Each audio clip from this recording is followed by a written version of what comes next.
She spoke in a voice that wasn't hers, and then the lights went out. At Paranormal M, we caught it on tape. Subscribe to see the truth. The Scary Dolls by the River.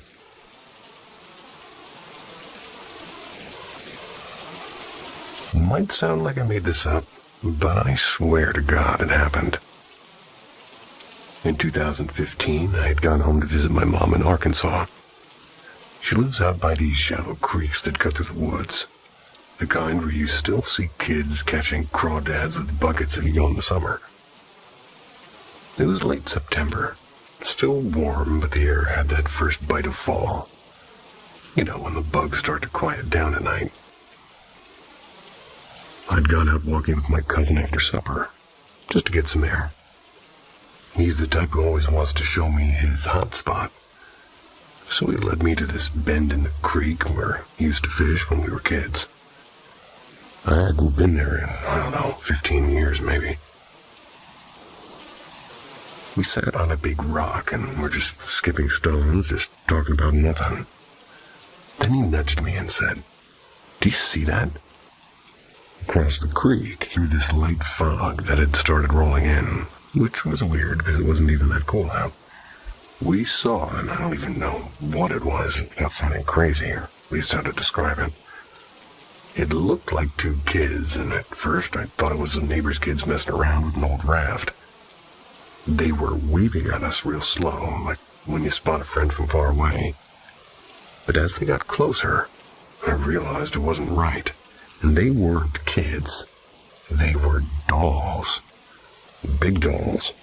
Like the old-fashioned ones your grandma might have had. The ones with the painted faces.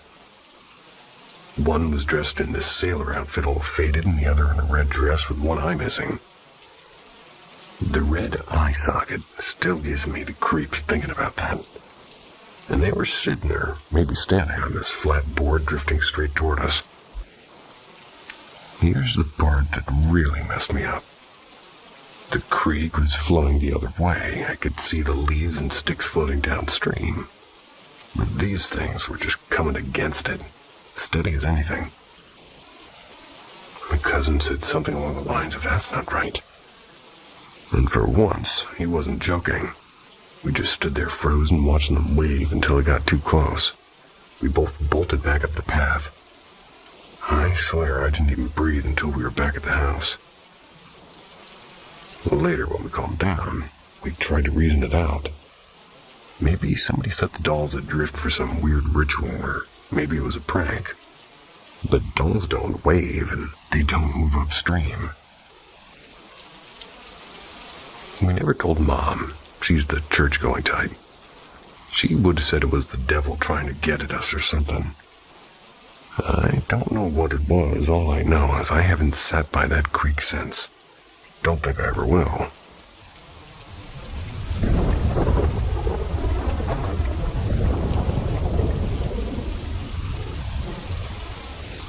The old gym voices.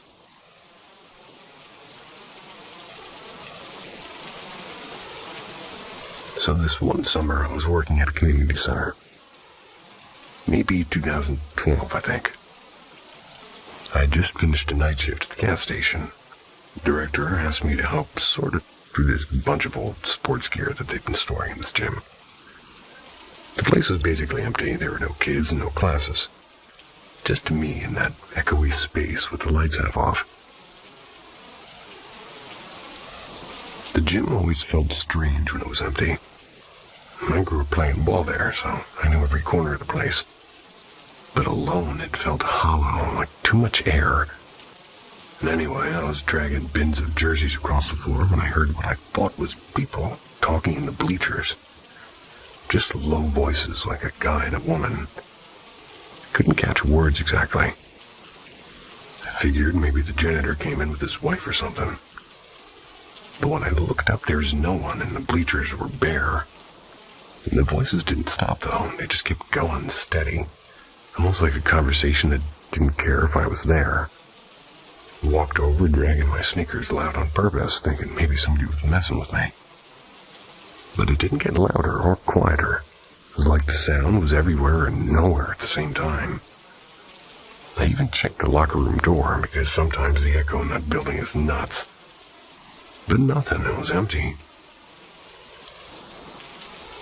And then, I don't know, I got this heavy feeling in my chest. The same kind of thing I'd felt years before in that same gym. It was during a basketball practice. Back then, I'd seen this little figure dart across the far end of the court. It looked like a kid, like fast as hell. But when I ran over there was no one. I remember my buddy asking me if I'd quote-unquote seen the shadow kid. He laughed it off, but I didn't forget it.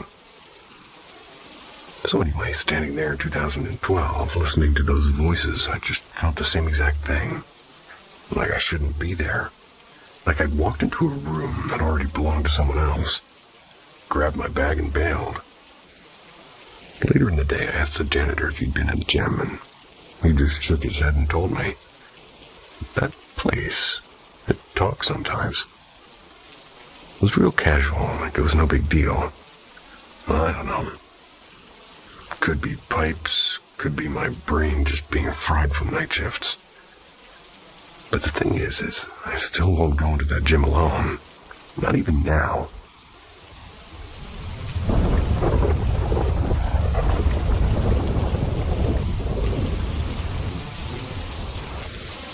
The thing at my uncle's farmhouse. Years back at my uncle's old farmhouse out in rural Kentucky, it's one of those places that looks fine in the daylight.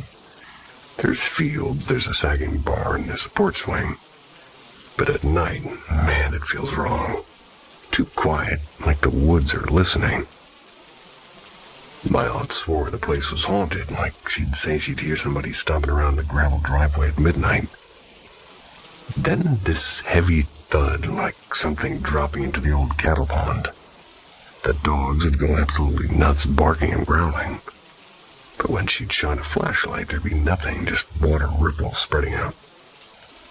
I didn't believe her. Thought it was raccoons or coyotes. My cousin Eddie was the most skeptical guy I know. He laughs at ghost stories, said, "I'll prove it's nothing. I'll sleep over there tonight." So he brings his sleeping bag, some beer, and sets up in the living room.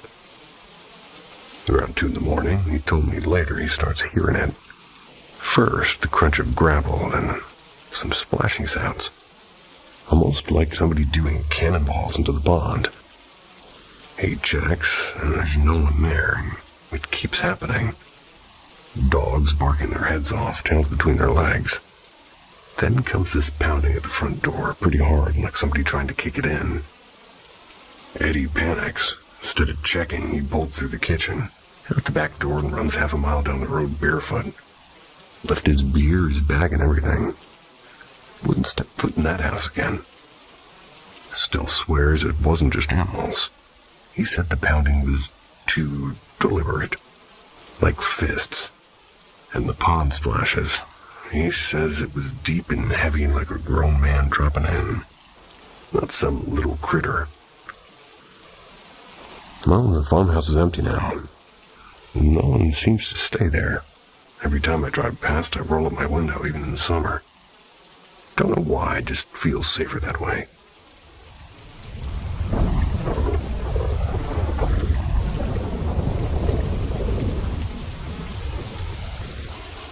The summer I saw Uncle Joe.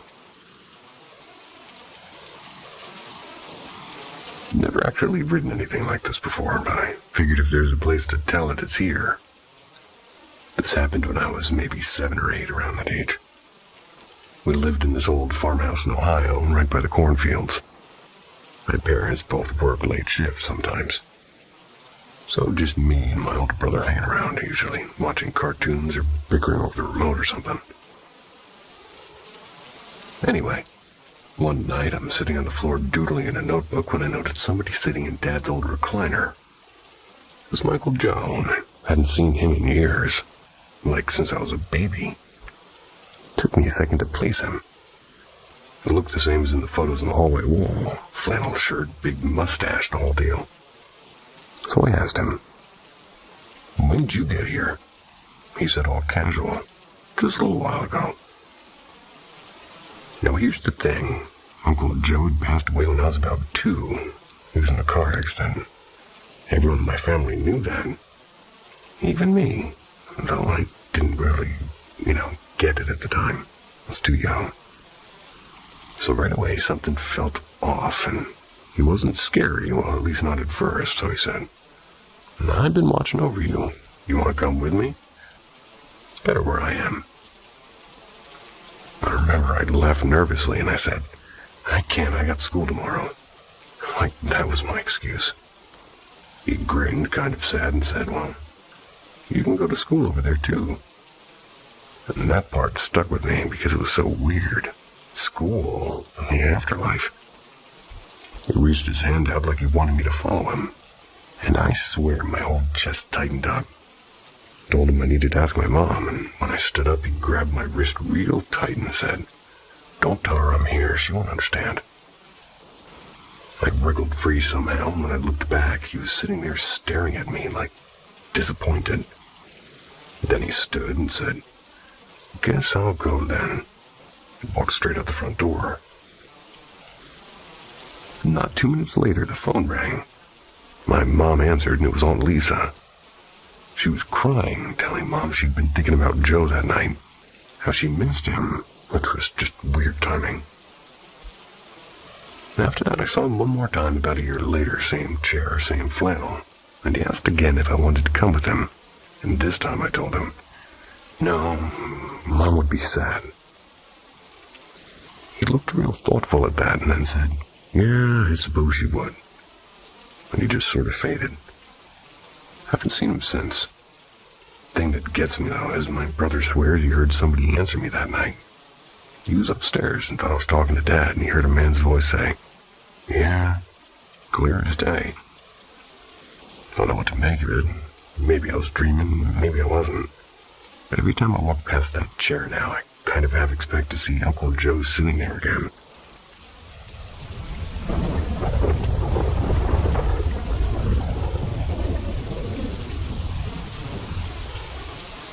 The old Polaroid that wasn't right.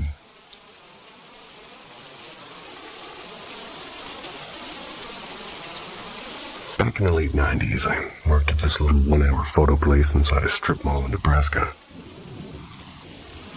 It had all these chemical smells.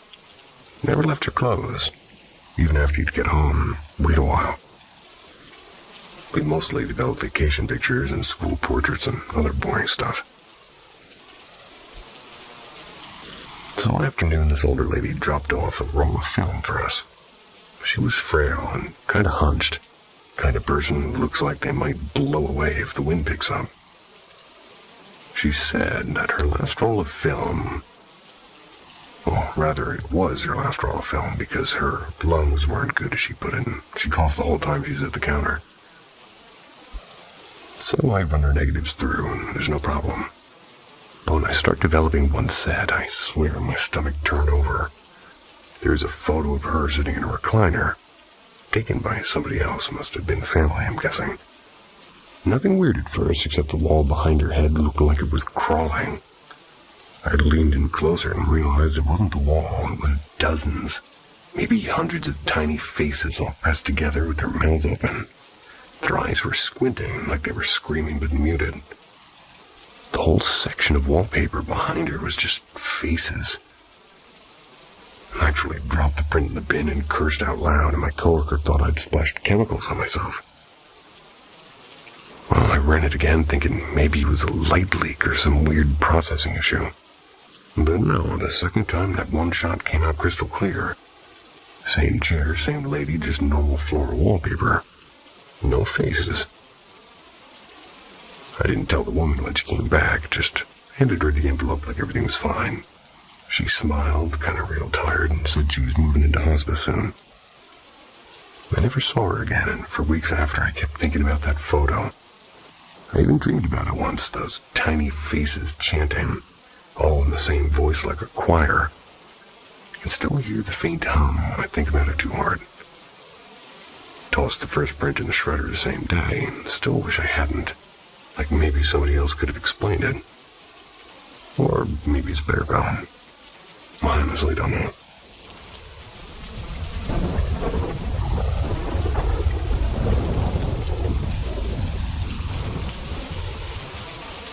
The faucet at the trailer park.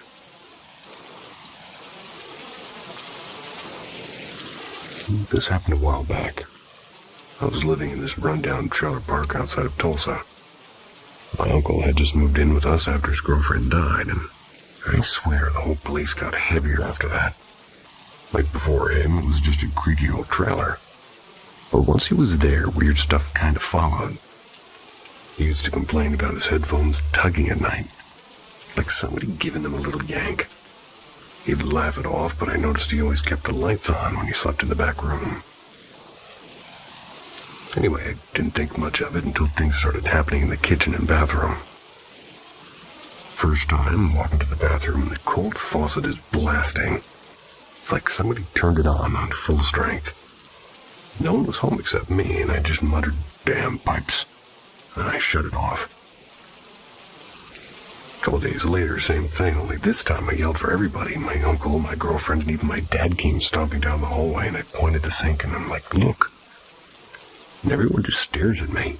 My dad smirked and said I probably forgot I turned it on, which I didn't.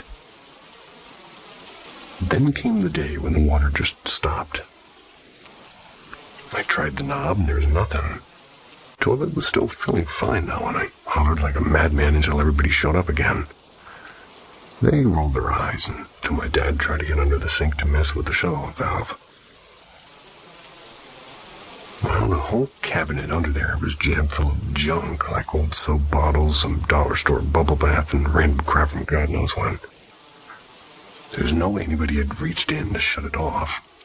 My dad had to yank out all these bottles, and half of them glued to the bottom from old leaks. When he finally got to the valve, he twisted it, and boom, water came rushing back. I'll never forget the look in his face in the mirror. It was pale. Not mad, not smug, just pale. My mom didn't say a word, just walked back to her room like nothing had happened. Me, well, I'm practically jumping up and down like an idiot. "See, I told you."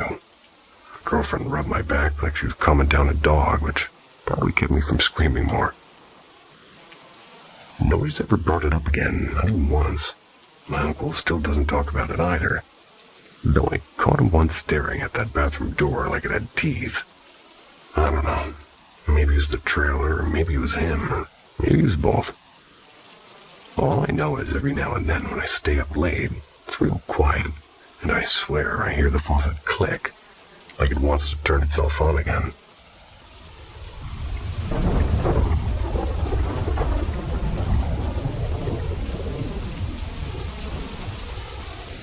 The woman on the back road.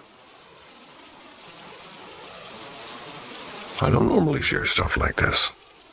I know how it's going to sound, but just to get it out of my head, I'm going to throw it over here. Summer of 2019, around 10:30 at night. Driving home from a late shift at the diner. There's this back road that cuts between two cornfields in rural Indiana, and it saves me about 10 minutes, so I take it even though it's dark and honestly kind of creepy. No streetlights, just gravel crunching under your tires and the occasional mailbox that looks like a person in the corner of your eye. About somewhere halfway down the stretch is when I see somebody walking along the ditch.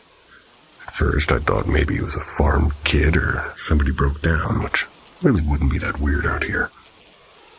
But when my headlights hit her, it didn't make sense. She looked wrapped up in something white, like a sheet or a quilt, dragging around her shoulders. I could see the shape of her head and her arms and the whole body, but no face. It's like the cloth covered everything. Not even shadows where her nose or her mouth should be, just flat. And the part that makes me sweat is my old Chevy heater had been blasting because the night was cool, but the second I got close, the air in the cab went freezing. My breath fogged up and actually fiddled with the dial, thinking my heater quit. Which it hadn't, so. She never stepped aside, just walked steady and slow like she knew I was coming.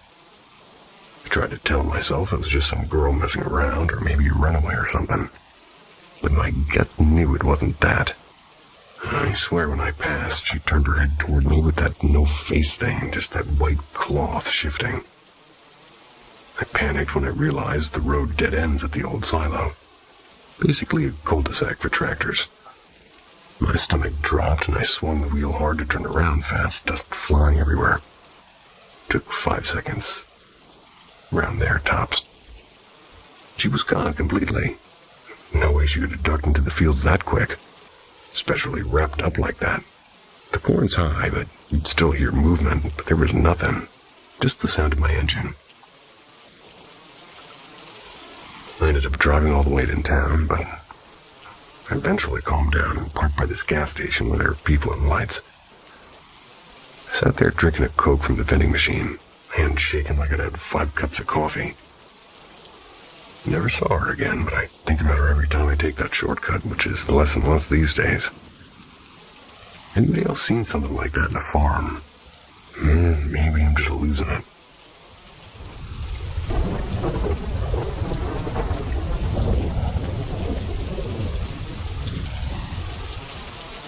When the screen bit back,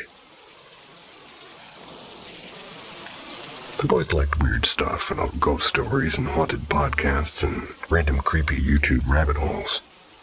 It's my comfort noise when I'm folding laundry or trying to fall asleep.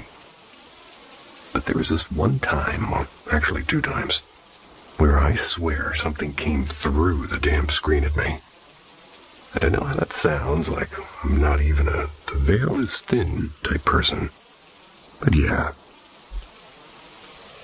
First time was about 3 summers ago, crashing at my cousin's trailer out near the lake, half drunk on some, I don't know, natty ice or something. I'm watching some late-night ghost video, not the polished ones. This was one of those shaky cam exploring haunted whatever types. Except these guys were in some abandoned orphanage somewhere in Ohio. Real classic setup, peeling wallpaper, busted toys and all that. Anyway, they were filming this ball rolling on its own down a hallway. Everybody in the comments was doing that whole I don't claim this negative energy copy-paste thing. I didn't think twice, I just kept watching, but then out of nowhere I got this ice-cold wave through me, like my whole body was locking up.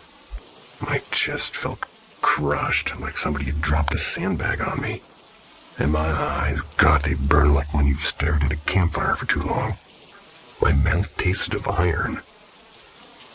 Next thing I know, I'm on the couch shaking, trying to sit up, and then I wipe my face and my nose is bleeding. Like, what the hell, from a YouTube video? It lasted 2 or 3 minutes, then gone. Back to normal, except kind of woozy. Sat there staring at the pause button like it was a loaded gun or something. Second time, different channel, different feeling. These guys were streaming some overnight quote-unquote challenge in a farmhouse that was supposed to have been used for exorcisms back in the day.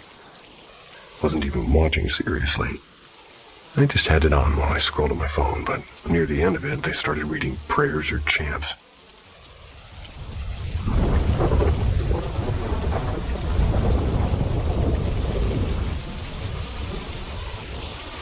I don't even remember what, some mix of Latin and be gone spirit type stuff. And I don't know if it was the sound or the words or just me being tired, but it hit me all at once again. Heat rushed up through my body like fever and fast. My head started pounding and vision going fuzzy at the edges and same chest pressure and some choking feeling.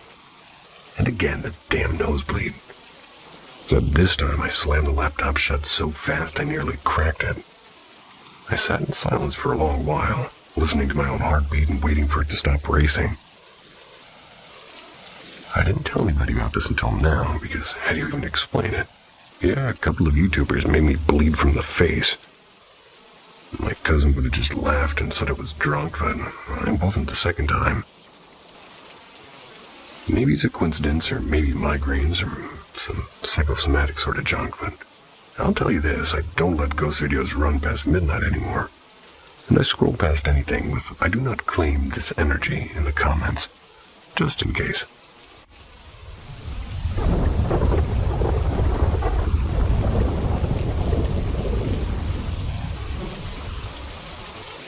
Cornfield Road. A couple weeks back, I still kind of feel weird about this. I live in a little farming town, not much going on here. There's fields, and then there's more fields.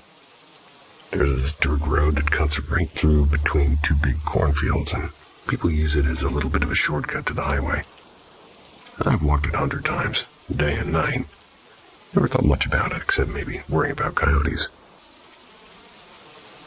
So it's late, maybe around 11, and I'm walking back from my cousin's place, and the crickets were going like crazy. My air smelled like fertilizer. Kinda sour, but kinda used to it. My earbuds were in, well, at least one of them. One was out, just to hear if a car would come up behind me. And that's when I noticed something. I could hear footsteps. Not crunching sounds in the dirt, but something a little bit softer. Like somebody stepping in the weeds along the edge of it. They didn't match mine. I'd stop, and after a second I'd hear this little shuffle, like a delayed echo, but not quite. Kept telling myself it was probably a raccoon. Then I heard it again, this breathing, this slow breathing. Like somebody out of sight was just keeping pace with me in the corn. I swear the rows were rustling too. I couldn't see anybody when I shined my phone light. Just stalks waving a little through the air. By the time I hit the halfway point, I was walking fast, almost jogging, and I don't scare easily. My stomach felt like it dropped out of me. And right as I was reaching the bend in the road, it was clear as day, I heard a voice, and it was low. It was right next to my left ear, and it said something I couldn't make out. Just this wet whisper, like words pulled through water. It ran the rest of the way and didn't stop until I was back on the main road. I haven't taken that shortcut since, and I keep thinking, though, there's no one out there that late, not in those fields. Should have been anything, but I can still hear that whisper if I think about it for too long.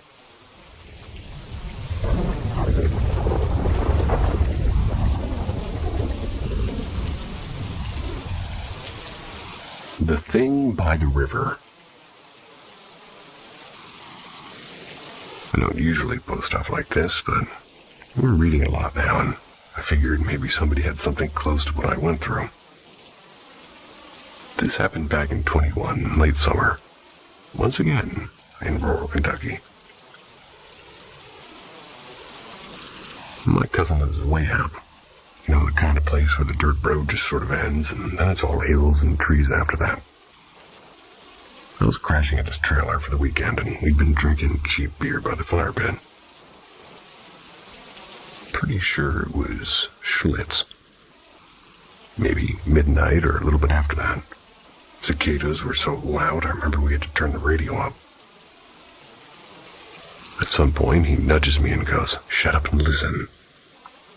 Thought he was just messing with me, but when we turned the music down, there was this, I don't know, like voices. Not quite talking, more like chatter that you couldn't really make out. It wasn't close, but it really wasn't far either, like across the river maybe. Then, clear as anything, I heard laughter. But wrong laughter. Started with one person and stretched out into two or three, kind of overlapping, like a recording skipping. We stared at each other, and my cousin's half blind without his glasses, so it was me who saw it first. There's this tree line across the water. Moonlight was decent that night. No clouds. I watch something.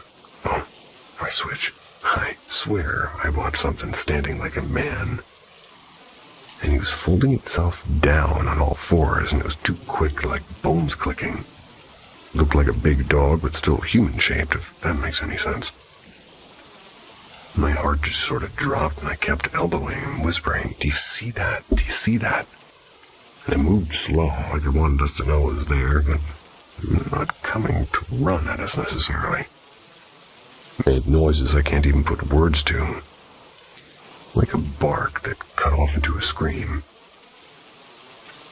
The hair on my arms is just standing up while I write this, and clearing on the far side, we see this shadow. It's big, it's bigger than a man. And the sound it made, God. 3 seconds maybe, but high-pitched like a siren, like a train or a whistle and a woman screaming smashed together. ears ringing, stomach in knots. Then it laughed again, but closer this time.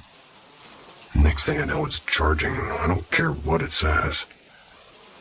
It covered that river way too fast. We bolted inside, slammed the door, shoved the cooler against it like that would do anything. I sat in the dark, staring at the window that faced the river until sun came up. People I told just laugh or say it was coyotes or too much booze. I've hunted and fished and camped all my life, and I never heard anything like that.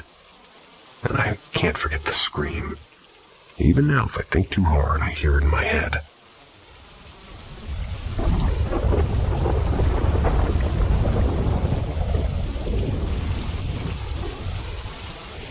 The thing in the trailer hallway. So, when I was growing up in Oklahoma, which was a real small town, and when I was 9, my mom was renting this beat-up single-wide trailer. Summers were boiling hot, no air conditioning, just a box fan in the window rattling all night. My mom worked nights at a diner, so it'd just be me, my little sister, and my grandpa. They moved in after my grandma had died. One night I couldn't sleep because I'd eaten way too many fried bologna sandwiches earlier. And yes, I was a chunky kid, and I decided to walk down the hall just to, move around and maybe get sleepy. And that's when I saw my grandpa. Except he was already in his room, snoring like a freight train. I could hear him. But there he was, standing in the hallway by the busted coat rack, kind of smiling at me. Like, really smiling. Peeked into his room just to check, and yeah, he's still in bed, and I turned back. Grandpa was still there, looking at me. He goes real soft. Want to play jacks on the porch? It's cooler outside. The thing is my grandpa hated going outside at night. Said the bugs ate him alive. Didn't make sense. Still, I followed him a few steps because I was a dumb kid and it sounded kind of fun. I get to the back porch and he's pointing out to the dark yard, and there's this old shed out there. It hadn't been used in years. The floor was half caved in. And in the moonlight, I swear I saw him again waving from inside the shed. Like the real him was in the shed and the one next to me was, well, I don't know. He was whispering at me to come down the steps and said that he'd catch me. That's when something clicked. My stomach dropped and I thought, this is not my grandpa. I backed up and I tried to go inside, and suddenly I felt something tug on the back of my t-shirt pretty hard. The voice changed and got deeper, almost like two voices at once yelling at me for not listening. I bolted into the living room, shaking my sister awake, but she just rolled over. My grandpa didn't wake either, even though usually he woke at the sound of a pin dropping. So I just ended up curling back into bed with my blanket over my head. The last thing I remember before I must have passed out was seeing something in like the corner of the TV stand. Had long hair and bent up like its joints didn't work right. There was a tongue hanging out. Thought maybe it was my sleep paralysis, but I don't know. I don't want to say witch or demon or whatever, but it felt wrong. Never told anybody because I knew they'd just laugh. But even now, still can't sleep with my bedroom door open.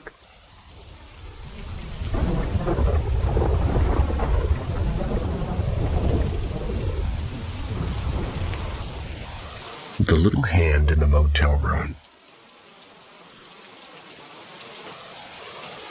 Not really sure if this belongs in this particular thread, but I've been chewing on it for a while. I was staying at this tiny roadside motel outside of Amarillo. It was a couple summers ago. Just one of those places where it smells like cigarettes no matter where you are in it. I've been driving all day and ate some gas station burritos. I crashed early. Gas station burritos. So that night I dream I'm stuck in this motel bathroom with the lights flickering. I'm tugging at the handle, but it won't open, and out of the corner of my eye the wallpaper starts bending. Like bubbling almost.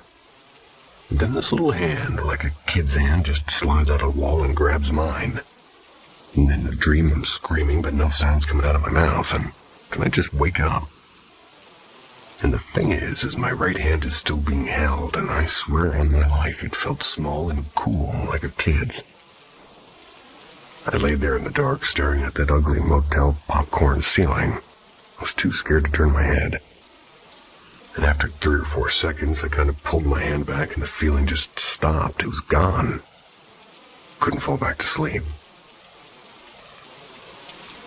Fast forward to a couple nights later. Still there because I had to wait on some paperwork for a job, and I wake up around dawn. There's this shape, and it's squatting at the end of the bed with blonde hair and looked like a boy. My brain was still foggy, so I rubbed my eyes and I glanced back and it's gone. Could have been a weird shadow from the busted mini fridge and chair, I guess. I don't know. Looked too clear. Funny thing is the owner told me later the motel used to be part of some family's house back in the 40s or something. That was before they expanded. He didn't say more, just shrugged like he'd heard stories before. I know dreams can bleed into waking up and shadows do funny things. But I still remember the feeling of that little hand. It wasn't a dream feeling. It was real.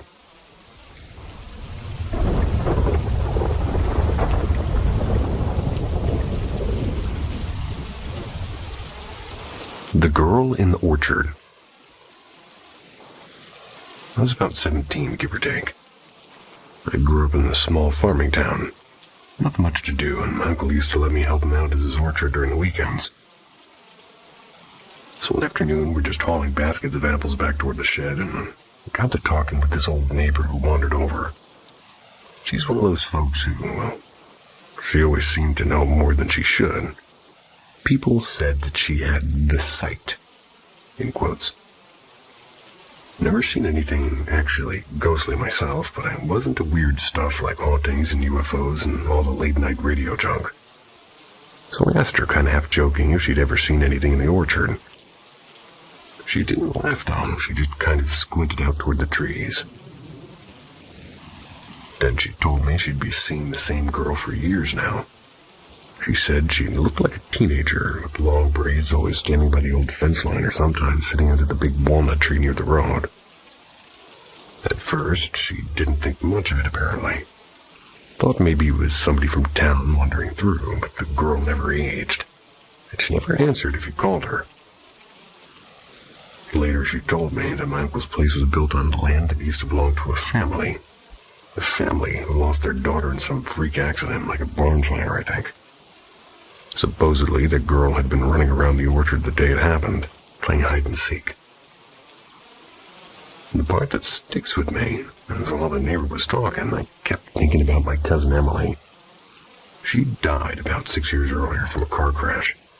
Same age, same braids, and my mind went cold, and for a second, I thought maybe, just maybe, it was her hanging around like she hadn't moved on. I actually came back to the orchard alone that night. Might have been dumb. Shed was busted, so it was dark as hell. Just me and the bugs.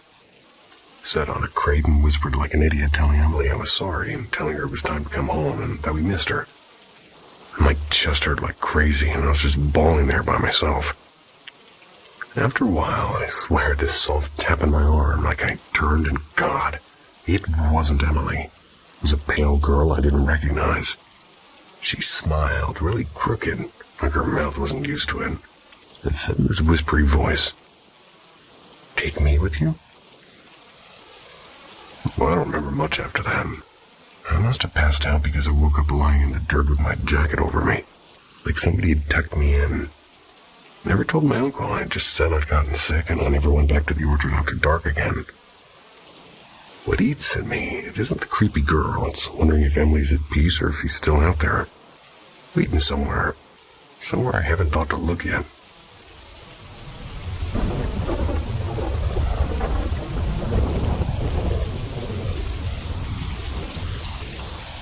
The night the jars fell. Back in maybe 2007, I was living with my grandma in this old farmhouse out in Kentucky. It's a real drafty place.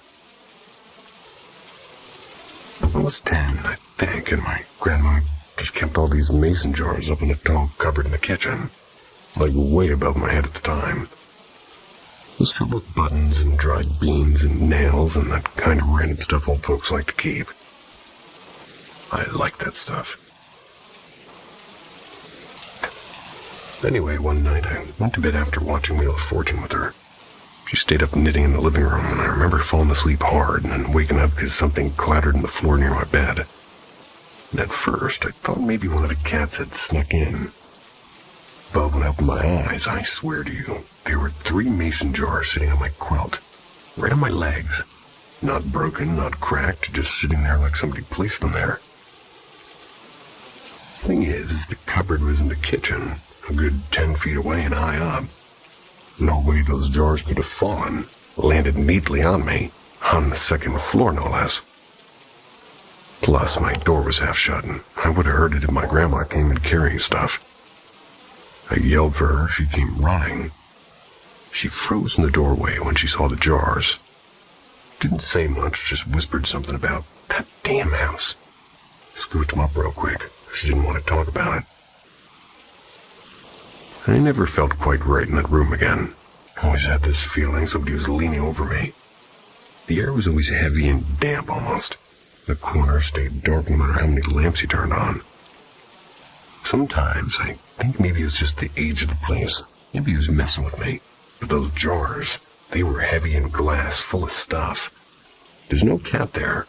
No draft, and no kid could have pulled that off. Still think about it sometimes when I hear glass clink at night.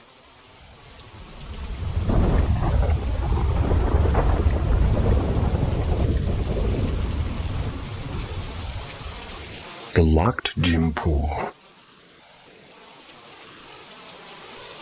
A few summers back, I worked nights at a small-town hardware store. I rented this old brick apartment building that used to be a YMCA. Like, no joke, the downstairs still had a half-gutted basketball court and what used to be a pool. That's awesome. The pool had been closed for renovation since I moved in, but everybody knew that was just landlord speak for it'll never reopen. The doors were supposed to be locked. Chains on every entrance, the whole deal. But one night after my shift, I couldn't sleep. I was too wired and too much gas station coffee. I wandered the halls and found the side door to the pool area just pushed open. The chain wasn't even latched. Curiosity got me, so I went in. The place smelled like chlorine and dust at the same time, which kind of a weird mix. The pool was half full of water, not drained like I thought it would be. The surface was dark still. Overhead lights flickered on some timer. It was humming, but most of them were even out. So I sat on the tile edge, just dangling my feet, listening to the hum of the lights. The place was dead silent otherwise, and then a splash, clear as day. Not like a drip or pipe noise, I mean the sound of somebody diving in. I jerked my head up so fast I almost fell in. Water rippled like crazy, like somebody was swimming laps and fast. You know that sound when strong arms cut through water? It's like that steady rhythm. It was just like that. I waited for her head to pop up and for somebody to crack a joke about me trespassing, but there was nothing. Water went flat, perfectly flat. No drips on the tile, no wet footprints. Just me and the sound of my own pulse in my own ears. I remember backing out real slow, feeling like if I moved too quickly, I'd see something I didn't want to see. Locked the chain behind me even though it hadn't been locked before, and the funny thing is, I asked one of the older tenants about it a week later, half joking, and he shrugged and he said, "Kids drowned in that pool once. Nobody uses it now." Then he walked off like he just told me the weather. Maybe pipes, maybe my brain, but I swear I heard those strokes. Sounded like somebody who never got out.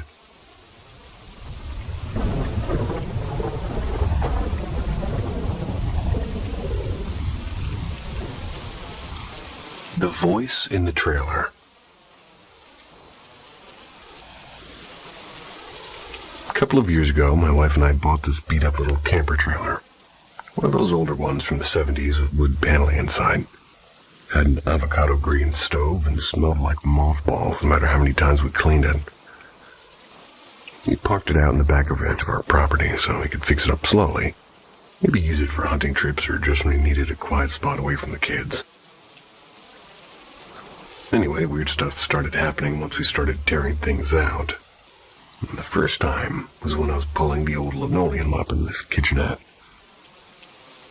Our dog, a lazy old hound who rarely even barks at the mailman, just sat up stiff and stared hard at the empty doorway. Then his head kind of moved like he was tracking something through, like walking. There was a low growl and he had his teeth showing. Didn't seem like anyone was there. Figured maybe a raccoon, but the door was shut. A few nights later, I was sitting inside with a lantern, just checking the wiring, and I swear as plain as day I heard a man's voice say, "Well, you fixed it up nice." It was clear, like somebody standing right behind me. I even thought it was my neighbor Frank dropping by. So I opened the door and yelled out, and there was nothing. Just the sound of crickets and my wife's voice far off in the distance calling the kids inside the main house. I laughed it off, but also my skin crawled like you don't expect compliments from thin air. That'd be nice. Every time we make a change, painted the cabinets, put in new cushions, or something small sort of happens. A dog growling, a faint shuffle, that kind of thing. My wife swears she heard somebody humming once. That's when she was scrubbing the sink, and could have been wind through the vent, sure, but it didn't sound like the wind. I don't know. Part of me thinks maybe whoever owned it before is just hanging around curious about what we're doing. If it's a ghost, it seems harmless, just opinionated. Not scary exactly, but unsettling.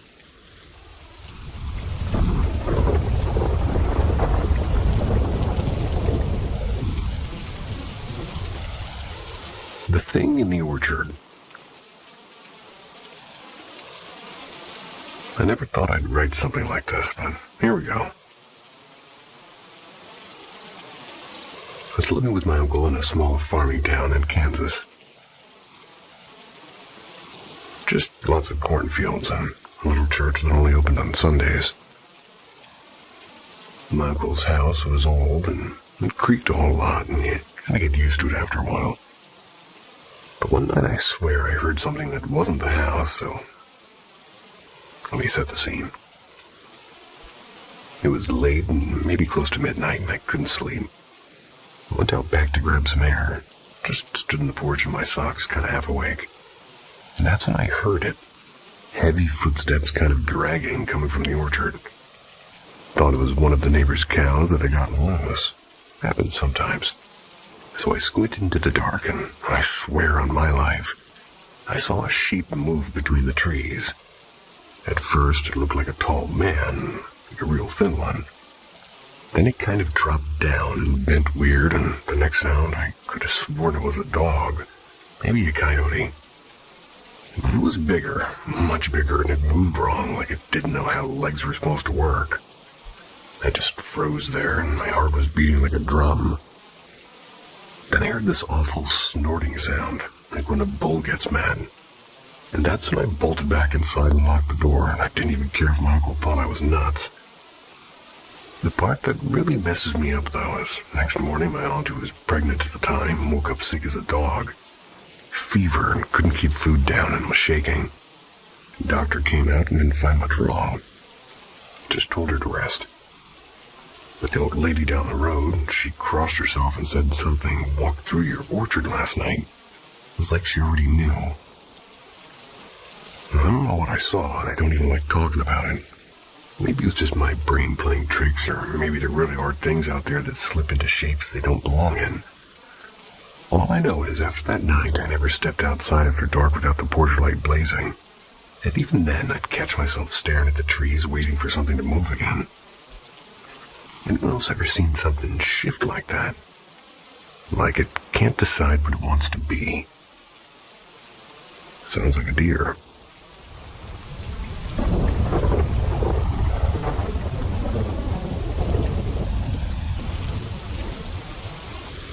The red string in the barn. I'm going to write this out. A little bit messy. 19, living out my grandparents' farm in Kentucky. Went through this dumb, heartbreaking breakup, and the guy, we're going to call him Matt, wasn't even that great, but he was my first real boyfriend, you know. I was wrecked and I couldn't eat for days, and I walked around the pasture like some ghost, and my cousin, half-joking, told me, tie a red string around his name and hide it in the barn rafters, and he'll come crawling back. Some old Appalachian folk thing, probably. Well, I didn't want him back, but I wanted him to feel it, you know, to hurt like I was hurting, so one night I sat in the kitchen table, tore a scrap of paper from my notebook, and wrote Matt in big shaky letters. I tied it up with this bright red yarn I stole from my grandma's sewing basket. So I climbed into the old hayloft, and there's dust everywhere and bats squeaking. I shoved it in a crack in the boards, and I remember my hands were shaking. Not from fear, but from this weird, guilty excitement like I was doing something real, not just teenage crying. I would have been scared of the bats. Nothing happened, of course. He kept driving around town in his stupid truck looking fine. Well, I got more embarrassed about sneaking into the barn like a witch. But eventually I stopped thinking about it, and the red string thing just stayed up there forgotten. Fast forward almost 12 years later, packing up my grandparents' house after my grandma passed away. Everyone else took furniture, but I ended up in the barn sort of sorting junk. And I found it, that dusty little bundle wedged between the boards, still tied neatly with that red yarn. My stomach dropped. I honestly thought I dreamed it. I laughed at myself, and I shook my head and I pulled it down. Felt stupid even holding it. But for whatever reason, I didn't just toss it. I lit a match right there in the barn and burned it in a coffee tin. The smell was awful. Burning yarn and old dust and paper. I remember muttering something like, "All right, Matt, I let you go, no hard feelings." Next day, my sister drove up from Louisville to help. Having coffee on the porch when she started scrolling through her phone and went pale, and she said, "Holy crap." And she showed me the news. A car accident. Some guy lost control on the highway the night before around midnight, and the driver's name was Matt. And yeah, I know it was probably just a coincidence. People crash cars every day, but the timing I burned that red string thing maybe 10 hours before. I don't tell the story out loud much because it makes me sound crazy, but sometimes late at night I wonder if I didn't let him go after all. If maybe I pushed him off the road without meaning to.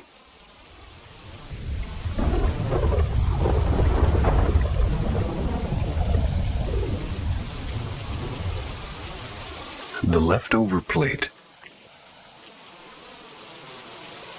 Never quite written anything out like this, but I'm going to go ahead and tell it anyway. Back when I was working at this tiny diner, this in the 2000s maybe, I rented a super cheap place across from the train tracks.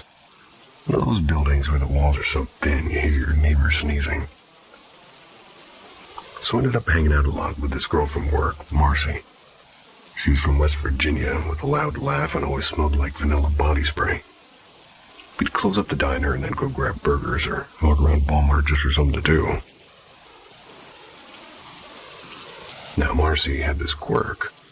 Whenever we ate together, she'd take a little bit of her food, like 3 fries or a spoonful of beans, and set it aside, not touching it. At first, I thought she was just picky, maybe saving room, and never asked because, people got their habits. One night, we were splitting nachos. She did it again. Pushed a little pile off to the side. I was joking around and said, "Don't waste it, I'll eat it." I grabbed a chip before she could say anything. She gave me this look, like half scared and half mad, but didn't say a word, just kind of quiet the rest of the night. I felt like a jerk, but figured it was nothing. A couple of days later, I started feeling off and tired all at the same time, dragging myself to work and couldn't even finish my shift. And the strangest part is nobody checked on me. Like normally, Marcy would be calling or my cousin would swing by, but it was just like I slipped out of everyone's head. I laid in bed in that crappy apartment sweating too weak to even make ramen. One night in that half-asleep, half-awake state, I swear I felt something pulling on me. Not like one thing, more like a bunch of hands tugging at my arms and ankles. I couldn't move, and I thought, this is it, I'm done. Then I don't even know how to explain this, but I saw this huge, bright horse, like a white one, glowing like a lantern. It stomped its hoof, and these shadows scattered, and I sat up gasping like somebody had splashed me with cold water. The next morning, Marcy actually called me. The first thing out of her mouth was, "Where have you been? It's like I forgot about you all week." And that freaked me out worse than the dream, honestly. Later I told my grandma, and she's an old-school Appalachian and believes in signs and haints. Never heard that word in my life. Signs and haints. She got real serious and asked if I'd eaten anything meant as an offering. That's when I remembered the nacho thing. Turned out Marcy always leaves a piece for company. Like the spirit she thought kept her safe, and by eating it I basically told them, "Yeah, I'm gonna take what's yours." Grandma gave me like a little cross pendant to wear and made me keep salt by the door. Said the horse was likely a protector showing up at the right time, but she warned me that once you've been noticed, you don't get forgotten. So yeah, still gives me chills, and I keep my hair cropped short these days.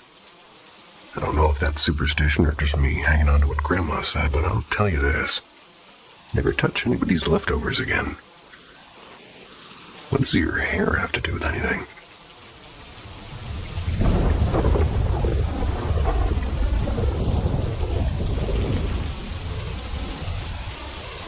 The old trailer out back.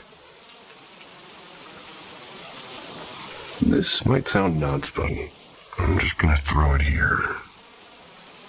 A couple years back, after my divorce, I moved into my uncle's old trailer.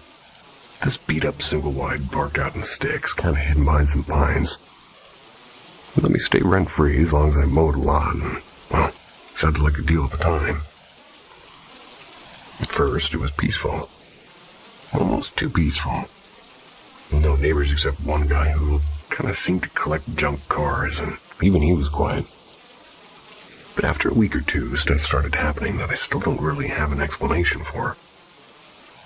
First time, it was the bathroom door. Slammed so loud it shook the whole trailer, and I thought maybe the wind got it. But the windows weren't open, and I grabbed my flashlight and I checked every inch. Even under the bed, like a little kid. Nothing. Went back to bed, but I couldn't shake it. You know that feeling when your body knows something's off even when your brain's trying to be logical, sort of like that. It kept happening. Not every night, but often enough that I stopped sleeping well. Always that same slam, like someone wanted my attention. I'd tell myself maybe the frame's just warped or the old trailer settling or something, but I didn't even buy my own excuse. So one weekend, my sister came to crash on the couch. It's around 3 a.m., and there it was again. Slam. She sat up wide-eyed and looked at me and whispered, "You heard that too, right?" And we stayed awake till dawn drinking coffee like idiots, pretending it wasn't terrifying. The creepiest part happened when I got home late one night from the plant. I'm fiddling with the busted mini blinds by the kitchen sink, and I swear, plain as day, I heard somebody say my name, right into my ear. I spun around so fast I smacked my elbow on the counter. Nothing there. But then the radio on top of the fridge crackled on, and it's this old boxy thing with the busted antenna. Hasn't worked in years. And it just hissed like static. And then some voice came through. Couldn't make out words, just this garbled muttering. Scared me so bad I unplugged it and tossed it outside. The last straw for me, I was heating soup and I caught a glimpse of somebody in the hallway. Not like a shadow play, more like a full-on dude in short, dark hair, plaid shirt tucked into faded jeans, standing there like he belonged there. I dropped the ladle. I ran outside, called my sister, told her what I saw. She went real quiet and then said, "That's Uncle Kenny. He used to wear plaid every damn day." Thing is, Kenny died in the trailer in the 90s. And I'd forgotten about that until she reminded me. No, I don't know if it was him or what, but I couldn't take it anymore. Moved out the next month. Trailer's still sitting there, though. Overgrown and lonely.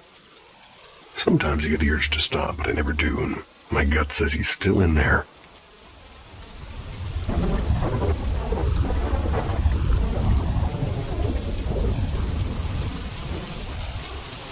The garage incident.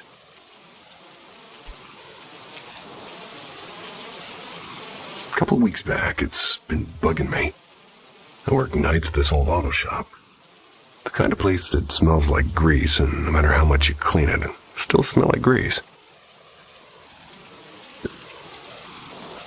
It was about 3 a.m. and dead quiet, except for the humming of that ancient soda machine in the corner over there. Sweeping near the back, right by the sort of tire racks that we have. That's when I heard this sharp clank.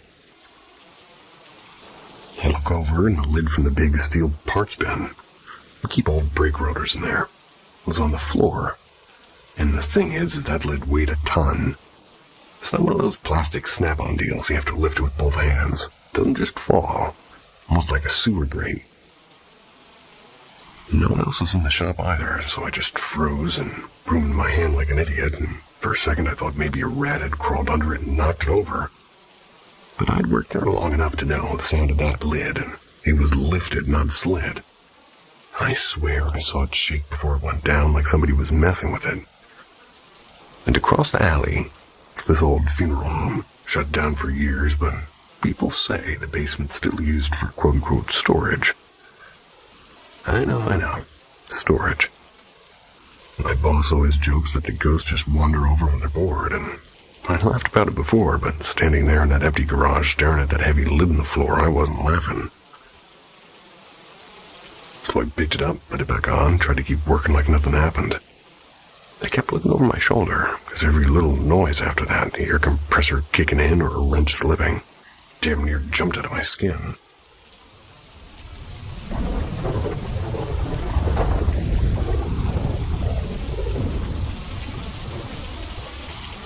Fourth person at the cabin.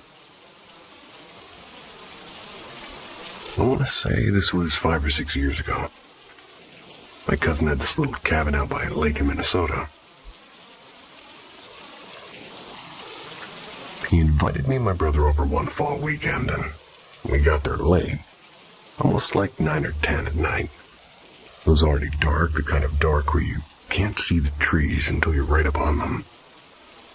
My brother hopped out right away, but I stayed in the truck because I was trying to untangle the stupid aux cord from my damn phone. And I remember being kind of annoyed because it kept nodding up. It's one of those braided kind. Don't know why they even do that. Anyway, I had the headlights off, but from where I was parked, I could see the living room window. The light inside was this soft yellow, kind of dim, and I could make out my cousin moving around and my brother stepping in behind him. And then there was this other figure just standing still and tall and definitely a person shape. Not moving, not shifting, and I figured it was one of his buddies. We've been told a few people might drop by for drinks, so I didn't think too much, just kept messing with the damn cord. With all those damn little Brady knots. When I finally gave up and went inside, I was expecting like 3 people in there, but it was just my cousin and my brother. No one else, no coats by the door, no beers cracked open, and no, hey, this is so-and-so. Just the 2 of them. I didn't say anything right then because, I don't know, I didn't want to sound weird, but I did look around the room. The spot I'd seen that figure, well, was empty. No tall lamp, no weird furniture, just the wall. And later that night, after a few beers, I asked my cousin if he'd invite anyone else. He laughed and said, nah. Didn't bother since it was so last minute. I never pushed it, but man, to this day I still get this tight feeling in my chest and I think about it.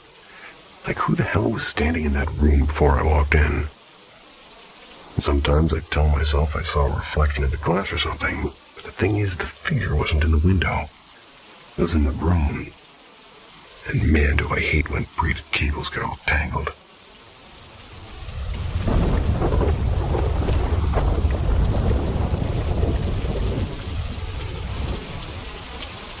The thing by the mill. Out in Missouri, there's a little river town. It's a real quiet place. It's a place where nothing really changes, and we have this old grain mill at the edge of town. It's a big brick building. It's been around since forever. They don't use it anymore, but they turned part of it into a kind of community hall, like where they do bingo nights and fish fries. And if you're lucky, bingo night with fish fries. When I first moved back home after college, I'm working nights at this pizza place. It used to be an old garage. My dad would sometimes swing by to give me a ride because my car was garbage. But anyway, one night we're parked waiting for the manager to close up when I noticed something moving across the roof of the hardware store. Now, kids climb roofs all the time around here. Everybody knows how to shimmy up the fire escapes or sneak through the back alley ladders. But this wasn't kids.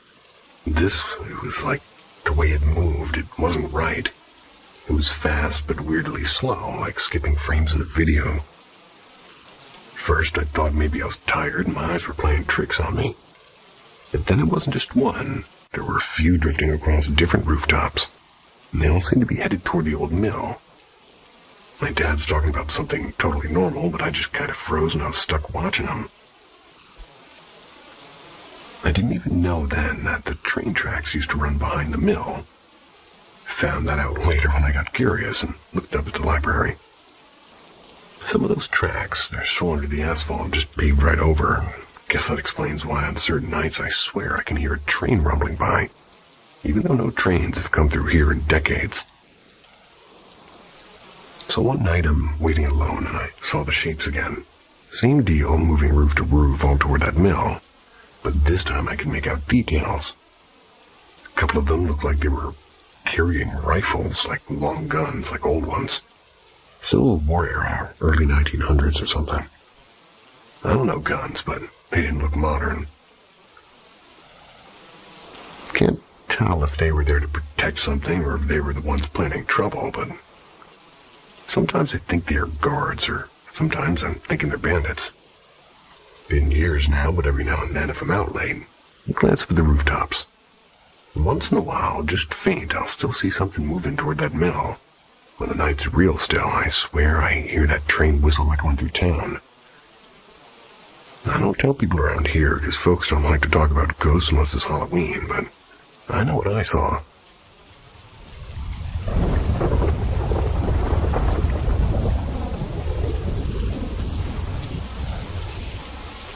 The girl in the trailer office.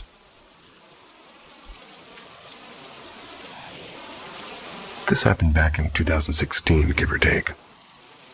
I was working a construction job in West Texas. One of those projects where they set up a bunch of trailers as makeshift offices. And our crew had the safety meetings in the main trailer, and honestly, the place always smelled faintly of mildew and coffee. So weird stuff started happening around springtime. Guys swore they saw a girl wandering around the trailers at night. Not like one of us. Nobody had family there. No women worked on site at the time, at least, just some girl. People said she'd be by the soda machine or just kind of leaning near the copy machine, kind of slouched like she was waiting on something. Sometimes early mornings you'd hear the bathroom flush even though the door was locked and nobody came out. Spooked a lot of us, especially the younger hands. Some of them flat up refused to go in alone, which was ridiculous, but I guess I can't really blame them. Never saw her full on, but once I swear I caught movement in the corner of the break room mirror. Long hair, gray shirt, maybe. Could have been nothing, but I remember freezing holding my coffee. And the funny part is, all this started right after a new foreman, whose name was Pete, which is not his real name. Came onto this job, and he's from another site down near San Angelo, and kept mostly to himself. But he had this exhausted look about him, like he hadn't slept right in years. One of the older welders told me later that at his last site, Pete had some drama. Folks whispered that she died not long after she quit. Some said overdose, others said suicide, and nobody seems to know for sure. Just that it was messy. And after Pete suddenly quit her site, just packed up and left without so much as a goodbye, and the sightings stopped. The bathroom went back to normal. No more phantom flushing. No girl by the soda machine, no nothing. I'm wondering if she followed him. Was she tied to this guy somehow? I don't know, but I never saw Pete again. Nobody could tell me where he went, and sometimes late at night I picture him in some other rundown trailer office, sitting alone with his coffee. Maybe she's still there, just standing behind him waiting.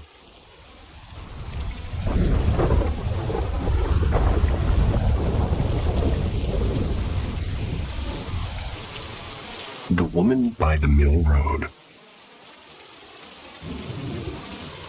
Back when I was in high school, in a small town in Indiana, we had this stretch of road everybody called Mill Road. Nothing special, just a long, dark, and kind of twisty one.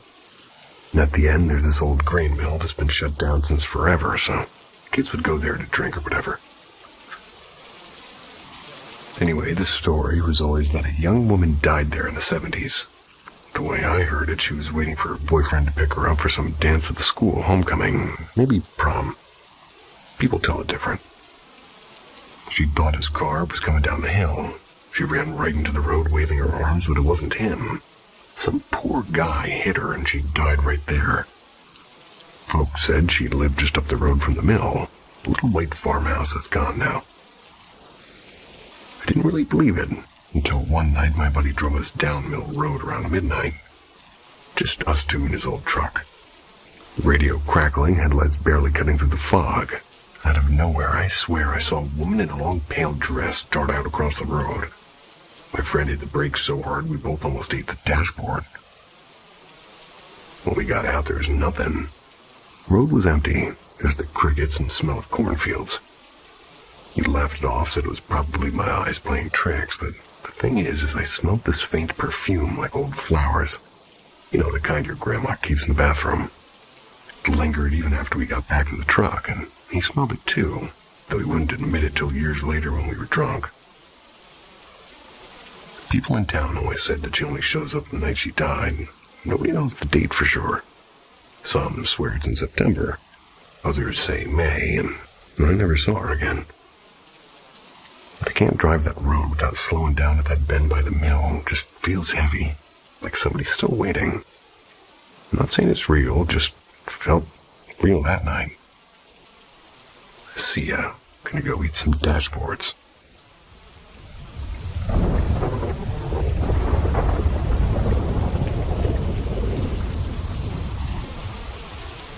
There was laughter in the woods, but no one was there.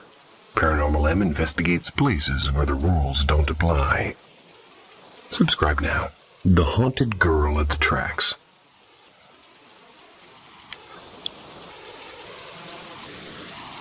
Reading through all these posts today kind of made me think of something that happened when I was younger. It's been rattling around in my head for years now. I don't still know what to make of it, but let's see if you can make something of it.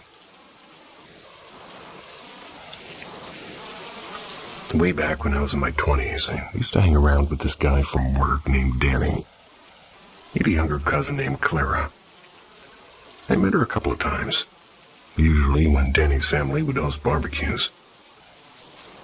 He wasn't exactly talkative, just kind of hung back smoking cheap cigarettes, even though she was barely out of high school.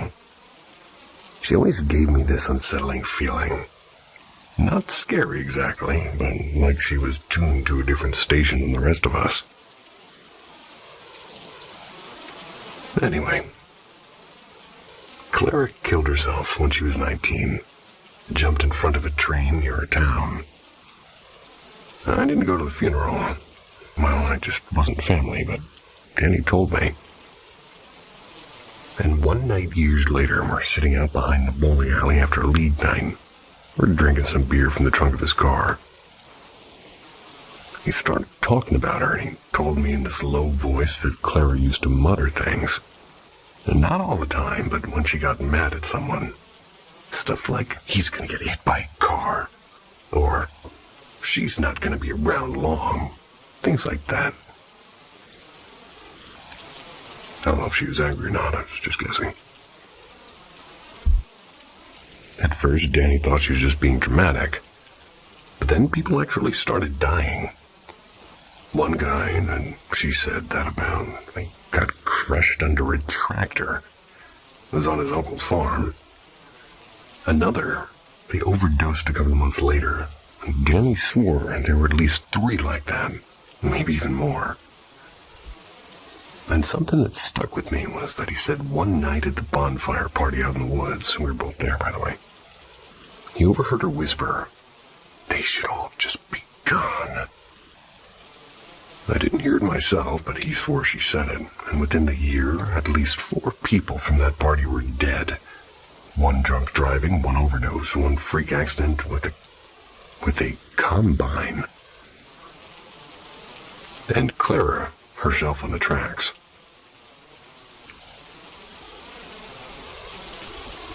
Danny kept saying, "That's too many. That's way too many to be nothing." And he was half drunk and shaking his head like he wished he hadn't even brought it up. I laughed it off at the time, and I said small towns always have stories like that. But the truth is, I still think about it. I still remember sitting in the smoke and in the dark, and crickets were loud as hell, and I was trying to listen because Danny was whispering. She said everyone. What if that meant us too? And I swear, even after all these years, that sent a chill through me I couldn't shake, and yeah, 2 guys from our bowling team are dead now. Coincidence? Probably. Probably. Keep interesting company.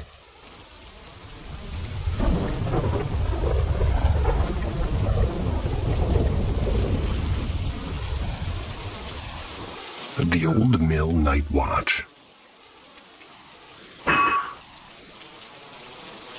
So back when I was working security at this busted old textile mill that had been turned into storage units, I had the graveyard shift, midnight to 6 a.m. It wasn't glamorous. Mostly just me, a thermos of coffee that never stayed hot long enough, and a lot of walking through hallways that smelled like damp cardboard. So they gave me a set of keys, and they gave me a checklist. It was the same deal every night. Make sure all the units were locked and lights out, gates chained. Seemed simple enough, but that place, it just didn't feel simple once the clock hit 2 or 3. The mill had 4 floors, and it was kind of an old, creaky wood, and there's exposed pipes everywhere and all that. You'd think the basement would be the worst, though, right? Where the boilers were. Nope. It was the upper floors that got me every damn time. I would hear footsteps. They were slow, like somebody walking with heavy boots on. Always just ahead of me, like I was following somebody I couldn't quite see. A door would slam shut down the hall, and when I got there, it was locked tight, padlock and all. Sometimes I'd switch off a light and turn around, and when I looked back, bam, lights back on. I told myself it was just old wiring and drafts and whatever. And for a while, I almost believed it. Then one night, maybe a month in, I'm finishing up on the top floor, and I was already spooked because I kept hearing this dragging sound, like something being pulled across the floor above me, even though I was on the top floor.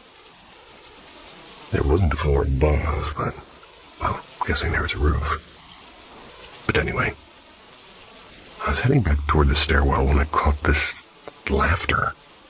Not adult laughter, kid laughter. Clear as day, coming from inside one of the locked units. It was that high-pitched, giggly kind, the kind you can't mistake.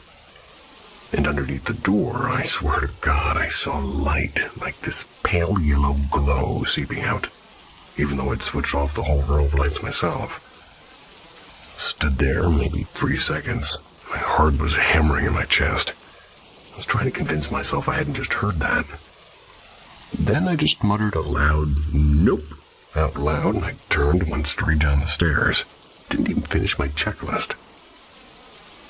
I told myself that I'd double back in the morning with the day guy, but honestly, I just didn't. I pretended I had.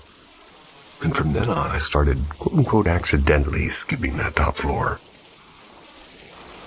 To this day, I still can't explain this, and sometimes when I think about it too long, I swear I can hear that giggling in my head.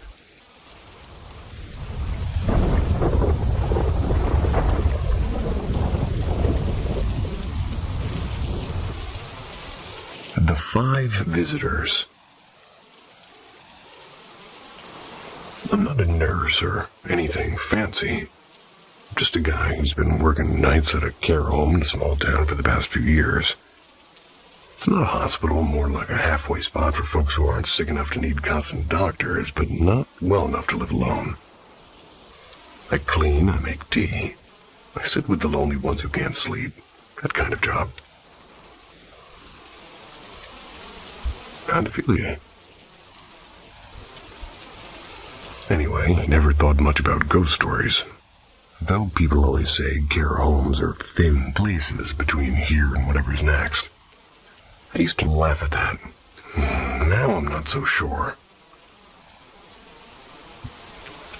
The first time something strange happened was with this old man named Frank. Surgery had gone fine earlier that week, and the doctor said he'd probably be home soon. He even joked with me about teaching me cribbage, since I'd never played. Cribbage? But one night, my coworker, this quiet lady named Marcy, he pulled me aside and whispered, "He won't be here too much longer, I don't think." Thought she was just kind of being dramatic or, I don't know, trying to get attention or something. But 3 days later, Frank was gone. I didn't connect it to anything until a few months later.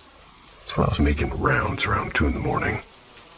There's this hallway with bad lighting, and it always flickers, and I swear I saw somebody slip into Henry's room.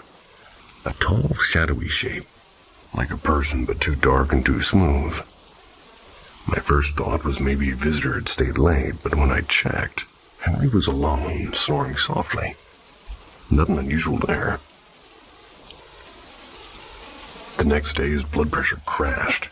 He ended up in the hospital. He came back, but weaker, and everybody said he was lucky, but Marcy wouldn't meet my eyes. I asked her finally, and she told me this thing that's been stuck in my head ever since. She said she sometimes sees, quote-unquote, visitors standing near the head of a bed. Dark figures, quietly and waiting. 1 or 2 might hang around, and the person pulls through. But when there's 5, which is always 5, then the person doesn't come back. She told me she'd seen 4 with Henry during his hospital stay, and I laughed it off because, well, what else do you do? Then I remembered the figure I'd seen that night. And that would have made 5. Henry passed away 2 weeks later. Peacefully, they said. No, I don't know.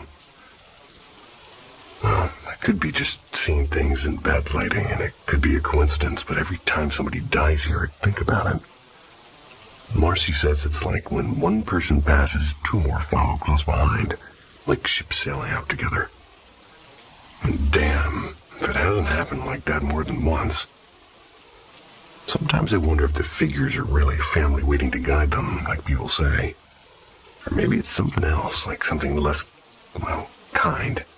I don't know. But I do know this. I can't walk past an open door at night without checking how many shadows are standing by the bed.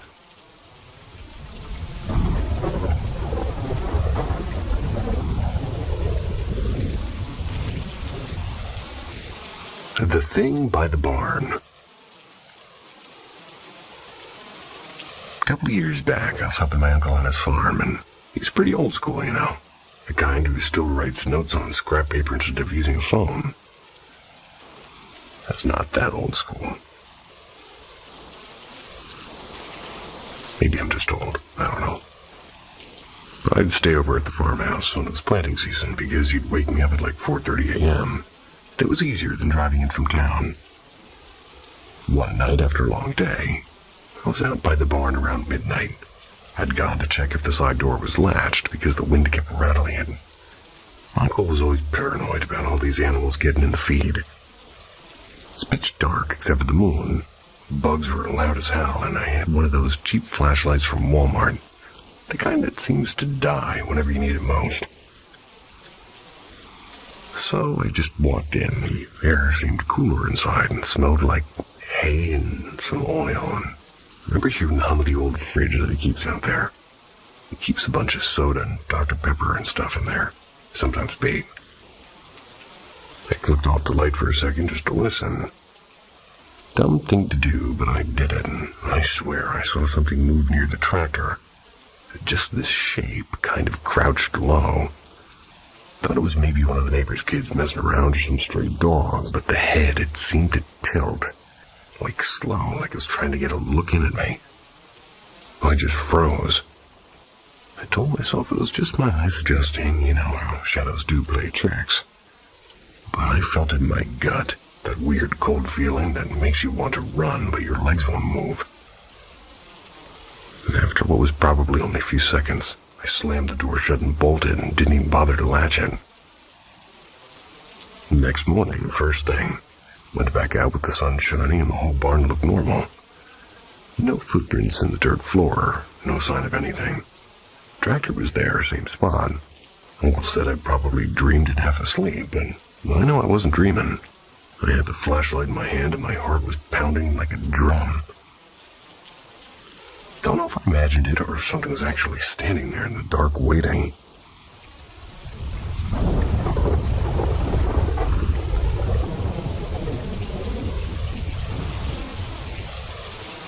The abandoned mill on River Road.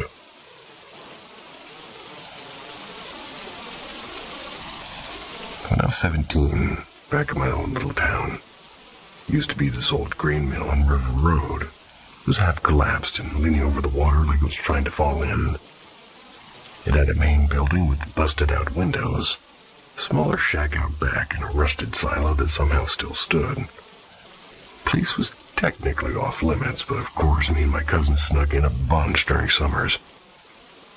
Everybody swore the mill had history, and supposedly there was a flood in the 1930s that drowned a handful of workers inside. Later, somebody said a drifter got shot there in the 60s.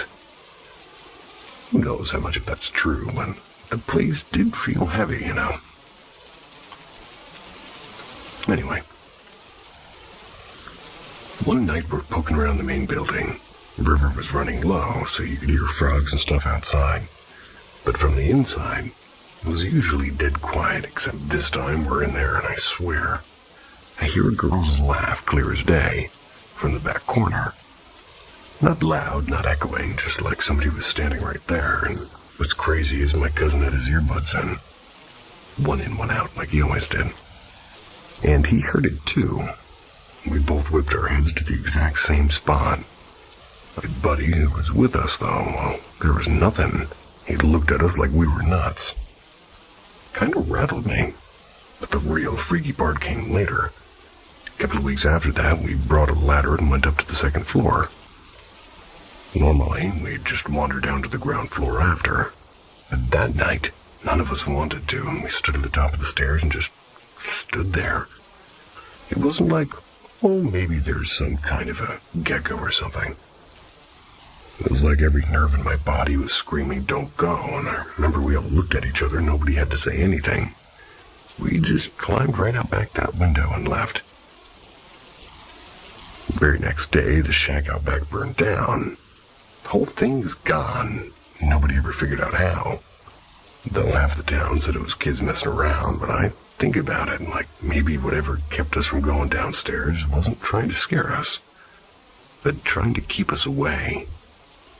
Mill's gone now, bulldozed over for some storage units. But every time I drive down River Road at night, I swear I can still picture those busted windows staring back at me.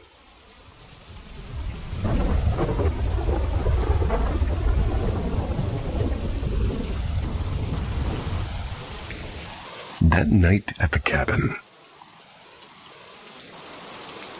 So a lot of time I'd be crashing at this buddy's cabin. It's a hunting cabin. It's in northern Minnesota. Place is pretty old, like, well, you know what kind of old it is. I'm not going to go ahead and describe floorboards any further. His uncle had lived there for a while and left behind a bunch of junk in boxes, and we'd been cleaning it out little by little whenever we went for the weekend. One spot his uncle had apparently stashed some quote-unquote special brownies in the freezer, wrapped in foil like leftovers. My buddy doesn't really smoke or anything, he's more of a beer and fishing guy, but I've had my fair share. We figured, why not, split one. but on some dumb DVD we found in the cabinet. I think it was Shrek 2, Scratched to Hell. At first, it was just goofy laughs and munchies, but then he started acting weird, like really up and down. He'd shove me away like I was out to get him, and then a few minutes later he'd hug me so hard I couldn't breathe. Then he'd start giggling like a little kid at nothing. And this went on for hours, and I was exhausted trying to keep him calm, dragging him onto the bathroom floor at one point because it felt safer than the creaky loft upstairs. By around 3 or 4 in the morning, I finally got him back into bed, and he kept mumbling that I was shaking the mattress, which I wasn't. Then, swearing my life, the damn bed actually started shaking. Like, not a little wobble, but a real violent shake, and his eyes were closed and he was out cold, and I'm just frozen there, praying in my head. And the strangest part is I started hearing music. Not like a song I knew, but something brand new. It was unfolding in my head, and I do play guitar, so I figured maybe my brain's just tripping. But it felt given to me like it wasn't mine. Hard to explain. The shaking finally stopped as dawn was creeping through the cracks in the blinds. I think I passed out. Next morning at breakfast, greasy diner eggs and weak coffee. I tried to bring it up, and he looked at me dead serious and said he didn't want to talk about it. When I pushed, he finally blurted out that all night he kept seeing this thing behind me. A shadow figure with arms that bent wrong, like branches or wires. And every time I would try to comfort him, he said it looked like those arms were wrapping around him. I don't know if it was the edible or something darker, but I haven't touched one since. That cabin still gives me the creeps.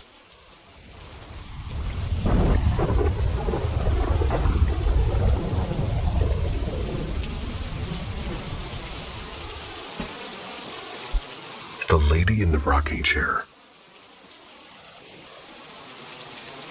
I don't really tell people this because they roll their eyes, but here goes anyway. At the time, I was in this tiny rental house. I was in the rural areas outside of Kentucky somewhere. I started noticing these little things. Nothing dramatic at first, like I'd be sitting in the living room, TV off, and I'd hear the sound of the rocking chair upstairs creaking.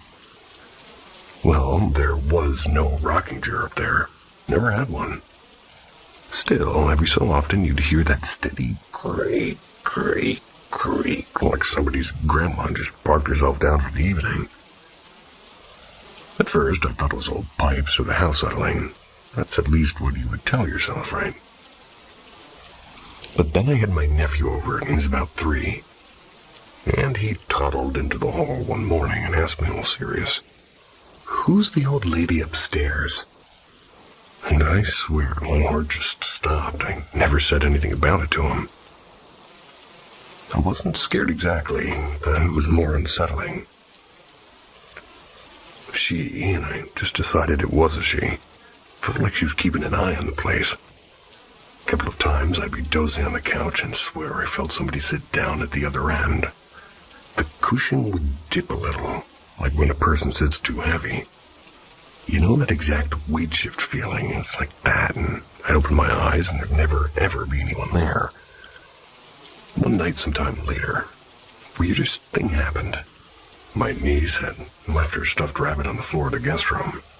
Next morning, it was tucked into the little bed, covers pulled up neat. My niece thought it was me, and I thought it was her. Neither of us did it. I almost got like this comforting feeling in a strange way. Like she wasn't there to scare anybody, just kind of hovering, making sure things were in order. I even caught myself talking out loud sometimes, like, "All right, I'll get the dishes, just give me a minute." When I finally moved out, long story involving a leak in the roof and a landlord who didn't care, but everything stopped. My new place has been quiet as a tomb. Peaceful, yeah, but sometimes I miss the creak of that invisible rocking chair. Weird how you can miss something that was never really yours. Oh, I kind of like that with people.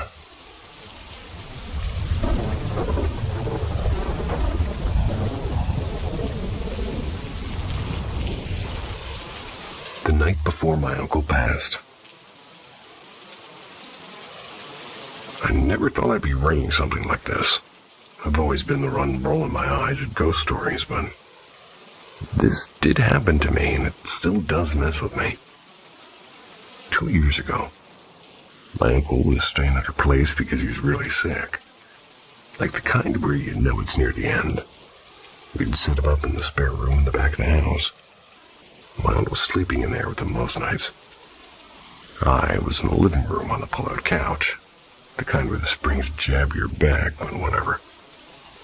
My cousin was in his room down the hall, and it's one of those nights where I couldn't sleep, and I remember it being around 1:30, maybe closer to 2. Out of nowhere, I hear this loud sound of shoes on the old wood floor. It's walking slow, right down the hallway. Not shuffling, not creaking from the house settling, actual footsteps. And then, just like in a movie, the kitchen light flicked on. I saw the glow spill into the living room.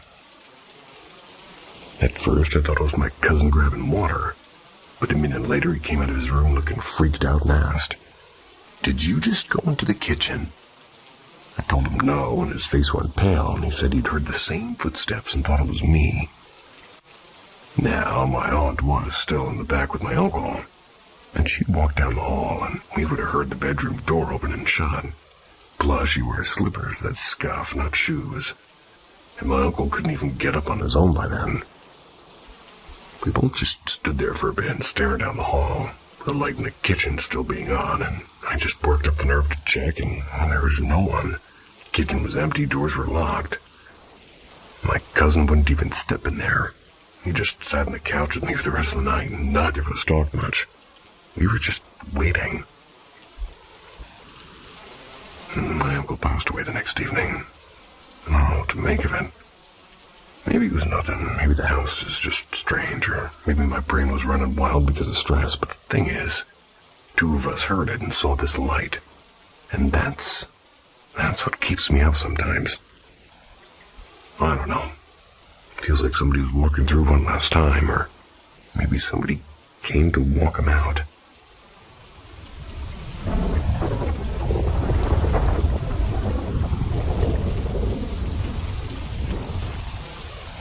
The night my uncle showed up. I don't usually post stuff like this, but it's kind of putting this heavy feeling on my chest lately. 5 years ago, I was about 20, my Uncle Joey passed away. Nobody could agree on how. It was either a bad deal gone south, or maybe he'd just decided he'd had enough. The cop said one thing. His friend said another. All I know is one day he was crashing on our couch eating cereal straight from the box, and the next day we were picking out flowers for his funeral. Brutal. Anyway, a few months after that, weird things started happening around our house. The first one was a smoke alarm. It went off in the middle of the night, like blaring and shaking the ceiling loud. Checked the whole house, nothing burning, no smoke, nothing we could see. My stepdad pulled the batteries out, tossed them on the dresser, and we went back to bed just thinking, okay, maybe the thing's just old or something. Except it went off again with no batteries, still screaming like the house was on fire. I swear my stepdad turned white as a sheet. The part that freaked me out wasn't even that. It was the next morning. I came into the room, and this man, this huge guy, like 6'4", word construction, never scared of anything. He was literally curled up in the corner, shaking. My mom was trying to calm him down, and he kept saying, he pushed me down. When she asked who, he said a man walked straight through the wall, shoved him onto the bed, and whispered right into his face, if you lay a hand on her, like that other guy did, I'll come back, and I'll ruin you. My mom asked what he looked like. When he described him, he had blonde hair, was pretty long, with blue eyes, and her face just dropped, and she said, that's Joey. A couple of days later, just to be sure, she pulled out an old photo. My stepdad wouldn't even touch it. He just stared at it and backed up like he'd seen a ghost, and he said, that's him, that's the guy. Fast forward years later, my little brother was 3, and he started waking up at night laughing, sometimes crying, saying, "Stop tickling me, Uncle Joey, I'm tired." Mom never told him about Joey, and never showed him pictures, but the way he described him, the hair and the goofy grin was dead on. Went on for months until Mom finally had a priest bust the house, and after that Joey stopped messing with my brother. But Mom swears he still comes to her in dreams. I don't know. I tried to explain it away like stress or grief or whatever, but deep down I think Joey never really left. He was just watching over her. Maybe over us too. Sometimes I'll catch myself talking out loud like, "Hey man, you still around?" And the house gets too quiet at night.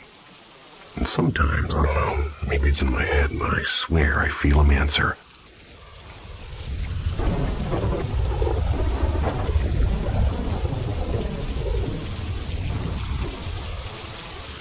The barn incident.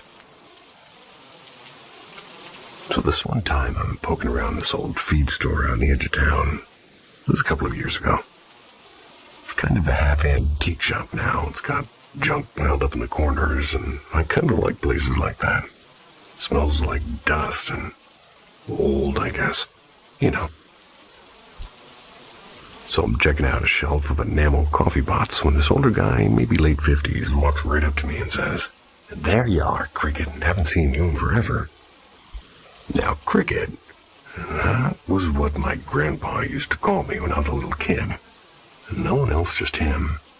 He'd been gone for 15 years, and I swear I haven't heard that name out loud since the funeral. It's not a normal nickname either, not something a random stranger would guess.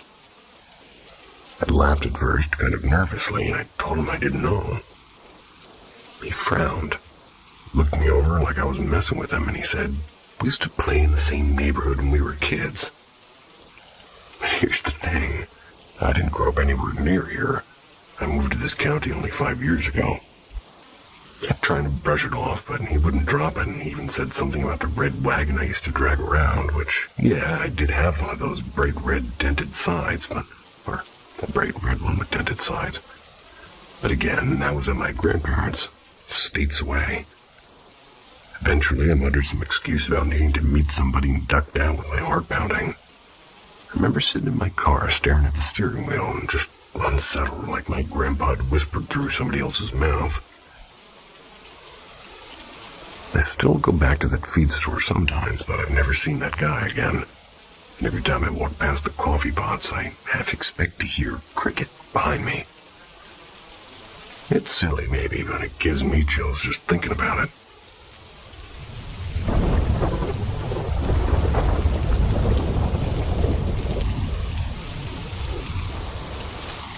The quiet field behind my uncle's farm.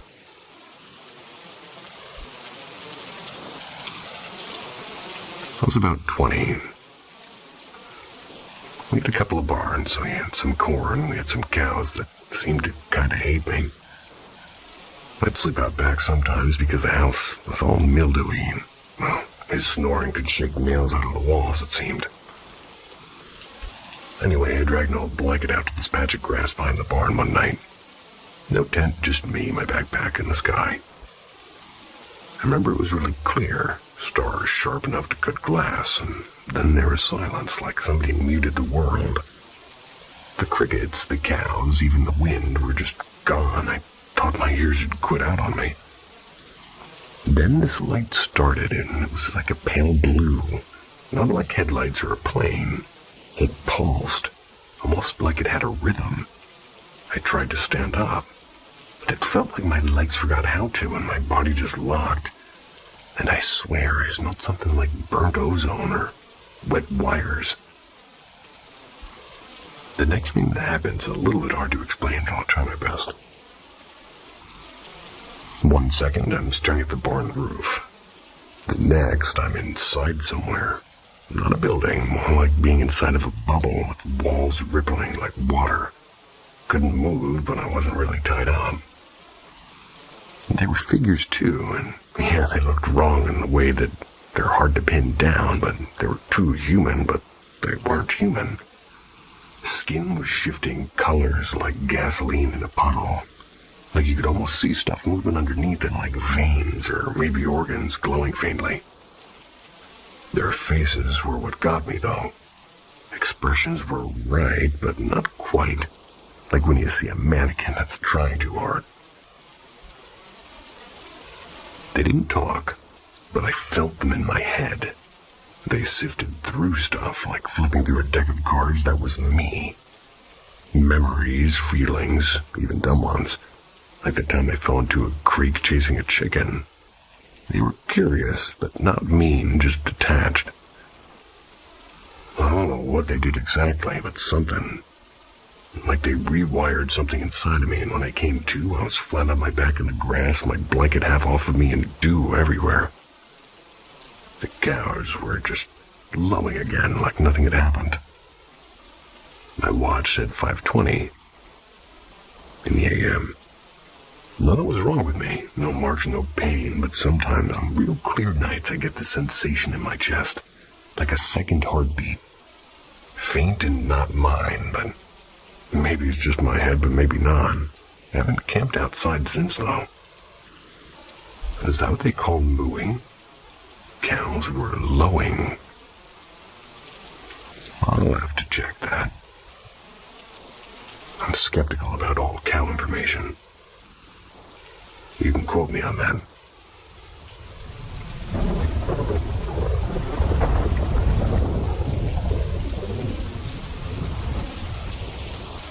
The boy at the bus stop.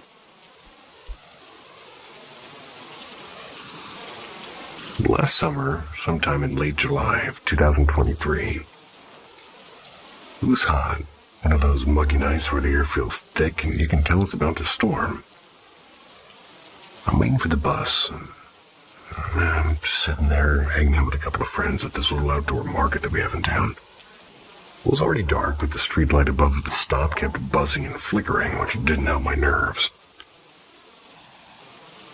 There weren't so many people around, just me and a guy across the street smoking. I sat down on the bench, head hurting from too much fried food and soda.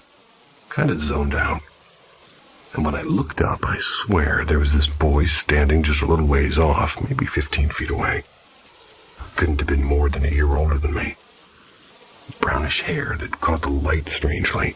Almost golden, like he'd just come from swimming or something. He was just staring at me. Not in a mean way, but not really smiling either, just kind of staring. I looked away quick because it freaked me out, and I bent down to retie my sneaker. My laces always come undone at the worst times.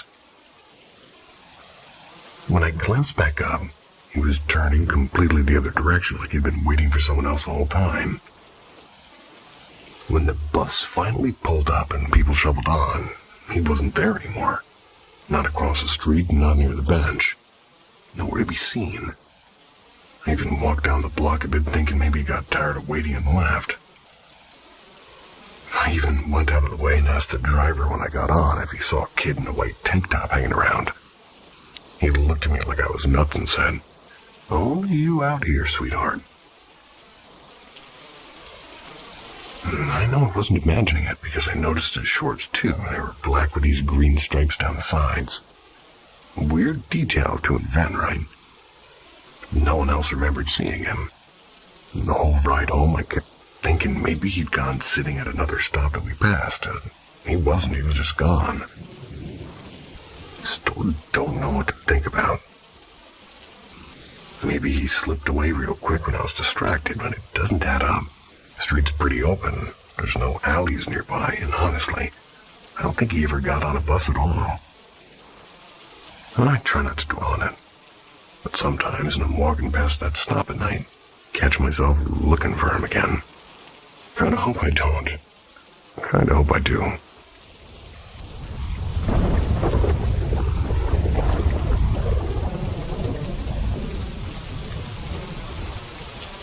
The night I swore I saw something over the barn.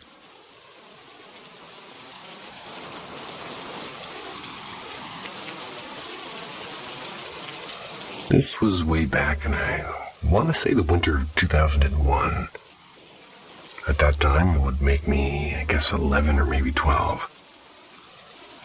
We lived way out in the sticks. We were in southern Ohio. We could actually see stars at night. The cold air always carried sound, kind of funny. Christmas Eve that year, my mom had dragged us to church for the candlelight service, which honestly bored me to death as a kid. But I did like the cookies afterwards. So we got home late, like close to midnight, which was kind of unusual. Usually we were in bed earlier, but the roads were icy and Dad drove extra slow that night. When we finally pulled up, everything was just still, like the whole world had shut up for the night. Even the dogs didn't bark, and I remember crunching across the frozen gravel driveway and hugging my coat tight. Then I heard this big whoosh. Not like a jet, not like a truck going by on the road, just like low and heavy sweeping of air. It was real slow, like when you wave a giant piece of cardboard through the air. I just froze, and I glanced up, and I swear on everything, something dark glided right over the barn. It was low, too, like lower than the treetops. Maybe the size of a van, but stretched out, kinda. Behind it were shapes, and I can't tell you what they were. They were smaller and moving in a line. Not loud, no engine sounds. No blinking lights like a plane, just silence. And the stupid part is I thought of reindeer, like immediately. I didn't even want to, but my brain just did. I think I heard a faint jingling sound, too, like bells. They were way off and carried in the cold air, but honestly, it could have been anything. Metal in a wind chime, even. I don't know. I didn't say a word to my parents. I just bolted inside and went straight to bed, and I was freaked out, but also kind of thrilled, like, what if? Now, as an adult, I'm like, well, okay, maybe it was some weird military thing. That maybe my kid brain was just inventing details. But the fact is, I remember how quiet it was and how close it was, how clear that whoosh sounded. And I know I saw something big glide over that barn. Was it Santa? Well, obviously not, but was it something? Absolutely. And to this day, whenever I walk that driveway on a cold, quiet night, I still look up just in case.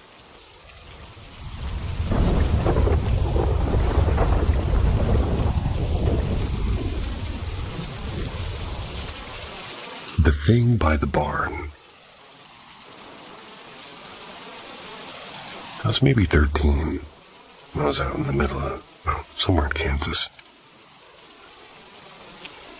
This has been circling my head for about 20 years now. I never told anybody except for my cousin who was there with me, but I still think about it sometimes, especially when I'm walking past old barns. So my uncle had this place just outside town. It was like a farmhouse with a red barn and always looked like it was leaning a little too much. He let us stay there sometimes in the summer when our parents wanted a break.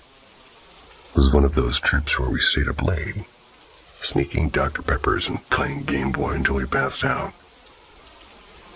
Next morning we got bored and decided to go mess around outside. It was hot, like the kind of sticky summer heat where even the grasshoppers sound tired. Behind the barn there's this little patch of trees and a dried-up creek bed. We were just tossing rocks into it, trying to make them bounce. That's when we both heard it, like somebody walking in the gravel on the other side of the creek. There was heavy steps. They were real steady, like 3 crunching sounds.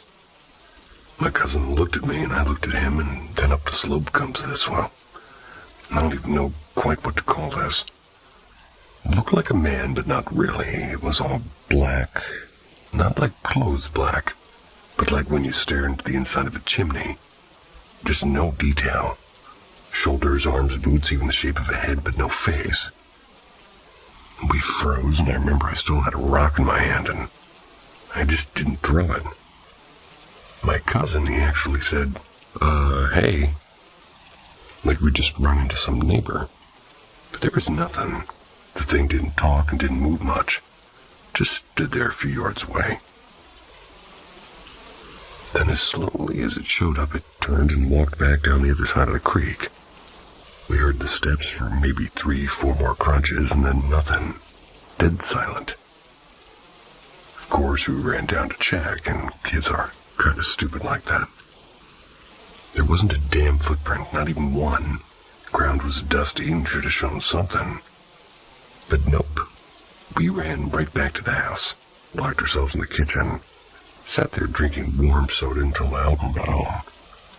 Never told him. Never told my parents. Every once in a while, when I drive past that area, I still glance at that barn. Wonder if what I really saw was what I think I saw. Cousin swears up and down it was real, so at least I know I'm not crazy. But it does bother me that there wasn't a single mark left behind. Like it didn't belong here at all.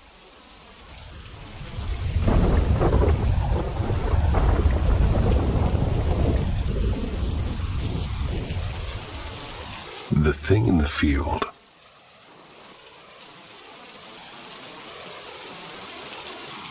So this happened when I was about 17, and living out in the middle of nowhere. And our house was right up against this big stretch of farmland. Just cornfields and old sheds and other things that nobody used anymore. We didn't even have much of a real basement. It was more of a root cellar. So most nights I'd hang out in the little barn out back where we kept the tools. I'd smoke there sometimes. My mom thought I quit. Anyway, one night I'm sitting on this busted lawn chair in the barn. I'm on Snapchat and I just noticed something out of the corner of my eye. I swear to God, there was this tall, dark figure just standing by the wall. Not moving, just being there.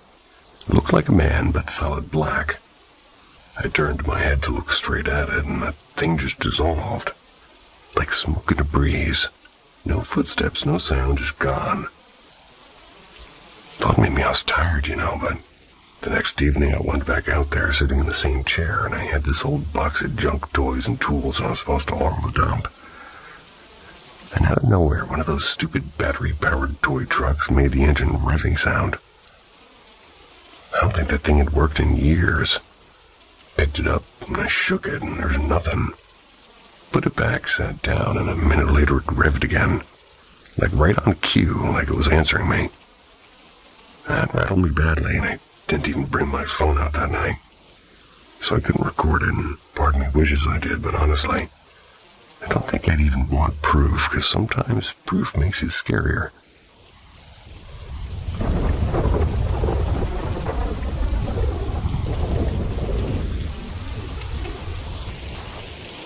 The old farmhouse shadows.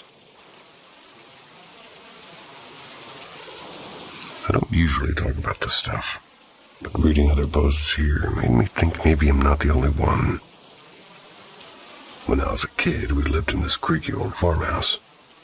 It was in rural Ohio. And there were drafty windows, and when the wind hit just right, it moved like crazy.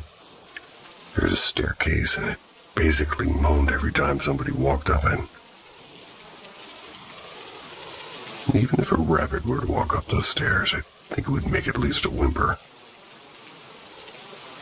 My room is at the top of the stairs, across from a spare room where my cousin sometimes stayed when her family visited.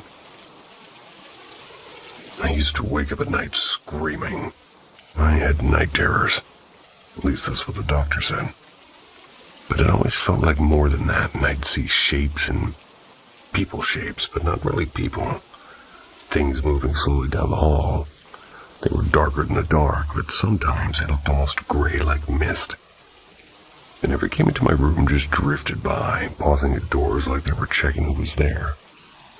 Then they'd keep moving, always in the same direction toward the back porch that faced the woods. For years, I figured it was my brain playing tricks. Kids see weird things. Well, at least that's what I was told.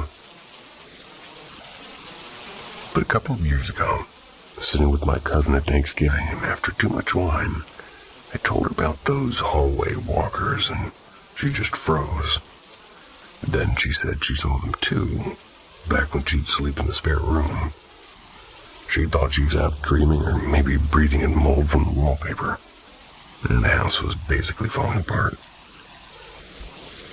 The thing is, the old family cemetery is out past the woods, maybe a 5-minute walk if you know the path. My uncle used to say the house was built on an old wagon road folks used to take to get there. He joked that maybe the neighbors were still using it. I don't know. I don't believe in ghosts, but sometimes when I think back, I still hear the floorboards creaking, like somebody slowly making their way down the hall. My gecko is slowly making his way up the wall.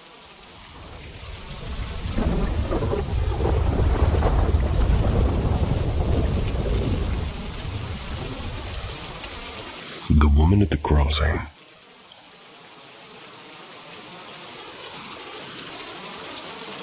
Well, they say when you have something to share, that you should share it.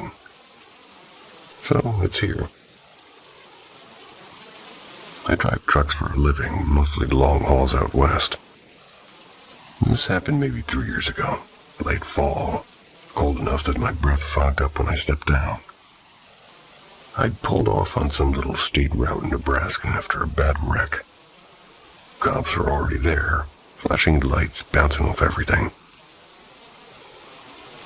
I slowed down basically to a crawl, and it looked like a pickup had tried to beat the train at a crossing. Ugh. And while he didn't make it, the whole cab smashed like a soda can. They had tarps and EMTs moving fast.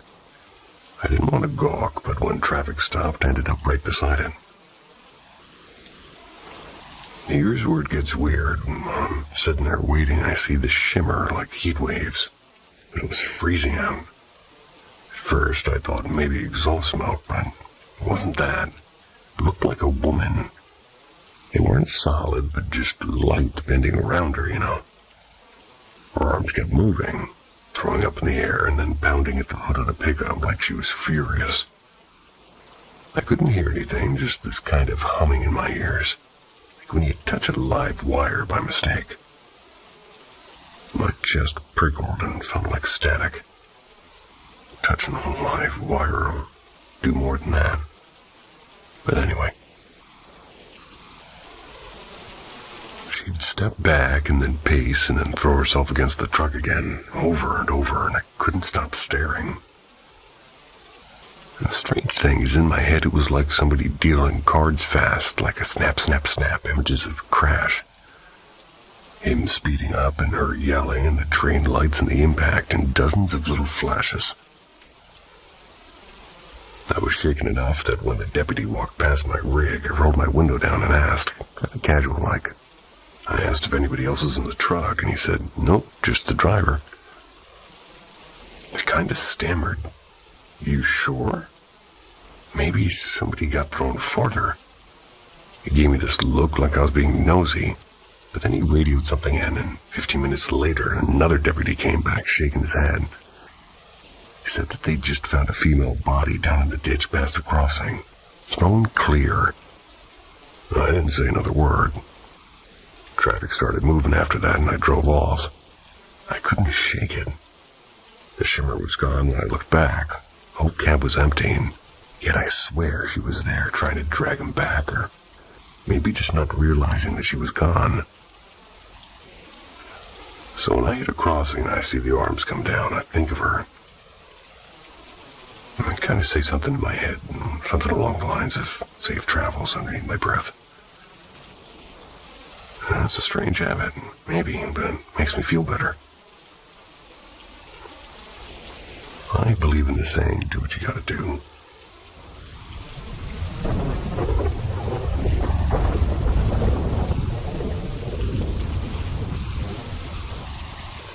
The old barn radio.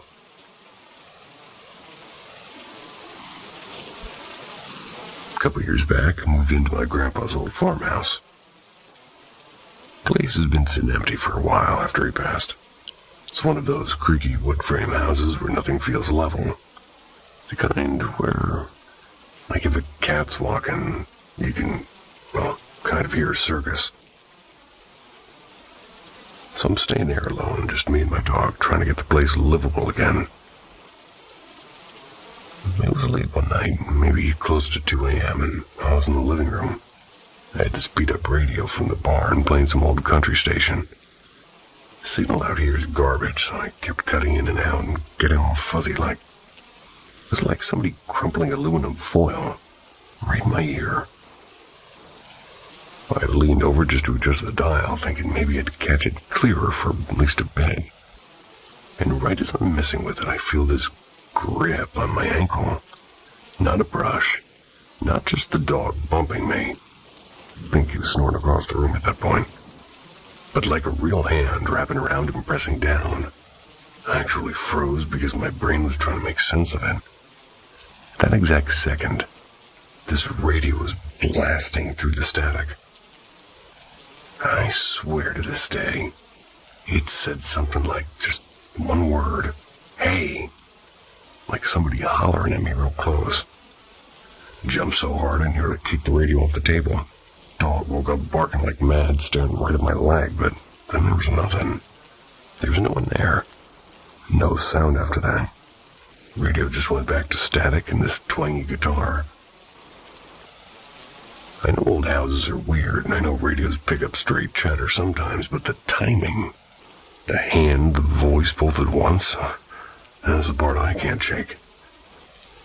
Told my sister the next day, and she just laughed at me. Said it's just me being spooked in a house with too many memories.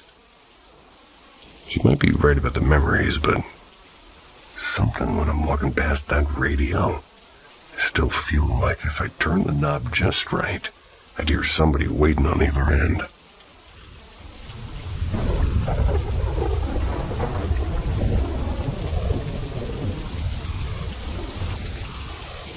The balloon face in the barn house. I don't even know how to word this right. Feels kind of dumb even typing it, but it happened, and it's stuck in my brain. Where I grew up, there were old barns just falling in on themselves everywhere.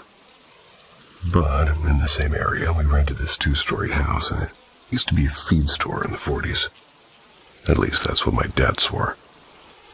You could still smell the grain, at least in the wood, especially when it was raining. So anyway, one night, I'm maybe 19, and I was upstairs in what used to be the hayloft.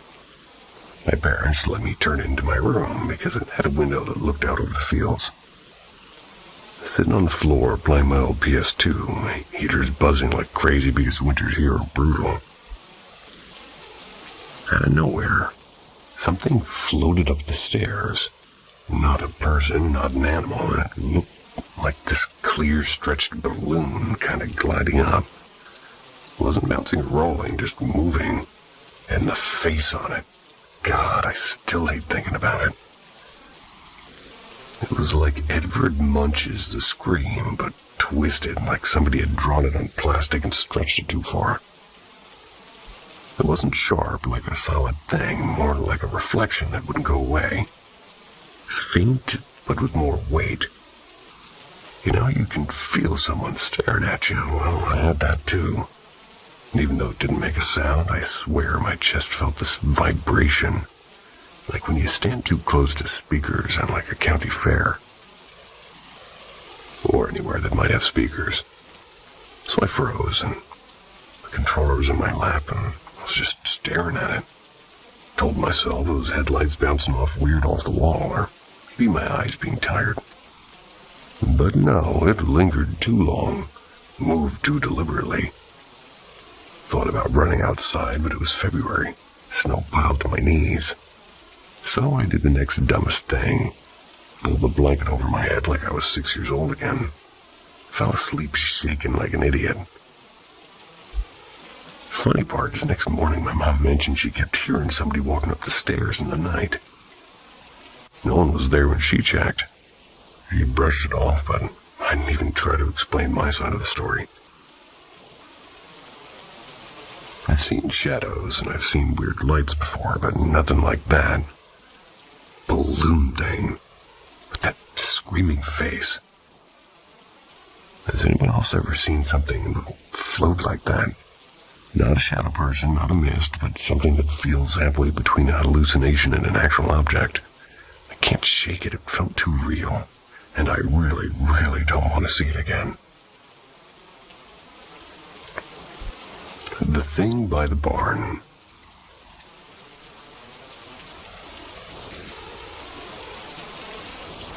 Last spring, late March. I still don't have a good answer for this thing. I live out in the country, like proper middle of nowhere stuff, and I've always been pretty comfortable outside at night. I mean, I grew up walking around the fields with just a lantern or no light at all.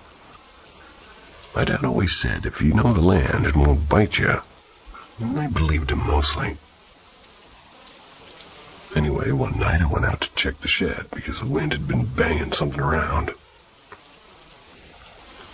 My wife was inside with her little boy, and I didn't want the noise keeping him up, so I pull on my boots, grab the old flashlight, and I head out.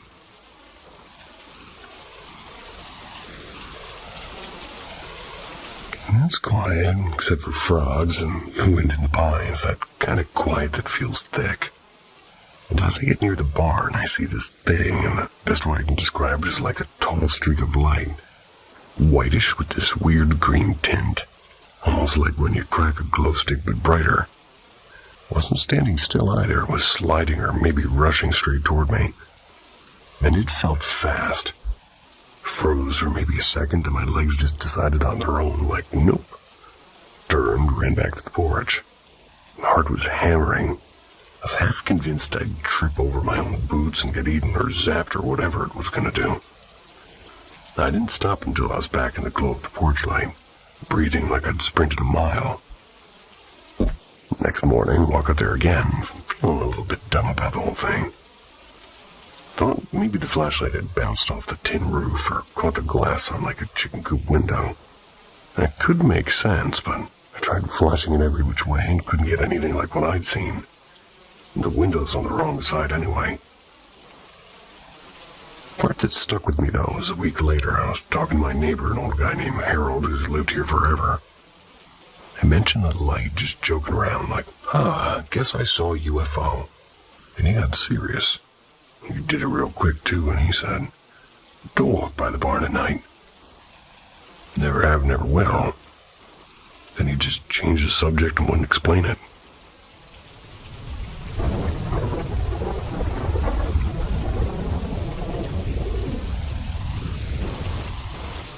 The TV at my grandma's place. I don't really talk about this much because it sounds like I'm making the whole thing up. But when my grandma passed, I ended up moving into her old trailer out in the country. It's a pretty tiny place, and I don't mind it. It's cheap. There's quiet neighbors and the whole deal. But anyway, there's something here that's not Grandma. At least I don't think so. I've seen a couple figures like shadows, but not quite. More like when heat rises off the road and makes things look all wavy. Usually just in the hallway by the back door. They don't feel bad, not threatening or anything, just sort of there. But the TV gets me. Like every time I put on those ghost hunting shows, which, yeah, I know, kind of asking for it. The power in the living room just cuts out. Not just the TV, the whole damn breaker flips. You gotta go outside in the dark to reset it. It's always when I'm watching the kind of shows where they're like shouting at the air, like, if anyone's here, move something. And I swear it feels like whatever's here is like, oh, you want that? Cool, here you go, no electricity for you. It's not random either. Breaker's fine when it storms, fine when I run the microwave and space heater at the same time. But the second some dude on YouTube says, touch something, boom, blackout. One time it happened 4 times in a row, and I was stubborn and kept turning it back on. Then finally gave up and put on some boring cooking show. Power stayed on after that. If I watch the same video on my phone with headphones, nothing happens. It's like the TV's the trigger, and I've gotten used to just watching stuff that way now, and it's easier than having an argument with whatever's hanging around.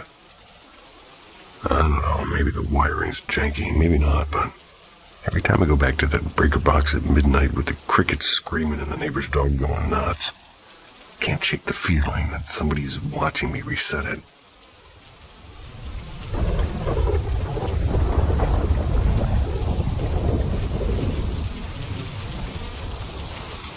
The Whistler by the Shed.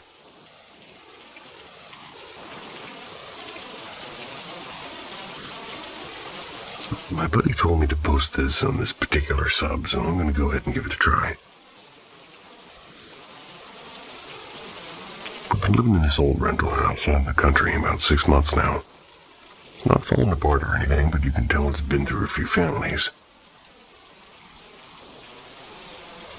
So my youngest, who's 4, she started saying that she doesn't like playing near the back window because of the man by the shed.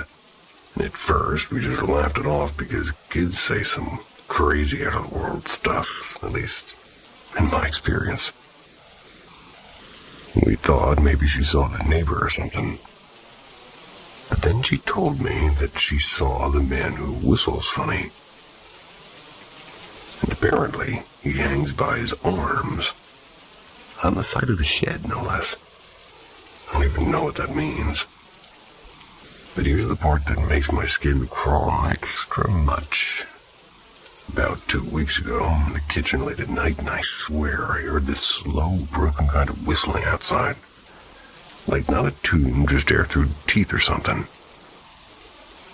Went out with a flashlight. There's nothing there, no wind either. It was just dead still.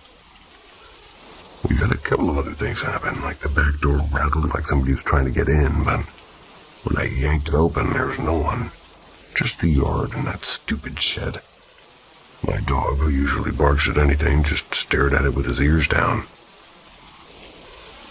One morning, I woke up to muddy handprints on the side of the shed. Told myself it was probably from the kids playing, but prints were too high up, like way too high for them to reach. Keep telling myself it's nothing. Old houses do creak and animals do mess around at night. Kids make things up too. But then I hear the damn whistle in my head when it gets real quiet and I don't even know anymore. So that's my weird little story. Curious if anybody else has ever dealt with something like that.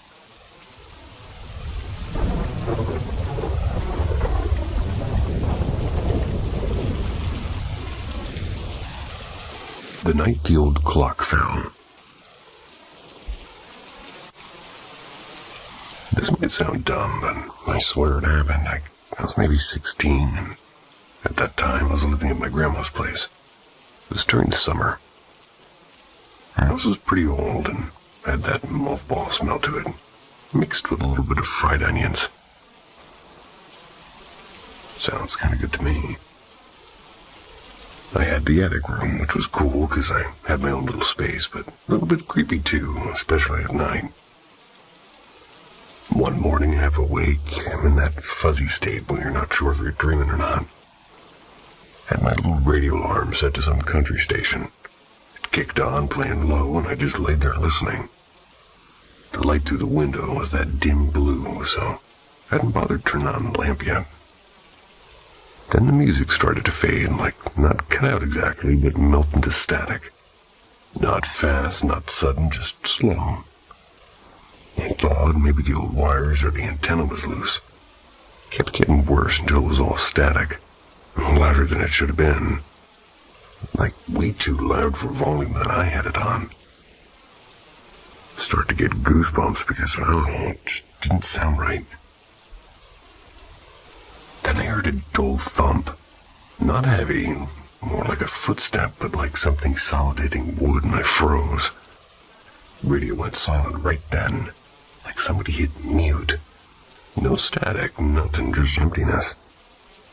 I couldn't even move, I just lay there staring at that ceiling. Then a couple minutes go by, which felt like an hour at the time, and radio starts coming back on, but weird. Like somebody was slowly turning the knob up from 0. First faint, then clearer. Then the music was back like nothing had happened at all. Finally pulled myself up and switched on the lamp. Everything looked the same except for one thing. The old clock that sat on the shelf above the radio was on the floor. The thing is it was wedged behind a stack of books. The books didn't move, just the clock. And that clock had been there for years. My grandma said it hadn't been touched.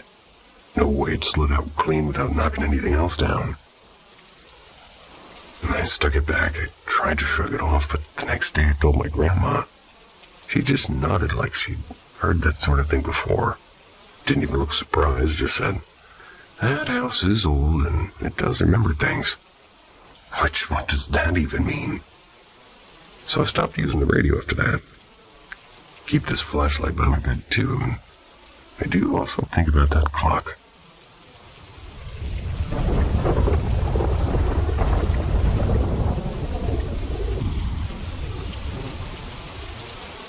The house by the tracks. So this is something I've never really talked about because it sounds so ridiculous, especially if I say any of it out loud, but I'm going to make you read it. Every now and then I'll dream about that place and I'll wake up with this, I guess you'd just call it a heavy feeling, especially around my chest. I was 9 or 10 and I was someplace nobody really cares about. Not even going to share it.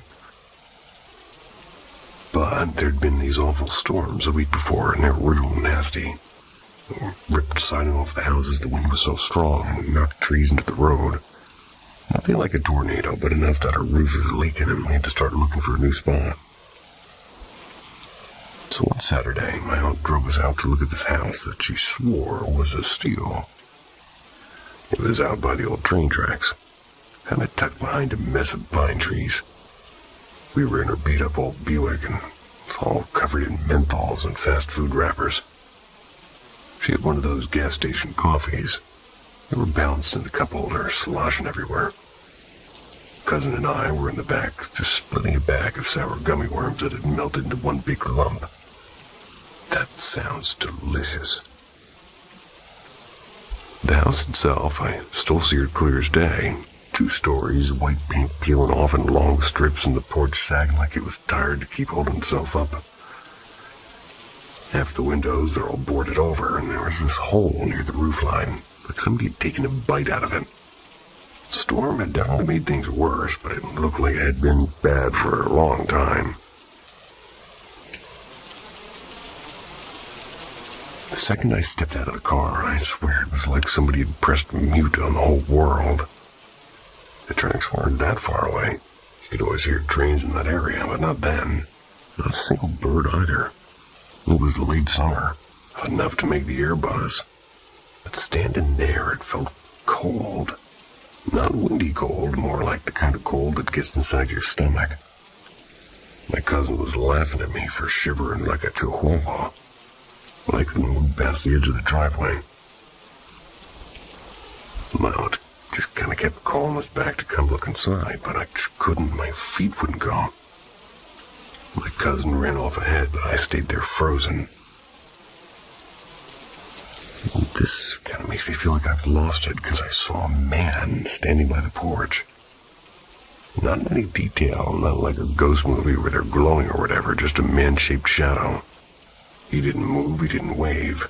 It didn't even feel like he was looking at me, but I swear he was there. So I started crying, which was pretty embarrassing because I really wasn't the crying type, or I didn't think myself as such. Especially not around my cousin. My aunt came back out all huffy, and when she saw my face, she got soft and said, "Oh, okay, we'll go, it's not worth it." And on the drive back, my cousin kept asking me who I was talking to. I told him I wasn't talking to anybody, but he swore he saw me nodding at somebody by the porch. To this day, he still brings it up as a joke when we talk, like, "Remember your ghost buddy?" Thing is I wasn't nodding, at least I don't think I was. Never went back to that house, and I think it burned down a few years later in a quote-unquote mysterious fire, according to the paper. I'll tell you what, I never eat melted gummy worms again. Don't let a haunting ruin a good thing.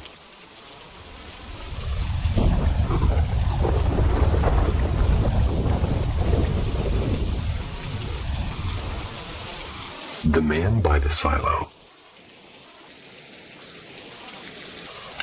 hard to write it down without sounding too weird, but maybe there's somebody out there that might have had something similar. So back when I was about 12, we lived in this old place. It was a farmhouse. It wasn't like a cute one either. It was like mice in the walls sort of place.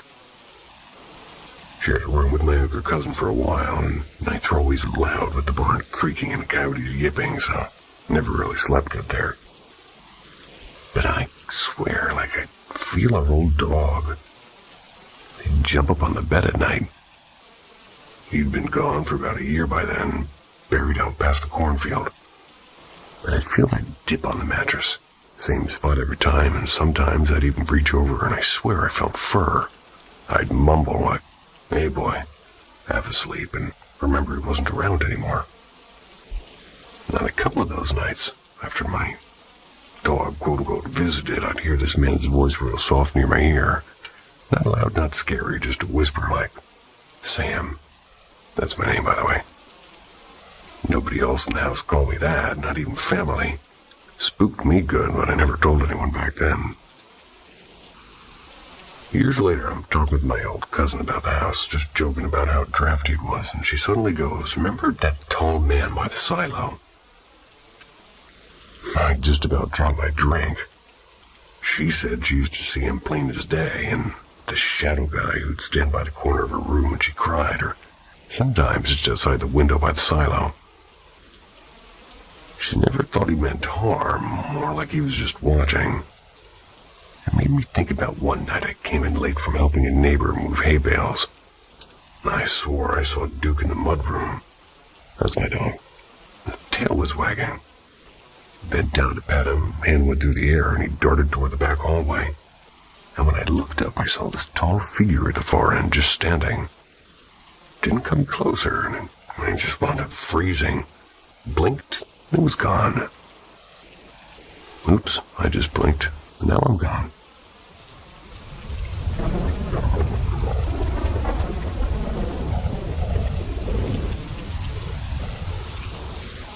This isn't fiction. These are real people with real experiences that they can't explain. At Paranormal M, we bring their stories to light. Subscribe. Hear them all. When I was 19, me and my cousin thought it'd be funny to mess around with some witchcraft books that he picked up from a second-hand shop. Not the fancy Solomon stuff like you see online, just a beat-up paperback with pentagrams and doodle and all the stuff in the margins. So we're sitting in his mom's garage with candles from Walmart and reading this ridiculous chant out loud, laughing more than anything. Nothing happened, or at least nothing that we noticed. We just went back inside, played Xbox, and crashed out. That night, though, man, I dreamed I was running barefoot down an old two-lane highway by my town. I could hear something behind me. Not footsteps, more like claws dragging on asphalt. I woke up sweaty as hell with my heart pounding. My socks, they were full of little bits of gravel, like I'd actually been outside. My aunt found the back door cracked open too. Freaked me right out. Never told her about it though. In fact, I actually shoved it down for years. Figured I'd spooked myself and life went on as it usually does. But last month I'm with my wife in Nashville and we're doing one of those haunted tour things just for laughs. And this older woman running the place just starts staring at me. Real uneasy like. Says something like, "Honey, you've got a shadow still walking with you." Then she won't even take her money. Just hands it back and kind of hustles us out the door. And now, for 3 nights in a row, same dream as when I was a teenager. Me running down that dark highway, lungs burning and whatever it is, closer than before. Wake up and I swear, my calves feel sore, like I've been sprinting. My wife says I kick in my sleep, but I don't think that explains it. Anyway, not sure what I'm looking for by posting this exactly. Maybe just to get it out of me or get it out there. Maybe somebody else has had this thing where dreams leave residue, I guess. Keep telling myself it's just stress, but man, I don't like going to bed lately. The last time I kicked in my sleep, I flung a drink across the room. Woke up to my dog drinking it, or licking at it. Licking is drinking, isn't it? For a dog.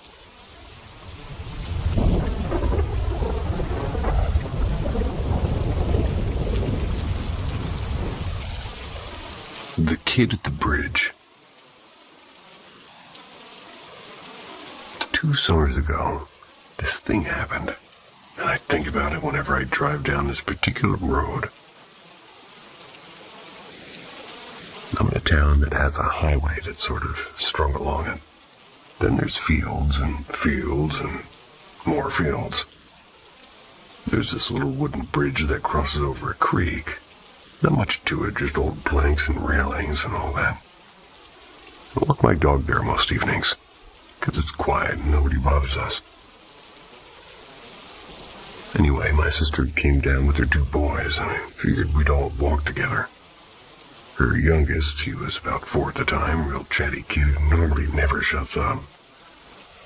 But when we got to that bridge, he nearly stopped dead. Wouldn't move, wouldn't even look at us. Just stared off at one of the posts like he was listening to somebody. We thought maybe he saw a bird or a snake or something. But then his face got all tight, like he was gonna cry or something.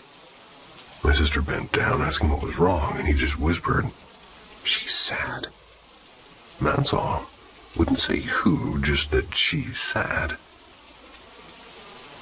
Kinda gave me chills, because not sure if it's true.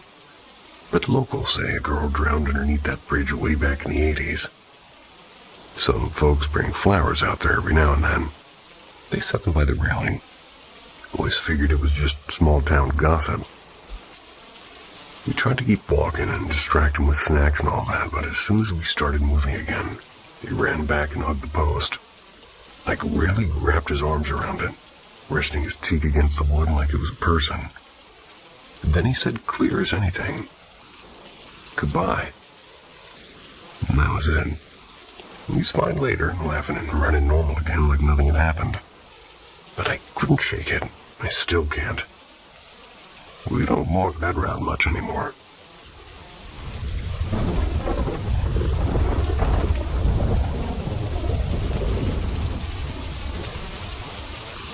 The chair by the window.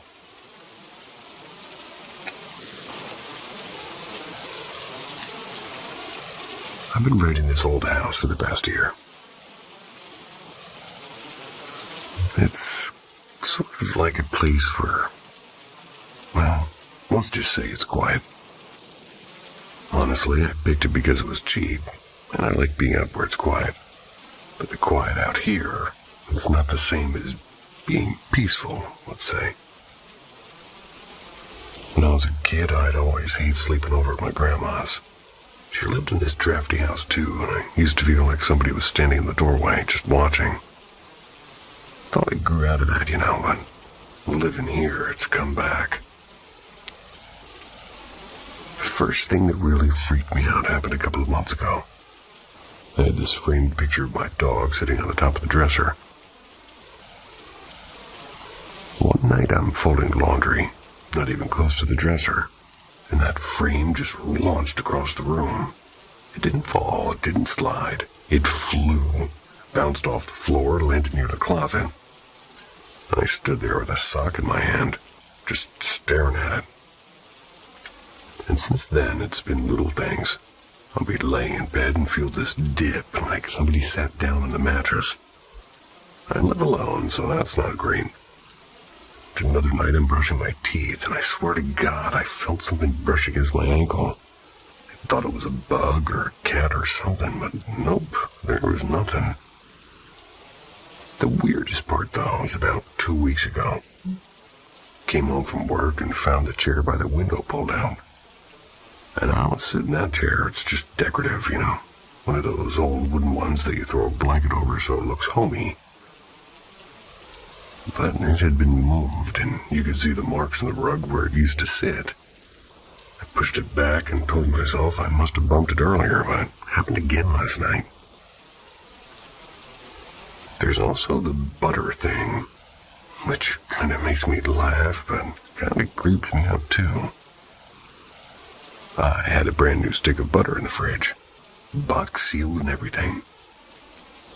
But one morning I opened the fridge and half the stick's gone, sitting on a plate like somebody's been using it. I live alone. I don't even eat much butter. I called my sister about it and she just laughed and said maybe I sleepwalk. I know I don't. At least I don't think I do. In the basement, don't even get me started. Laundry's down there, so I have to go, but every single time I hear these little scuffing noises under the stairs, it's like I thought I saw something move, like a shadow darting, but I blinked and it was gone. It is an old house, so maybe it's a mouse, but I don't know. Anyway, last night the bed shook. Not an earthquake, not a truck rumbling by, just 3 sharp shakes, like somebody put their hands on it and gave it a good shove, I laid there. And at this point, I keep wondering if I should call a priest or just back up and break the lace. But then I feel dumb because maybe it's all in my head and can't shake that feeling that somebody else is here with me, like in the house, watching.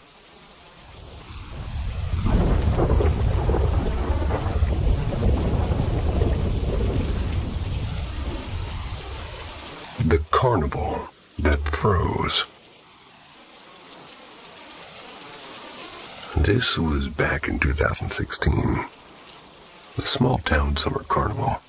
The kind where the Ferris wheels all, well, let's just say, doesn't quite look safe. And the kind where there's the 3 colors of cotton candy. The blue, the pink, and the white. There is only blue to me. And I was maybe 3 beers in. I'm walking around alone because my buddy just bailed last minute. There was this weird moment by tilt-a-whirl. I swear everybody stopped moving. Not like slow motion, just froze, and the lights still blinked, the music kept blasting. But the people, they were mannequins. I rubbed my eyes like an idiot. Thought maybe I was just too drunk. Then I saw these 4 kids in wolf masks, standing at the edge of the midway. They didn't freeze, they were just looking right at me, and it was all synchronized, like some creepy choir act. One of them lifts his hand and does this sort of lazy wave, then all 4, their mouths at the same time, say, sleep. I don't know why I listened, but I sat down there in the pavement, next to a half-eaten funnel cake, and just like that voice, like a voice, like not in my ears, but in my head, goes, 3, 2, 1. Congratulations, you're done. Game over. Like a video game screen. I felt my stomach flip and there's nothing, just blank. And when I came back, everyone was moving again. A guy walked past me carrying a giant stuffed bear like nothing happened. The rest of the night was off, like my phone buzzed with a message I didn't type, and it said, imagine harder. My reflection in the funhouse mirror shifted. Like not me, but somebody taller and sharper with these hollow eyes. I don't even like thinking about it. Later I tried telling my cousin though, and he laughed and said it sounded like I glitched out. Strange thing is last year at the county fair I caught a glimpse of a wolf mask hanging off a kid's backpack. Same design. My heart about stopped. I don't go to carnivals anymore. Something about all those flashing lights feels staged, like they're waiting for me to play again.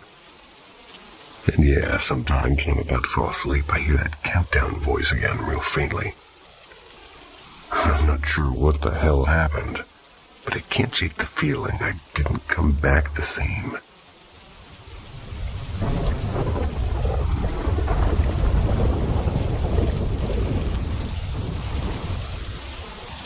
The night behind the barn. Back when I was 14, staying at my uncle's place in southern Arkansas. Got this old house out there. There were acres of woods and had a lot of fields around it. Kind of place where your phone drops signal about half a mile before you even get to the driveway. Real pretty during the day, but at night it's just black, like somebody painted over the whole world. And anyway, I was supposed to sleep out in this little loft above his barn, because my cousins had friends over and the house was pretty much packed. Didn't really mind. I brought my DS and some snacks, so I was pretty content with the idea. The loft had a beat-up couch and a lamp that really only worked if you kicked the base. Felt kind of cool, honestly. The thing is I realized way too late that I'd left my charger in the main house. So, around 11:30, I just decided to go and grab it. My uncle's yard, well, the light in the yard had burned out weeks before. It's just me and this tiny, sort of crappy flashlight. Kept flickering when I shook it. And I was walking across the dirt lot to the house, and I kept hearing this crunching in the grass like footsteps, but not steady, like stop and go and stop and go. I tell myself it's a deer, because they're everywhere out there. But then, just past the fence line, I swear I saw something standing upright, way taller than a deer. Two shiny points, like eyes catching in light, staring straight at me. I bolted and, well, no thought, I just ran. Nearly tripped on the hose by the porch, slammed the door behind me so hard my aunt yelled from the living room. She thought I was being dramatic, and I grabbed the charger and sat there breathing like I'd run a marathon. Finally admitted what I saw, though. My uncle, this big tough guy, used to hunt coons at night, just kind of frozen. Didn't laugh, didn't joke, and he told me I could sleep in the house that night. Next morning, he didn't say a word about it. Took me into town for breakfast like normal. But I noticed he went out later and sprinkled salt all along the barn entrance. Wouldn't say why. I don't know, but I can still see those eyes clear as day, and I haven't slept in that loft since then.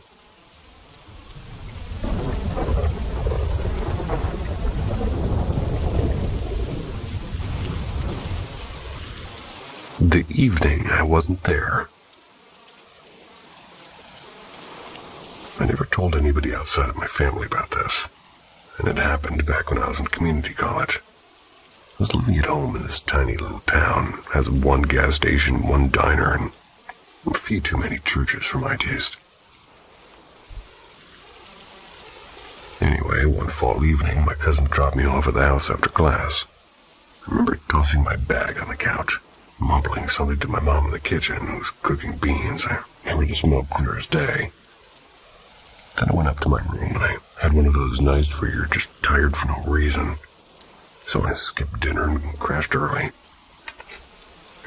Next morning, I walk into class. My buddy goes, "Man, you were on fire last night at poker." And I'm like, "What are you talking about?" He swears I was there at his garage playing cards and joking around and drinking cheap beer. He even said I borrowed his lighter. And he wasn't laughing, he was dead serious. A couple other guys backed him up like, "Yeah, you beat me twice in a row." I laughed it off, but then they started asking me specific things. What song was blasting on the radio and who knocked over the chips and all that kind of stuff. All I could answer was like I knew, like I could see it in my head, same as a real memory. I remembered the neighbor's dog barking outside. That stupid dog never shuts up.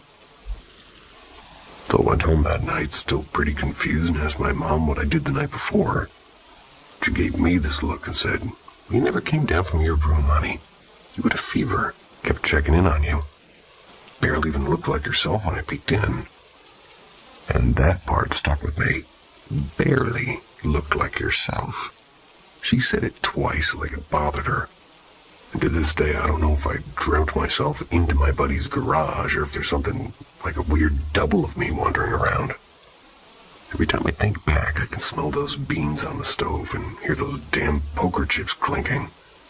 Both memories feel the same. don't play cards anymore. Not because of that, just because I don't know. Feels off now.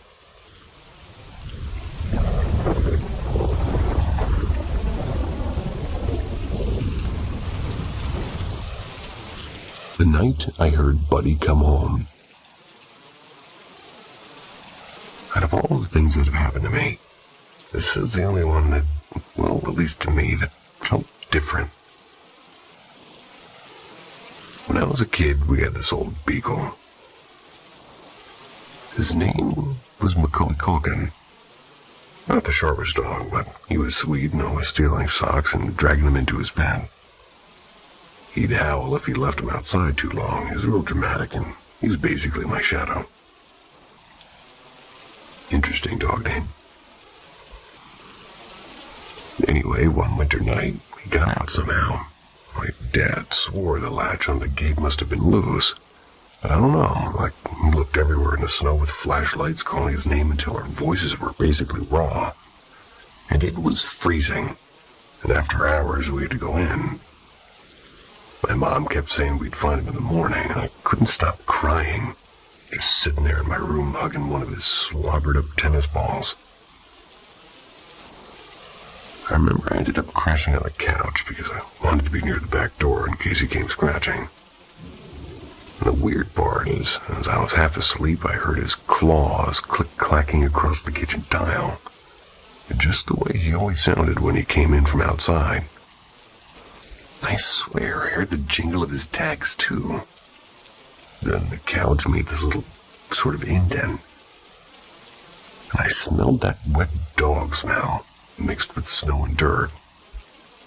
I mumbled something like, "Good boy, Macaulay Culkin."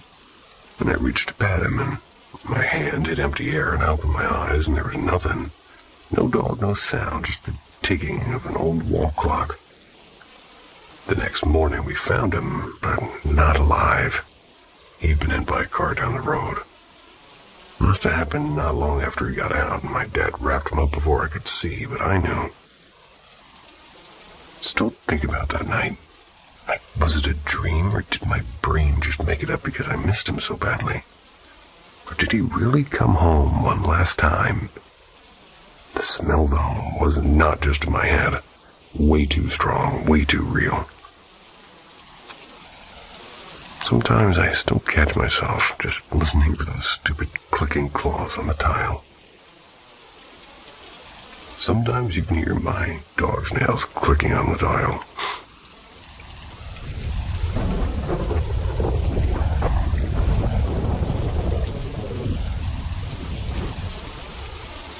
Old mill shadows. I grew up in this river town. The biggest landmark was this abandoned flour mill. It was right by a bridge, and the town tried to turn it into a community hall once, but honestly, it just sat there half-finished, and it was old and dark. When I was maybe 7 or 8, they were doing some kind of summer picnic thing by the river. My cousins were all playing tag, but I got bored and wandered into the mill because the doors weren't locked. The second floor was mostly storage and old chairs stacked and broken tables, that kind of thing. I swear, right as I stepped onto the landing, this door at the end of the hall creaked open all by itself, and an old baseball came rolling out, bouncing toward me. Like it wasn't just sitting there, it bounced. I bolted back outside like a little chicken, swore I wouldn't go back in, and nobody believed me, of course. Fast forward, and I'm in high school. Different house by then, though. My room was down this long, narrow hall in the basement. Bathroom right beside it. Then the hall sort of hooked into the den where my brother played Xbox. One afternoon, I stepped out of my room, and just as I passed the bathroom, felt like 2 people dumped water on my head. I even yelled at my brothers because I thought it was them messing with me again. But they came running from the den, laughing at first, then confused, because my hair was bone dry. Whatever I saw, they weren't it, and the weirdest part is for a split second I swear I saw 2 kids in old-timey clothing, like stuff you'd seen in an old family photo, and then gone. Then there was a few summers back. Me and my girlfriend, who's now my wife, congratulations, hit up Dairy Queen after a long day. Did the usual sit in the car thing. She finished her blizzard, stuck the spoon in the cup, set it on the dash, and we're just talking with the windows cracked. Then suddenly the spoon spins. Not falls, not tips, like it twirled around once. She said it looked like air pixels glitched, and I thought it was just a streak of light, like pushing it. And neither of us are into ghost stuff, but she still brings it up sometimes when we drive past that Dairy Queen. Don't know if any of this means anything. Could just be my brain filling in some blanks or drafts or something. Whatever. But when I'm alone, I think about that baseball bouncing toward me, and I still get the chills.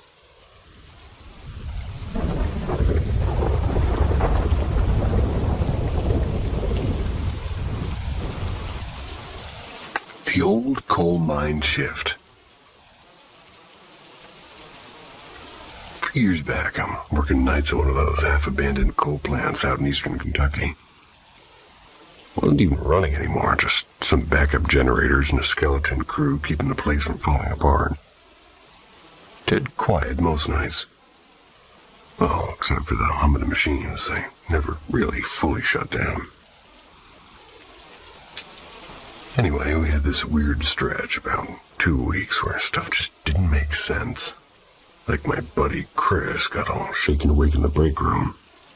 He swore one of us had tapped him on the boot, told him his shift was starting. Only thing is, nobody had touched him. I was in the control room with the others the whole time, and he said the voice, in quotes, was right next to him, low and almost annoyed. And then it spread. Guys who worked in those cramped tunnels under the plant started complaining about getting tapped on the shoulder while they were bent over at pipes. The kind of tap where your heart just drops, because you think something's wrong. But there'd never, ever be anybody there. They'd crawl out and they'd be cursing and saying, "Who the hell was behind me?" Nobody, and we'd all be accounted for. Strangest thing for me personally, this one night I kept hearing boots walking the catwalk above the generators. Steady steps, real heavy. Climbed up there thinking one of the old-timers was doing rounds, but it was empty. Just the echo of my own breath. Stayed up there a while, hoping I'd catch whoever was screwing with me, but nothing. We'd tried laughing it off, saying it was just the place settling, or maybe one of us just being half asleep and imagining things. But the timing, man. All packed into that one stretch of nights, and then nothing ever again, like a switch flipped. Places like that, they've got this sort of weight, and you can feel it when nothing's happening. Wonder if we brushed up against something that we weren't really supposed to.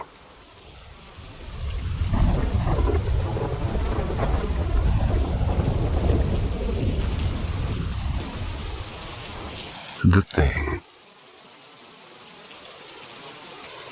Even though this is embarrassing, I'm just gonna say it. I was 12 or 13.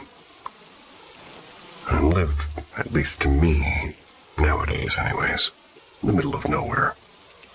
My dad had lost his job and we ended up renting this old ranch house.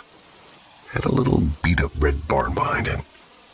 The place was cheap and then it was basically falling apart, and there were drafts, or the whole building was basically a living draft. At first, it was just normal old house stuff, like doors swelling, nails popping, and mice in the walls. Didn't think much about it. But after a while, I started waking up at night like 2 or 3 in the morning. Always the same time, with my window facing the barn, and I swear to God I'd see these tall, dark shapes just moving around there. No sounds of boots in the dirt, no source of light, just shadows sliding around like they belong there. And one night I woke up, and still makes me feel weird even just typing it out. One of those shadows wasn't outside. It was standing right in the doorway of my room. Thought maybe I was dreaming, but I couldn't move. My whole body was stiff. Like my muscles had just quit out on me. Then this high ringing was filling my ears like a whistle that kept getting sharper. Felt like forever, but maybe it was only a minute. Then gone, I sat up gasping. My shirt was damp like I'd been sweating buckets. Went running to my dad's room and he just told me I'd been having night terrors. But I'd had nightmares before and this wasn't that. I was awake. I know it. Luckily, we moved out after about a year. Not because of that, just because Dad found steady work again, but to this day, if I drive past anything like that at night, to that same cold knot in my stomach, like something's still out there, waiting. And I still wake up sometimes at 2:30 a.m. for no reason at all.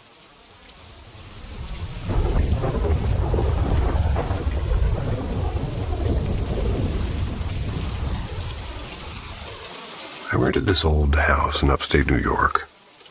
It wasn't like haunted looking, not really falling apart or anything, just sort of an old farmhouse that somebody had fixed up.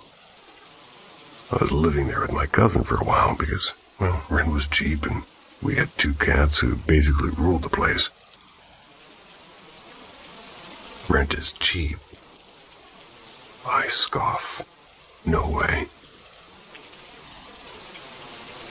So anyway, one night in late fall, must have been around 11 p.m., went out to the back field to smoke, and it was cold enough that you could see your breath that night. The grass was all crunchy with frost. Cats were inside, but one had followed me out, and she froze up suddenly, tail puffed out and ears back. You know when an animal just knows something? Like she's staring at this corner of the fence where, swear to God, I saw something dart by like a person-shaped shadow, but too fast and too smooth. Stood there a second, thinking maybe it was my eyes adjusting, or car headlights or something. Then no cars went by. My cousin yelled from the kitchen window asking if I saw that, and we both saw that. That freaked me out a little bit more because usually it's just one person who thinks they saw something. Went back inside, locked up, tried to shake it off, and put on some dumb TV and made grilled cheese, trying to act normal. Then the weirdest part is one of the cats started yowling like crazy in the hallway. Went to check, front doors deadbolted and chained, standing wide open, chain still hanging there just like it unhooked itself. And after that, little stuff happened all the time. The doors clicking shut when no one touched them, and soft footsteps upstairs, even though we only used the bottom floor. Then once, a jar of pickles rolled off the counter in slow motion like it was set down on the floor instead of falling. I don't know what it was, and I never felt like it wanted to hurt us. But it also wasn't friendly. Well, more like it was letting us know that we weren't alone. We stuck it out until the lease was up, but I'll tell you right now, every night I double-checked that door chain before bed. And still, sometimes woke up to find it open. Anybody else ever deal with something like that one?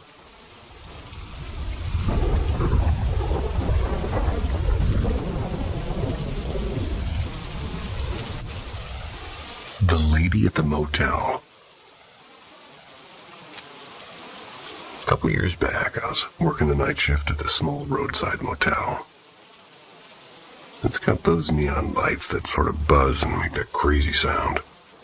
And half the time they don't even work right, but we get all kinds of characters passing through there.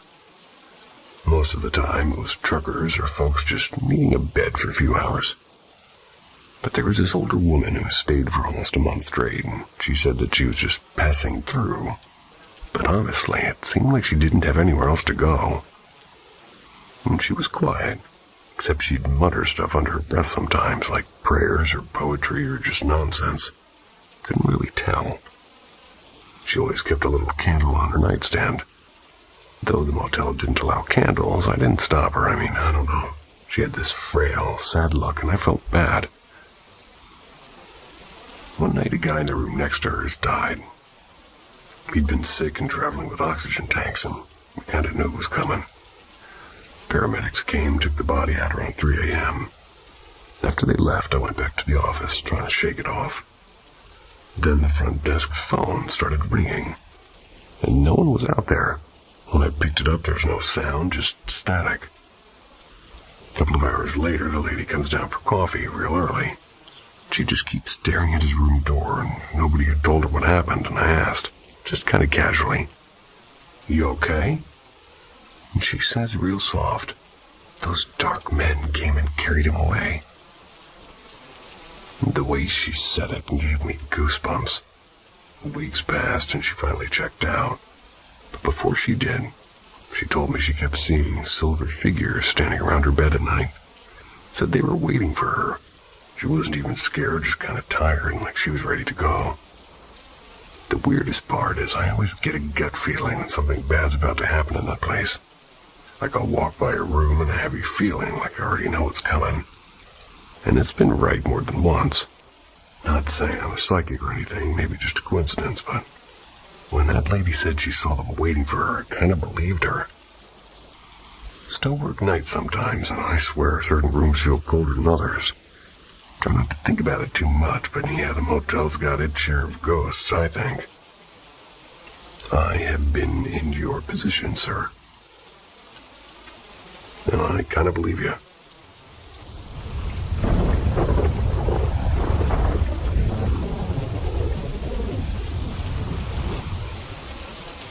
The wrong number in the barn.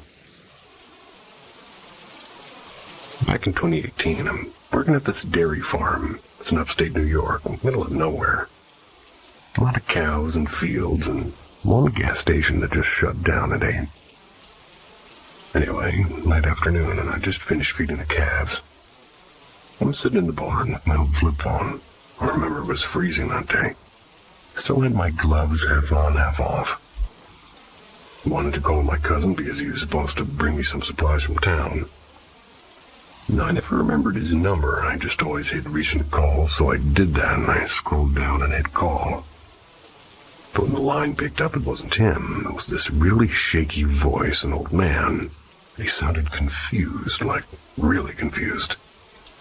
He said, "Is it dark yet? Where am I?"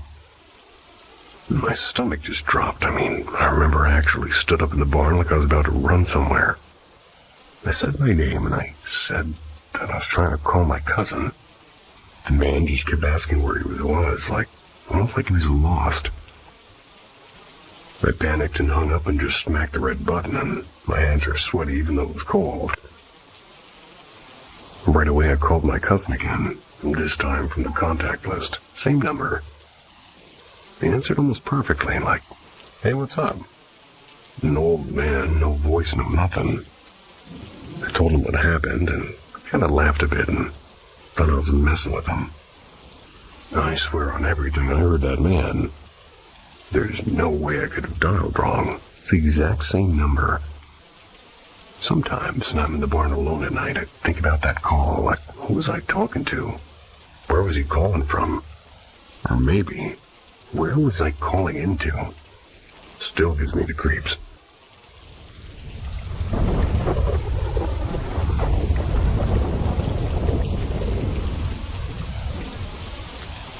The old mill basement. Never thought I'd have a story like this. But I grew up in this tiny town where the only real attraction is this old textile mill that shut down in the 60s. A buddy of mine roped me into one of these ghost tours they do every fall. Cheap tickets, hot cider included, and that sort of thing. Honestly, I kind of went for the cider. So the guide takes us through the main floor first, all with broken windows and rusted machines. Keeps going on about a foreman who supposedly died in an accident there, crushed by some pulley system. I wasn't buying it, but when we stopped at his old office door, the guide asked if anybody wanted to knock and invite out. Everybody laughed, but somehow I ended up doing it. I don't know why, just one of those dumb spur-of-the-moment things. My hand shook a little, not gonna lie, and after that we went down into the basement, which used to be storage. Way hotter than upstairs, and weirdly, like humid, almost sticky air. They shut all the lights off and we stood in a circle while the guide talked about shadow figures and people getting touched. It sounded silly until, no joke, I felt something run fingers through my hair. Not a brush, not static. Actual fingers. Spun around, there's literally just a concrete wall behind me. No pipe sticking out, no gaps. I whispered to the girl next to me, who's a total stranger. Asked if she did it. Shook her head with these big eyes for the rest of the time down there. I swear, I felt like somebody was hovering just over my shoulder. Not heavy, not evil, just there. Like when you know someone's looking at you from across a room. When we finally left, I actually muttered sorry under my breath to the office door upstairs. Just in case I'd pissed off whoever it was. It felt ridiculous, but also kind of necessary. Part of me wants to write it off as nerves or suggestion, but the touch was too clear, and I still kind of feel it if I think about it too hard. Like right in the back of my head, out of all places.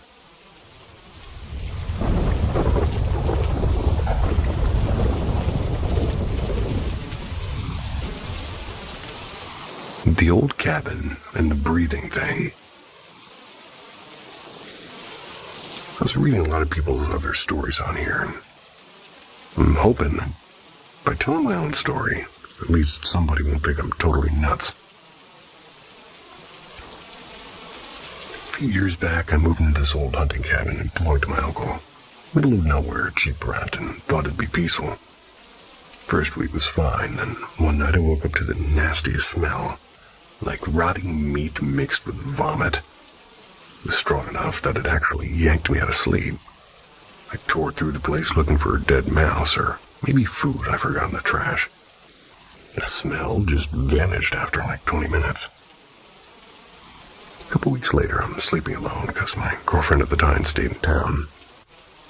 Around 3 a.m., I heard what I swear it was somebody breathing hard in the corner by an old wardrobe. Heavy, like they'd been running. I sat up and, this part I hate saying, I swear I saw hands, pale hands curled around the wardrobe door. I told myself it was just shadows, but then 3 loud knocks came from under my bed. Not creaks, not pipes, but knocks, deliberate ones. Like somebody hitting wood with their knuckles. Months went by quietly, and I thought maybe I'd just spooked myself. Then one morning after a storm, I heard that breathing again. This time louder. Filled the whole damn room. I panicked, grabbed my jacket, and ran into a little den where my Xbox was hooked up. Trying to distract myself with the game, but the doorknob to the den started rattling. Slow and steady, like somebody testing it. I flung the door open and nothing. Woods outside and dead quiet. The door kept rattling on and off all morning, though. Even tried recording it, but of course the second I hit the record button, it stopped. But the worst were the whispers.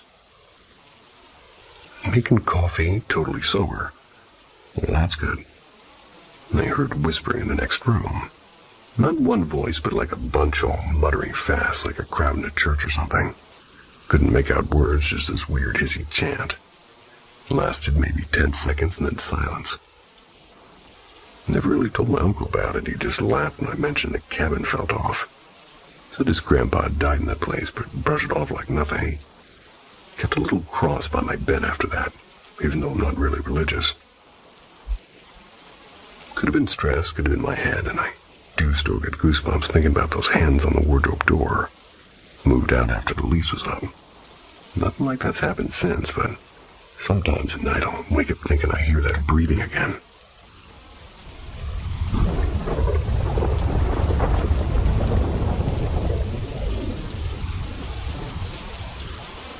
Weird weekend at the hunting cabin. This happened when I was 15, I think, and my cousin was about a year younger than me. My uncle had this hunting cabin that's way in the woods in northern Wisconsin. There's no TV, and there's just a wood stove and bunk beds that creak like they were alive. The first night we're unloading the truck, and my cousin suddenly sat down on the steps pale as a ghost.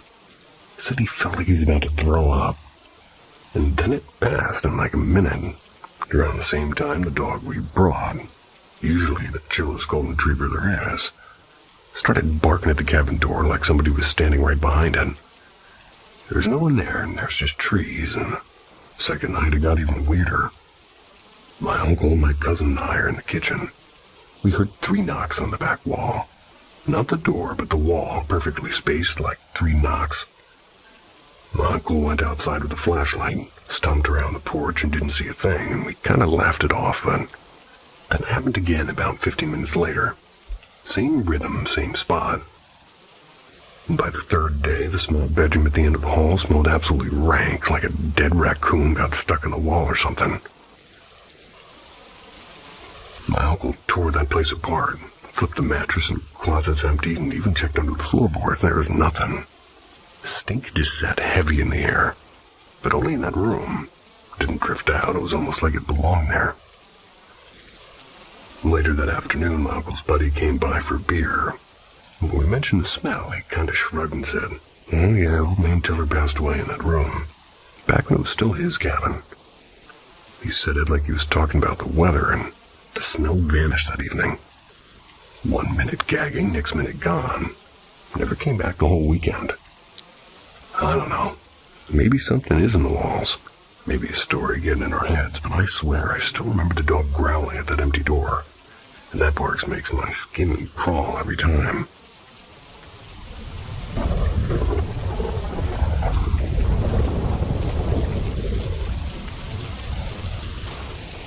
The Vanishing Carriage on Pine Hollow Road.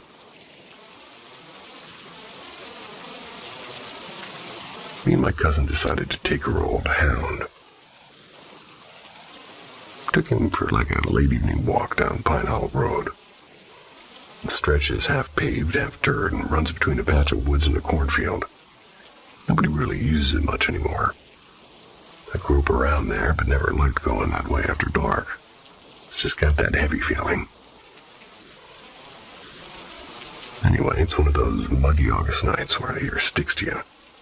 Rusty was sniffed around like usual, and all of a sudden he froze with his hackles up and his teeth showing. We both tried to laugh, but the air was getting colder, just around us, like a weird draft, even though nothing was moving. We kept walking, and then I heard what I thought was a wagon wheel creaking. Not a car, not a bike, like an honest-to-God old wooden wheel. My cousin heard it too, because she grabbed my arm so hard her nails left marks. I looked down the road, and she whispers, "Do you see the carriage?" I squinted like crazy, but I swear there was nothing there, just this empty road. She swore on her life that there was a black horse pulling some old buggy. Said it looked like the one her granddad used to keep in their barn when she was a kid, before it got torn down. And I couldn't see a thing, but I did hear it, that creaking sound. And then clear as day, a horse snorting, like right in front of us. Rusty yelped and bolted so hard the leash slipped from her hand. We went chasing after him with our hearts pounding until we ended up by this old church ruin that sits near the crossroads. Half the roof caved in years ago.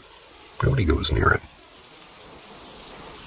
We were catching our breath trying to laugh it off when a bunch of bats, or maybe they were crows, honestly couldn't tell in the dark.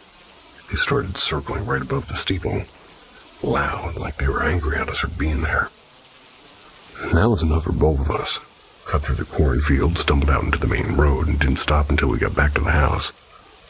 My cousin was pale as a sheet, and she kept muttering about the buggy wheels. I didn't sleep that night. Not a wink. Every time I drive past there, I roll the windows up, even in the summer.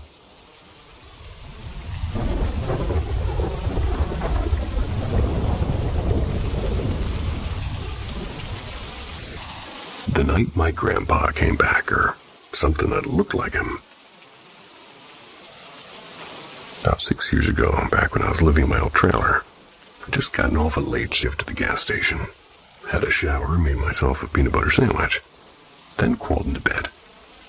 It was one of those nights where I couldn't really sleep, just laying there half thinking about bills and half wishing I had a fan because it was humid as hell. Anyway, I felt this weight on the corner of my mattress, like when a dog jumps up to settle in, except I didn't have a dog at the time.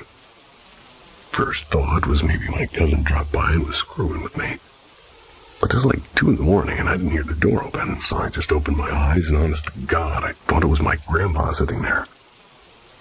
He passed when I was a kid, but the figure had on one of those old flannel shirts he used to wear, just sitting kind of hunched, staring off toward my closet. I didn't freak out right away, actually. It felt weirdly calm, like, oh, Grandpa's here. Then my brain caught up and I realized that couldn't be right. I said, Grandpa. And that's when it turned its head toward me. Except the face didn't line up, like it was stretched. Like the skin didn't quite fit the skull, and the eyes, I don't even know how to explain them. Just wrong. Too wide, too flat, and lidless. It leaned closer without moving its body, just the head sliding forward until its face was right by mine. I could smell something, like damp earth or maybe old cigarettes. I couldn't move. I wanted to run or scream or hell even swing at it, but I just froze, and after maybe a few seconds, it kind of felt like hours. Thing pulled back and then nothing. Gone, like it was never there. I'd lay there till daylight, didn't shut my eyes once, and slept on the couch for the next 2 weeks because no way I was going back in that room. Even now, every so often when I'm half asleep, I swear I feel the bed dip again, like there's somebody sitting down. I always tell myself it's just my imagination, but deep down I'm waiting for that face to lean in again.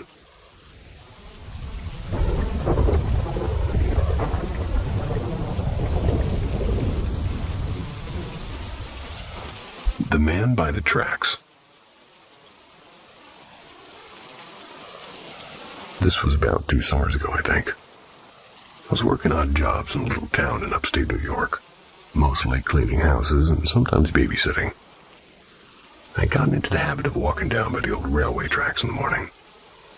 It wasn't even in use anymore, just weeds and gravel and an occasional beer can. But it was quiet and I liked letting my head wander. One morning around 10:30, the sun was burning hot, and I'm out there and I had my iced coffee in my hand. I remember fiddling with the straw, looking down, not really paying attention. When I looked up, this guy was suddenly just there, like he'd stepped out of nowhere.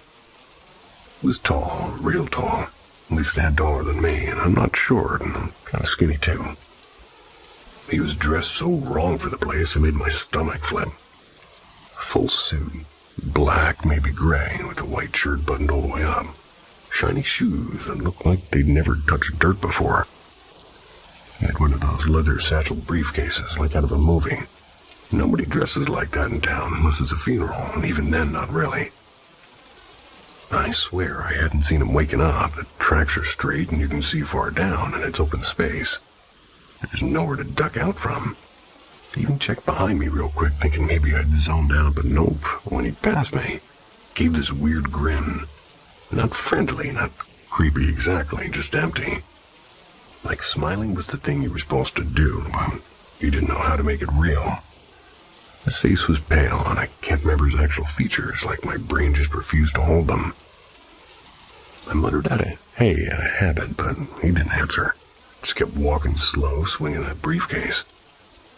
And then the part that gets me is when I turned back after a few steps, he was gone and vanished. No cover out there, just weeds, gravel, and open tracks.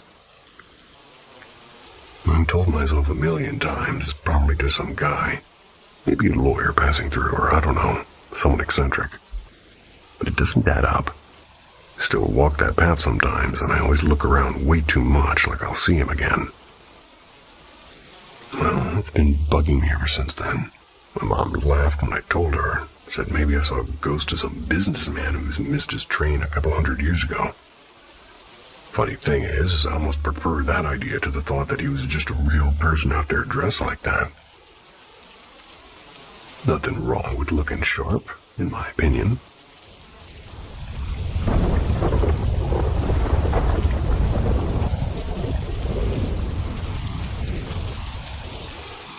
The house on Birch Hollow Road. When I was living with my aunt for a while, back when I was in high school, she had this little farmhouse at the end of Birch Hollow Road. It was way out past the fields, and it was, well, I don't know, just an odd place. My aunt collected old country stuff like lanterns and patchwork quilts and creepy wooden dolls that always looked like they were frowning. Everyone in the family used to joke the place had extra tenants, if you know what I mean. My cousins swore they saw things, and my mom said she felt cold spots in the hall and all that. I didn't buy into it much, even though apparently I talked to shadows when I was little. Thanks, Mom. Anyway, nothing ever seemed dangerous, and weird sometimes, sure. Lamps turning on by themselves, and doors that didn't want to stay shut, that sort of thing. It was just the background noise, I guess, till my aunt's boyfriend moved in. God, I couldn't stand him, and no one could. One of those guys who acts like the world owes him something. Always criticizing, always making comments he thought were funny, but were just mean or gross. Brought a bunch of junk with him, too, like old deer heads and busted recliners and sheds that he kept trying to build in the backyard that never stayed locked up for long. That's when the house started acting up. I'd hear chairs scrape across the floor in the front room in the middle of the night, like somebody was rearranging furniture. I'd wake up, and then I'd find the crocheted blankets tossed on the floor, the doll sitting in different places than before. Once my aunt's framed photo of her just slid right off the mantel and cracked down the middle. She tried to say it just fell, but I've lived there, and I know how steady that shelf is.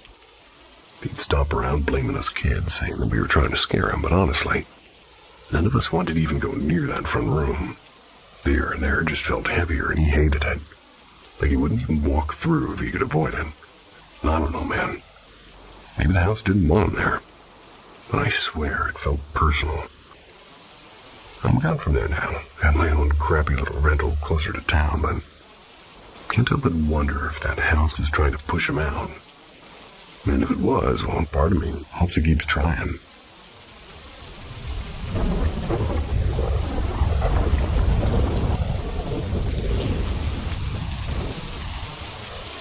The Man by the Barn. 6 years ago, back when I'm renting this small place out in the country. Nothing fancy, just a beautiful little trailer on a piece of land with a barn that looked like it hadn't been used since the 60s. Kind of place where you can hear crickets louder than traffic and water smells a little bit like iron. I had strep throat real bad. Doctor gave me some strong meds and told me to rest, and I remember lying on that squeaky old couch in the living room, too wiped out to move. Middle of the night, I wake up, but not from noise exactly, but like from a presence. That's the only way I can describe it. I sat up, and through the screen door, I swear I saw this man standing by the barn. He was wearing this long brown coat, which was weird because it was hot as hell outside. August in Kentucky. He had one of those wide brim hats like what my granddad used to wear to church. And the thing is I wasn't scared at first. I just kind of squinted at him, like thinking maybe he was a landlord or some drunk neighbor. Sometimes it was the same guy. I even called out, but he didn't move and didn't answer, just stood there. I got frustrated, honestly, like, you're gonna wake me up and just stand there. At least say something, right? I remember asking, well, I don't remember the exact words when I was talking to him. He never answered straight, and I couldn't tell you if he mouthed things of it or if it was in my head, but the whole thing felt more like banter than a threat. I wasn't terrified, just weirdly annoyed. Next thing I know, I blink and he's gone, like just gone. The barn's still there, night's still heavy and hot, but no man.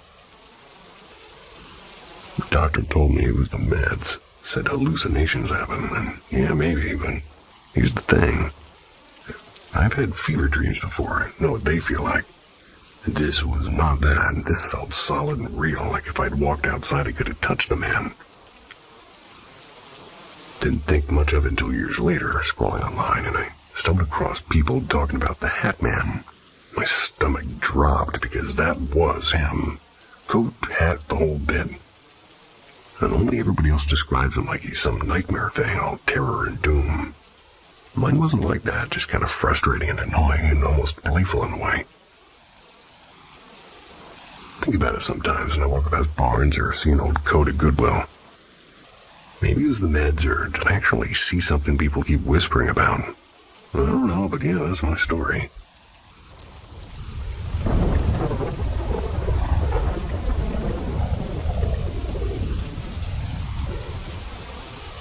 The Woman at the Gate. Don't really know how to put this into words, but here goes. I live on the edge of a small town. It's kind of rural, and my wife works nights sometimes. Usually it's just me and my daughter most evenings, and she's 6 and loud and goofy and into dinosaurs and those little squishy toys you find under the couch months later. So last week something happened that I can't shake off. It was Thursday night and I'm making mac and cheese. My daughter suddenly runs in from the yard bawling, like not just crying, but with a red face and shaking and hiccuping. Couldn't get the words out. Thought maybe she fell or saw a snake or something. Took me a good 5 minutes to calm her down. And finally, between sobs, she says, "The crying woman said Papa's coming." And that threw me because we don't know anybody around here like that, and, well, her only Papa is my father. My dad passed away 5 years ago and she never met him. Don't even keep photos out because it's kind of complicated. I asked what crying woman. She points toward the old gate by the maple tree out back and says she was standing there with her hair all wet. I go outside immediately and there's nothing and the gate's closed. No footprints in the dirt and nothing. And here's where it got really weird. She then starts describing Papa and said he was an old man with gray hair, a plaid shirt, and this part made me stop.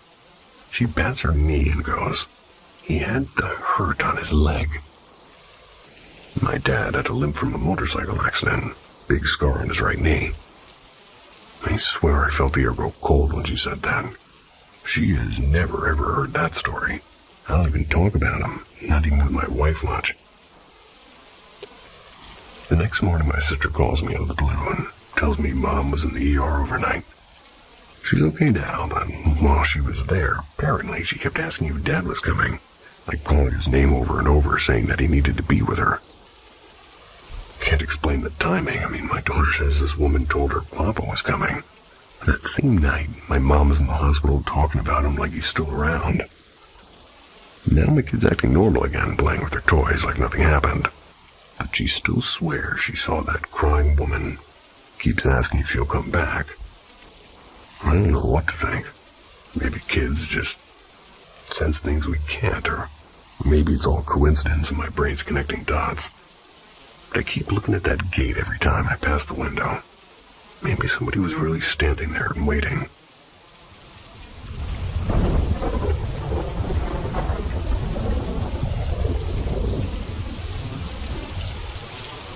"2014, renting this farmhouse in Indiana. Just me, my wife, and our, later on at least, our baby girl. Place was cheap, which should have been a red flag, but I liked the space and I had that creaky wood smell going on about it. Felt like it had 100 winters baked into the walls. The owner had some retired guy moving to Florida and he swore nothing bad ever happened to the house. The first year, I just felt uneasy at night. Like not scary movie stuff, just wrong. And if my wife went to stay with her mom, I'd sleep with the TV on and every lamp burning. Which was stupid because I usually hate wasting electricity, but I couldn't stand, like, in that dark in that place. Then, after my daughter was born, things picked up, and I'd wake up in the middle of the night with my heart racing, convinced somebody was standing next to the bed. Not touching me, not even moving, but just watching. Told myself it was stress, or maybe too much coffee. But the air would get so heavy I could barely breathe. One night I walked back to nursery. I saw a kid, which wasn't mine. It was this girl, maybe 5 or 6. Curly brown hair, wearing a pale blue dress that looked like it came straight out of a faded photo album. She was crouched down next to the toy chest. Thought I was losing my damn mind. I mean, I didn't even tell my wife at first because she already thought I was working too many night shifts at the warehouse as it was. I saw her again twice, always near the toys. And by the third time, I couldn't keep it in.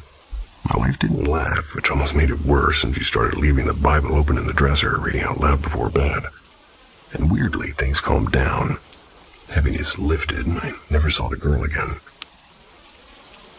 Fast forward, moved out in 2018 to this regular little ranch house in town. Theater's all behind me, but just last year, my daughter, who's 7 now, told me she hated the old farmhouse. She said at night a tall shadow man used to stand in her doorway, not moving. just blocking out the light. She also said her big pink bouncy ball rolled around her room by itself. I swear to God I never mentioned anything about what I saw, though. She doesn't talk about it now, and her new place feels fine and quiet and normal and boring, but sometimes when I wake up at night, I half expect to see that little girl by the toy chest again. I don't know if I believe in ghosts, but I'll tell you this. I don't believe that house was empty either.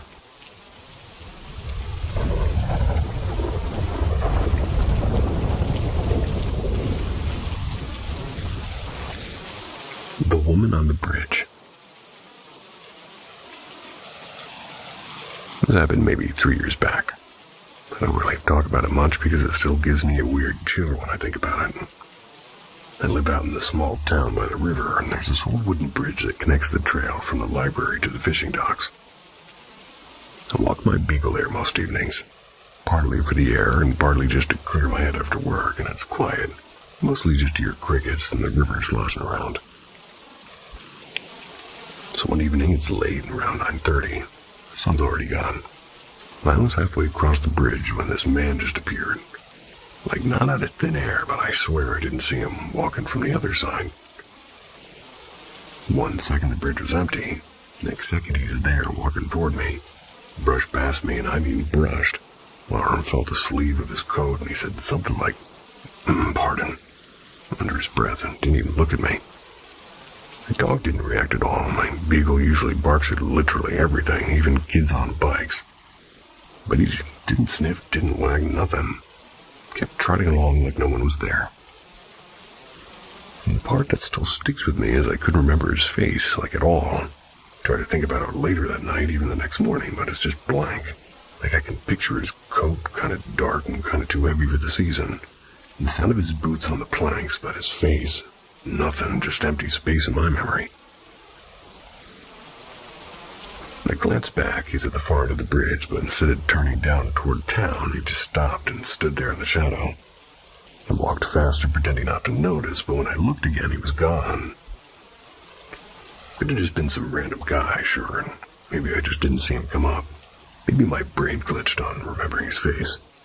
But the way my dog acted or didn't act makes me wonder. She notices everything. Anyway, I still walk on the bridge sometimes. But never that late. And I don't linger.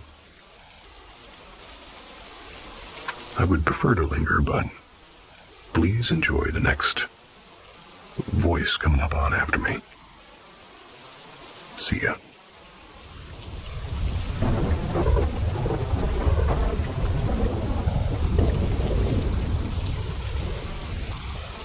It started with a dream and ended with a possession.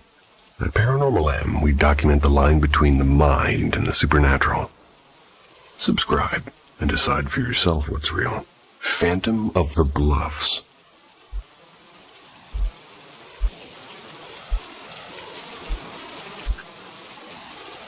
It was the summer of 2010. My friends and I were kind of winding our way home from a late-night party. The sort of high school party where the music's, well, a bit too loud, and parents were definitely away, and everybody thought they were invincible. There were 3 of us that night. Me, Jay, and Kay. Each of us had brought our own cars, and at dawn, we decided to roll out together in a little convoy. Kay was up front, and I took the middle, and Jay trailed behind. The night before, Kay and I had taken ecstasy, and by morning the sharpest edge of the high had worn off. We were still buzzing enough to think driving through the back roads at 5 a.m. was a perfectly normal idea. The route home cut through a series of bluffs just outside town, a winding 10-minute stretch where deer were usually the biggest hazard.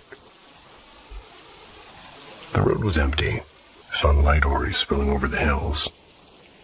I was focused on Kay's car when I suddenly saw her, veer hard to the opposite lane.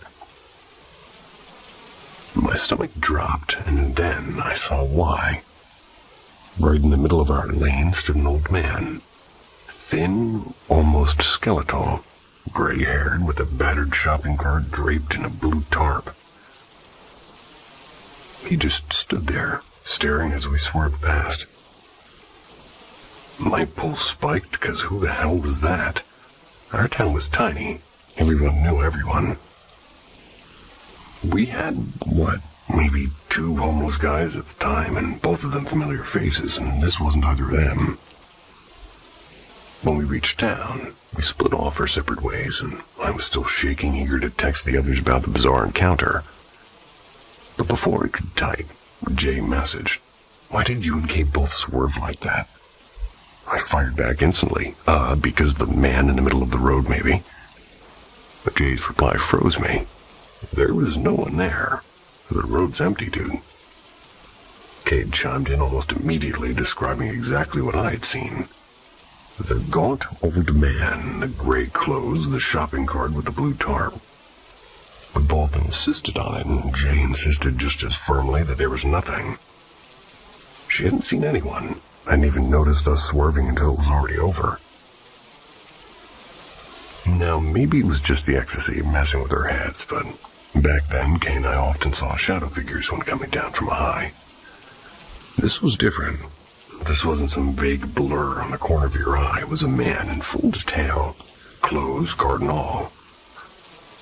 We both saw the same thing, exactly the same way. And the Bluffs had their share of tragedies. Old stories about cars plunging to the canyon back in the 50s, but never pedestrians. Never a man with a cart. To this day, I don't know if we dodged a hallucination or a ghost.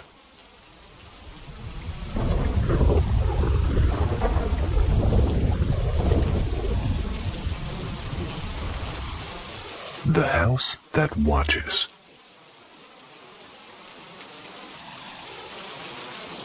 My partner and I bought our first home in February of 2024. It's not ancient, it's built in 1981, but from the very first week it felt unsettled. Things happen here that make no sense, especially in the kitchen and the garage. Windows slide open on their own and doors shift even when the air is still. Our kitchen light, one of those dimmable ones, it sometimes surges to blinding brightness without anybody touching the switch. The microwave occasionally wakes us up at 3 a.m. beeping and flashing with the system fault across the screen. It's almost always after sunset. Last week, the kitchen light snapped from a faint glow to full force so violently that we both flinched. A second later, our dog bolted upstairs and refused to come back down. Our cat, usually fearless, has started lingering around the front door every night, as though waiting for us to let him escape. The energy in the kitchen is wrong. Even when I just want a glass of water, I hesitate. Sometimes I'd rather stay thirsty. When we sleep, we leave the bedroom door slightly ajar.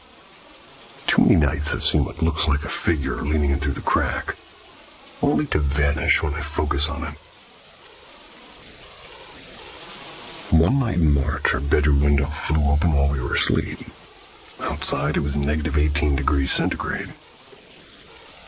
Guests have casually remarked that they thought they saw somebody crossing the highway or standing near the entryway, though we've never really told them what's been happening.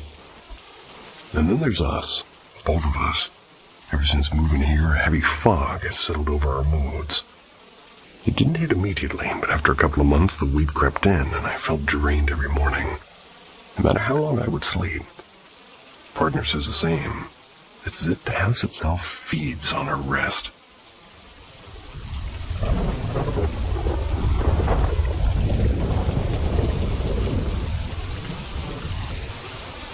The Sealed Vault. When I was about 16, must have been 12 years ago, I joined a summer camp in northern Spain. They organized overnight hikes for teenagers. That's where we'd sleep out under the stars in a meadow. The spot was beautiful, right beside a stream that fed into a small waterfall with woods sort of hemming us in on every side. But one evening, while wandering with a few new friends, we stumbled upon something strange, a forgotten cemetery. It wasn't large, and it was barely a dozen graves surrounded by a rusted wrought iron fence. The stones were old and weather-worn, all from the 1800s. What unsettled me most was that half of them were children's graves, tiny markers and names nearly erased. In the center stood a crypt, sealed with bricks where the door should have been. Naturally, one of the boys thought it hilarious to rap his knuckles on it. "Anybody home in there?" And he laughed. A few seconds later, we all heard it. 3 sharp knocks answering from inside. We circled the vault, convinced it had been a prank, but there was no one hiding, only the echo of stone. Then the knocking came again, harder this time and faster, as if something inside was desperate to get out. I don't think I've ever run so fast in my life. None of us went near that meadow again, and that night, every single one of us lay awake, staring at the dark. Till this day, I wonder, why was the vault bricked shut?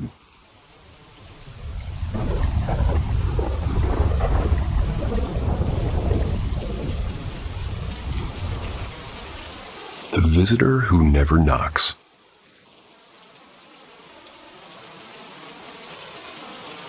I've dealt with sleep paralysis for years, but ever since moving into this house, it's almost like the episodes follow a script.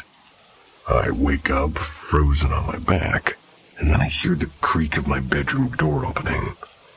Somebody steps in, walks across the room, and without a word slips into bed beside me. After a while, they get back up and leave and pull the door shut behind them.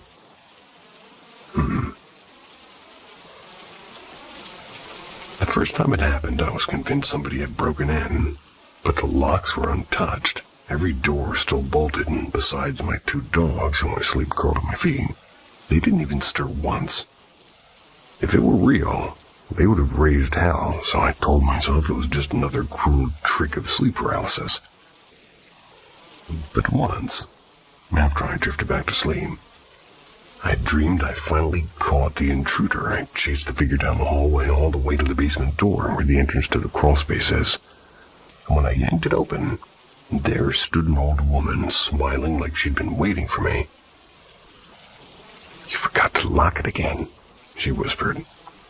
I woke with my heart pounding because, as it turned out, that basement door really had been left unlocked. And the strangest episode came only a few nights ago.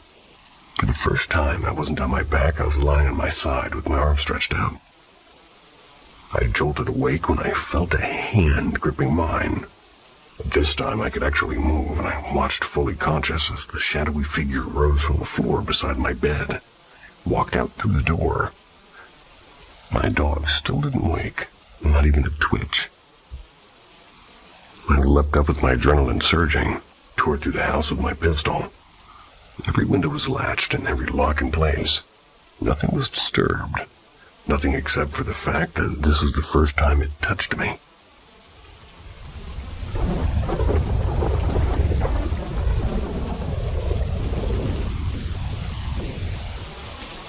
The silent escort. Me, a 35-year-old female, and my best friend, a 36-year-old female. We went for what was supposed to be a regular Sunday walk in the forest. Stretch our legs, clear the brain fog, and complain about work. Totally normal, except it wasn't. We'd been on the trail maybe 15 minutes when I noticed movement behind us. A buck, antlers and all, was just standing there perfectly still, watching us. Not spooked, not grazing, just staring. I thought, oh cool, a free nature documentary. But then it started walking after us, like slow with measured steps. Never closing the gap, never letting it widen either. Every time we turned around, it froze like some creepy game of red light, green light. And then, because of course one deer isn't weird enough, a second appeared from the trees, then a third. By the time we reached the fork in the trail, there were 6 of them.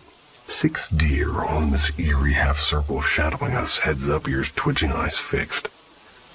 My friend whispered, "Feels like they're hurting us." And honestly, it sort of did feel like that. They didn't stop until we reached the parking lot. One even stood at the edge of the woods with broad shoulders against the dark, just watching as we unlocked the car. I swear it didn't look away until the engine started, and we can't shake it. Were they protecting something deeper in the woods, or were we trespassing somewhere we shouldn't be? It felt like less of a coincidence and more like a warning.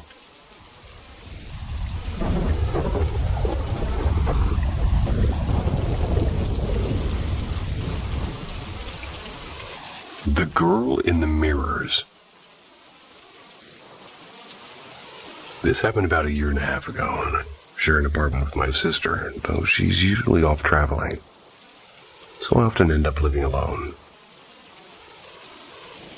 The building itself is old, and the kind that's been modernized in strange ways. For reasons I'll never really understand, the landlord decided to install mirrors everywhere. Big, heavy mirrors. There's one in every bedroom and 2 stacked awkwardly in the hallway. Even a cracked one above the kitchen counter. Feels like an apartment and, well, rather less like an apartment and more like a funhouse. When my sister left on a trip 6 months ago, I started noticing these odd things. A mug I swore I'd left on the table was suddenly in the sink. A little porcelain figure sort of turned to the face, well, I'm screwing this up badly, turned to face the wall. A framed photo slid off of its nail as I walked past it. I shrugged and put things back where they belonged and went on with my life. Once winter rolled in, I kept the apartment warm by closing off unused rooms.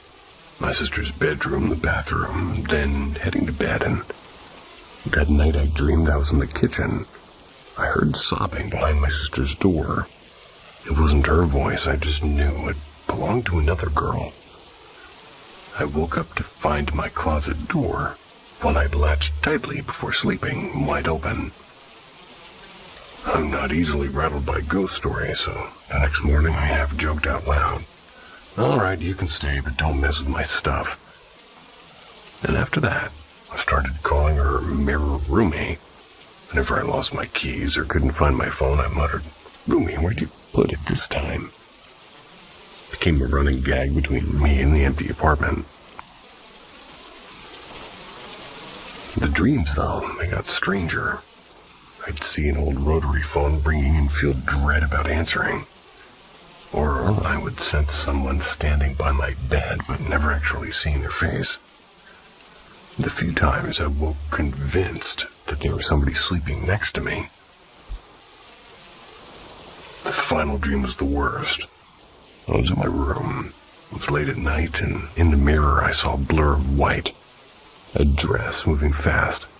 I chased it through the hallway until I reached the living room. And there, standing perfectly still, was a girl in a bright white dress. She didn't move, and my heart was pounding, but I walked closer and tapped her shoulder, expecting her to whirl around, and she didn't. I said, "This isn't your place anymore. Let's get you home." I guided her toward the front door, but the moment I touched the doorknob, I woke up. When my sister finally returned, her window was inexplicably wide open, though she swore she hadn't touched it. I told her everything, calm as ever, and she spoke to the empty room. "This is our apartment now. You need to respect that." And just like that, the disturbances stopped. No more moved objects, no more dreams. Even when I stayed alone, the mirrors stayed quiet.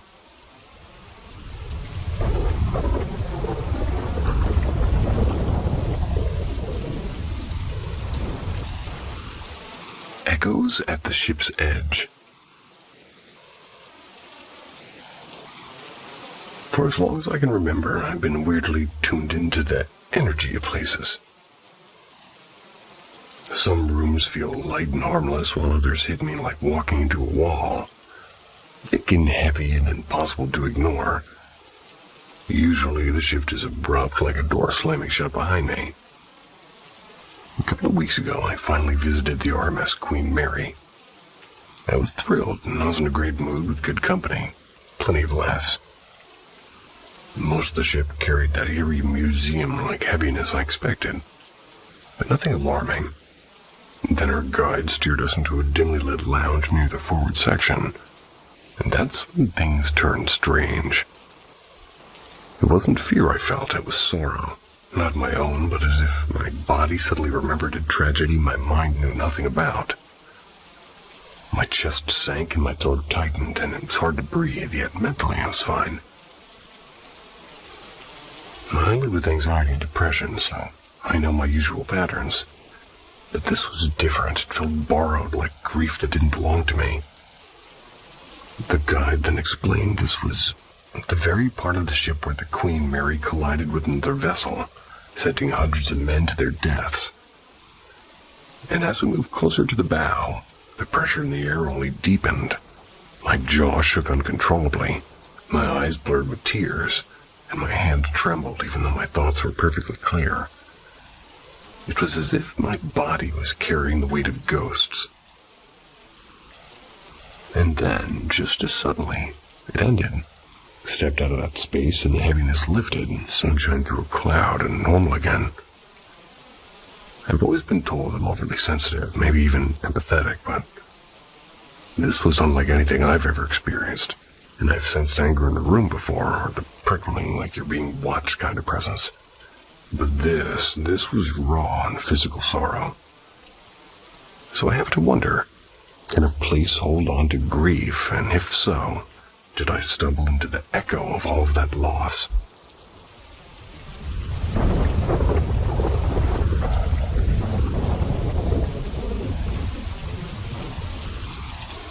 The girl with the green eyes. I've never posted here before, but my family's completely at a loss. For the past 5 years, there's been a presence in our home.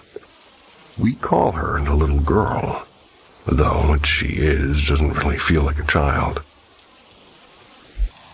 It started with my brother's baby monitor when he was just a toddler, and he's almost 5 now. We'd hear her voice whispering through the static, carrying conversations none of us were a part of. My brother says that she plays with him, but the stories don't add up. In his upstairs room, he tells us that they're mean to me, and she says I should leave. But downstairs, he insists that they're nice and they play with me. Last week he mentioned she'd joined him in a dream. Curious, I asked what she'd look like. He hesitated and then said that she doesn't have hair, she's all black and her eyes are green. He spread his fingers wide across his face and stretched his eyes open until they looked almost too big. And our neighbors once admitted that she'd been in their house too, but after a cleansing ritual, she vanished from their lives. We weren't so lucky, and somehow she stayed behind with us. Lately, my brother has formed a strange attachment to a porcelain doll that we bought at a flea market months ago. He won't let my parents throw it away. And when she's around, little things start happening, like lights flickering and pillows sort of turning up in the wrong rooms and our dog barking at corners of empty walls. One night, a can of air freshener launched itself at my dad, and we even bought an EMF reader. Certain spots in the house spike up into the 130s and 140s. Every time we test, it's the same. The numbers climb only in the spaces where my brother says she stands. You can't quite describe her as a real person, just a shadow with green eyes. We've tried searching online for stories that match hers, but nothing comes up. My parents are desperate enough now that they're planning a full cleansing of the house. I do not know what's going to happen, but I do know one thing. She isn't leaving on her own.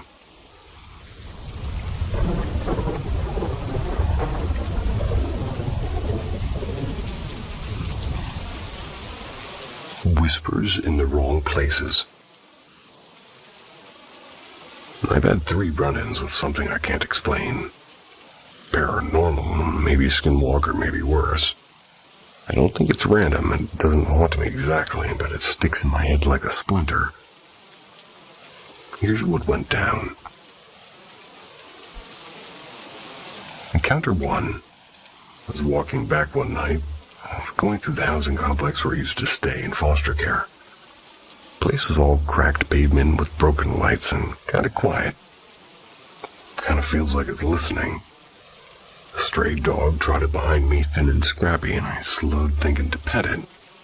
But the instant I turned, my whole body just locked like my nervous system flipped a breaker.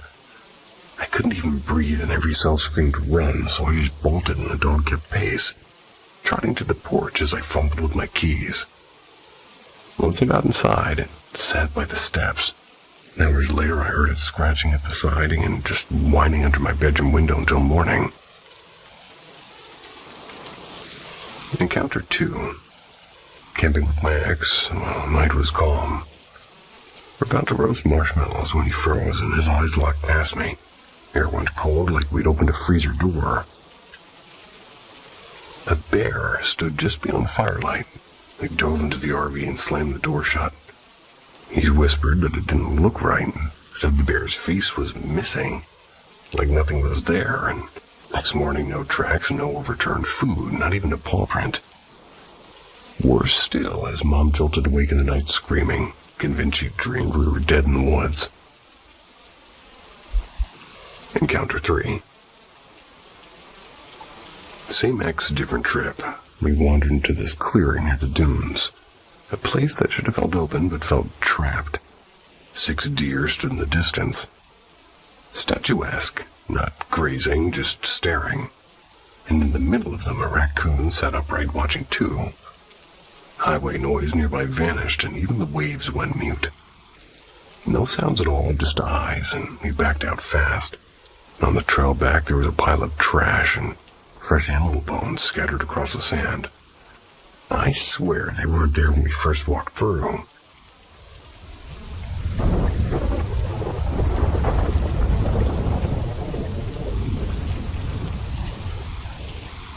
The visitor in the doorway. Middle of the night, I rolled over trying to find a cooler spot on the sheets, drifting toward my husband's side of the bed. Out of the corner of my eye, I caught something at the doorway, and I blinked thinking it was a trick of the dark. But no, the figure didn't disappear. Someone was standing there. It wasn't a blur of shadow, like when your eyes play tricks, because it had a shape. A man, tall and still, leaning against the frame as if he'd been waiting. A long coat draped down almost to the floor. And instead of a hat this time, I swear I saw a hood pulled low. And the strangest part is 2 glowing eyes. Not red, but pale and sickly yellow, watching me like embers that refuse to die out. I whispered, nudging my husband, telling him somebody was in the room. He didn't stir and didn't move an inch, just kept breathing steady like he was locked in a sleep too deep to break. The figure didn't shift, it didn't speak, it just stared. And the unsettling part wasn't fear. My heart didn't bound and I didn't scream. I only felt a heavy unease, like the air was too thick, as though it had come for me, and only me. Not for my husband, not for my child down the hall, just me. At some point, without deciding to, I closed my eyes and drifted back to sleep. When the morning came, I told my husband, and he just looked at me and said, "You know, people talk about shadow visitors, and they say they come at night. I've never heard of such stories before, so if this was my imagination, it wasn't mine."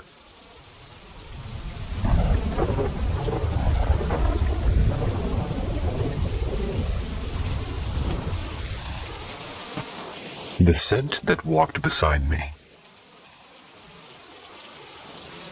When I was about 6, my great-grandmother passed away, and the truth is, I don't remember much of her, only that she carried a scent that was unlike anyone else's. It wasn't perfume exactly, but a mix of lavender soap and something older. Something worn to her skin. Kind of brutal, but okay.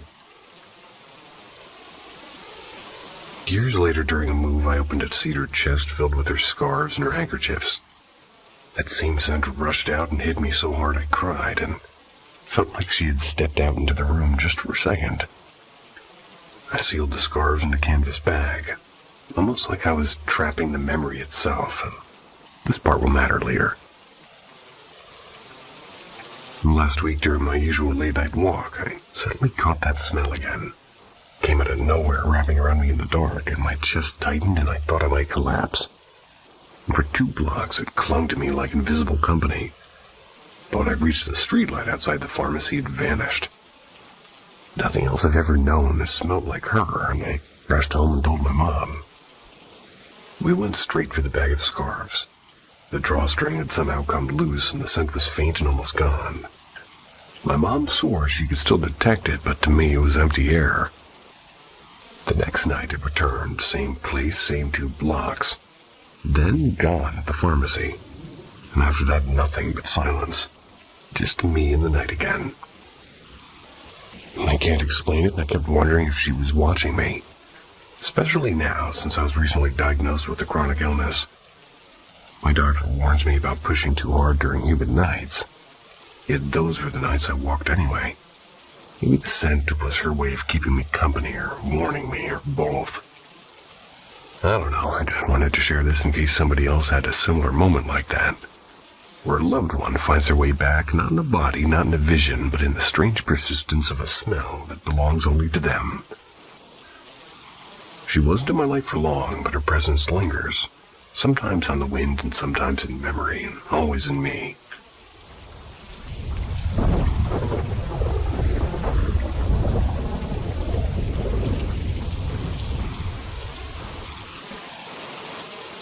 The Faceless Visitor. I swear I left my body once. I'm 23 now, and it wasn't a dream. I remember it as clear as daylight. I must have been around 9 years old, and it was late at night, and I was just snacking on sour gummies while watching Full House on my little TV. My brother was asleep on the floor, my sister in her bed, both completely out.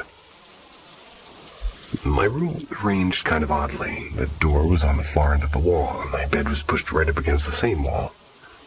Just not all the way in the corner. The TV sat on a rickety dresser straight across from me.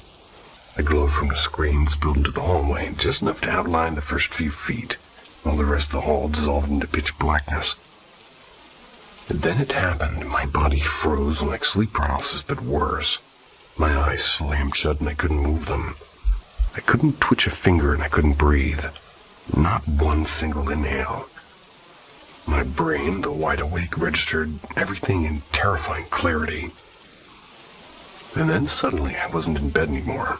I was standing right at my doorway, staring into the dark hallway. I tried to turn around to see my body still lying there, but it was like somebody had sealed that view off for me. Oddly, I didn't panic, I just accepted it. And that's when I noticed movement. From the far end of the hallway, a figure stumbled toward me. And I knew instantly it was me, or rather a version of me. Same height, same school uniform, a pale button-up shirt with a faint stain near the collar. Maybe pants greased from too many wears, but this me was wrong. Its face was nothing, just a smooth shadow where my eyes and mouth should have been. Its body lurched forward in a jerky, broken motion, like a puppet with its strings cut. And it got closer. Closer for the first 3 or 4 seconds. I stared at this faceless, limping version of myself walking straight toward the doorway. And then snap, when I was back in my own body. My lungs burst open with a desperate gasp like I'd been underwater for too long. The rush of oxygen hit so hard it scared me more than the shadow did. And at the time, I hadn't been afraid of what I saw, but the second I woke in my body again, I shook with terror. Never forgotten it. Felt more than real life, and even now, thinking about it makes me shiver. I don't know what that thing was and why it looked like me, why I wasn't allowed to look back at my body. But I do know this. I never want to see that faceless version of myself again.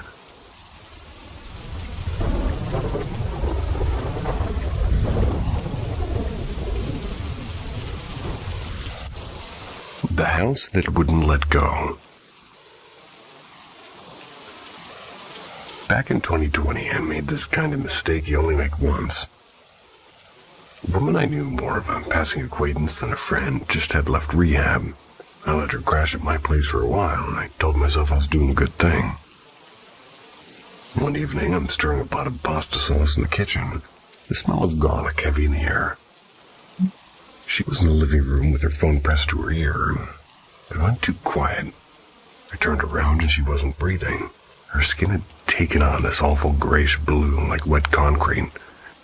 The phone was still clenched in her hand and her boyfriend's voice kind of crackling from the speaker. He didn't panic. He told me to check her bag and there was a Narcan spray inside. My hand shook, but I did what he said and she came back to life with a gasp. It was so sharp it cut the room in half. I thought that was the end of it. But a few days later I asked her to leave, and that night my world shifted. I woke in the dark with the pressure around my throat like invisible hands pressing down. My limbs wouldn't move and I tried to scream but couldn't, and when I finally forced myself awake, my chest heaving, I flicked on the closet light like a child terrified of shadows. For the first time in years, I was afraid of the dark. Then the impossible happened. All 3 toilets in my house flushed at once. The sound thundered through the silence. Cut off the water supply just to calm myself down. And in the morning, I found 2 bruises on my neck, oval-shaped like thumbprints. I reached out to the girl just to see if she was alive, but got no reply. Days passed with silence, and my cat, who always loved curling up in the armchair where she had overdosed, refused to go near it anymore. He hissed at it once and then bolted. Soon the house itself felt hostile. I'd be cooking, minding my own business, and suddenly I'd feel a sweep of air behind me. Once I turned around and saw a shadow slide from ceiling to floor and vanish into the bathroom against all reason, and I just followed it. Something told me to check the trash, and buried inside was a small packet of powder stamped with a red skull and crossbones. It reeked of chemicals, sharp and bitter. And then came the whisper, maybe my own thoughts, maybe not, urging me to taste it. I don't touch drugs and never have. I flush it down the toilet with my hands trembling.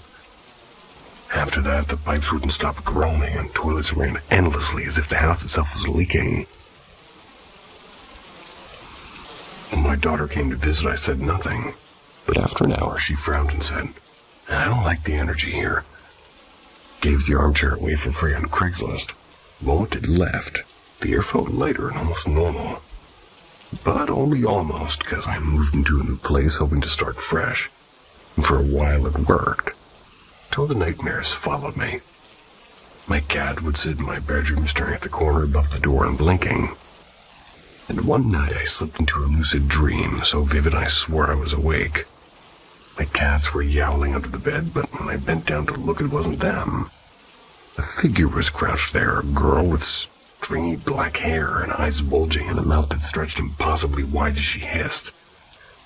She looked like something dredged out of a nightmare forum on the internet, and I woke up screaming. And it's been years since. I haven't been the same. Anxiety has dug its claws into me, and my luck has soured beyond reason. People have even told me flat out that you're cursed, and sometimes I believe them. I never asked for any of this, but it feels like something asked for me.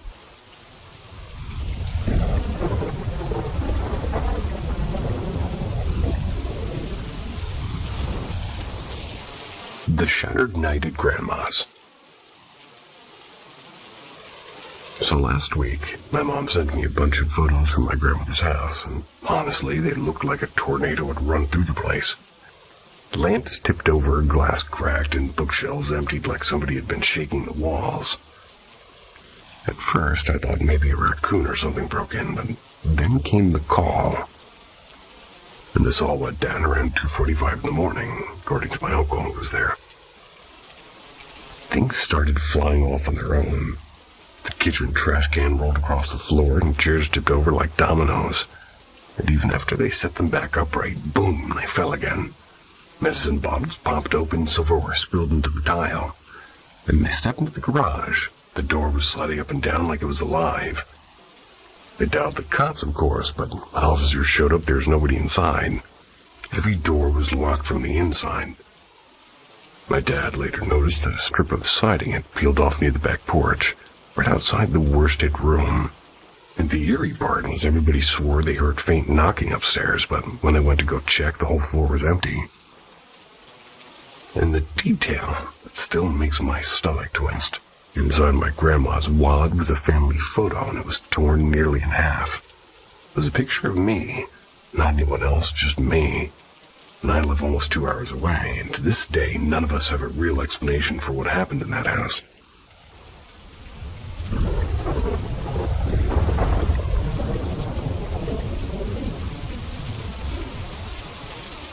The fire on Willow Road.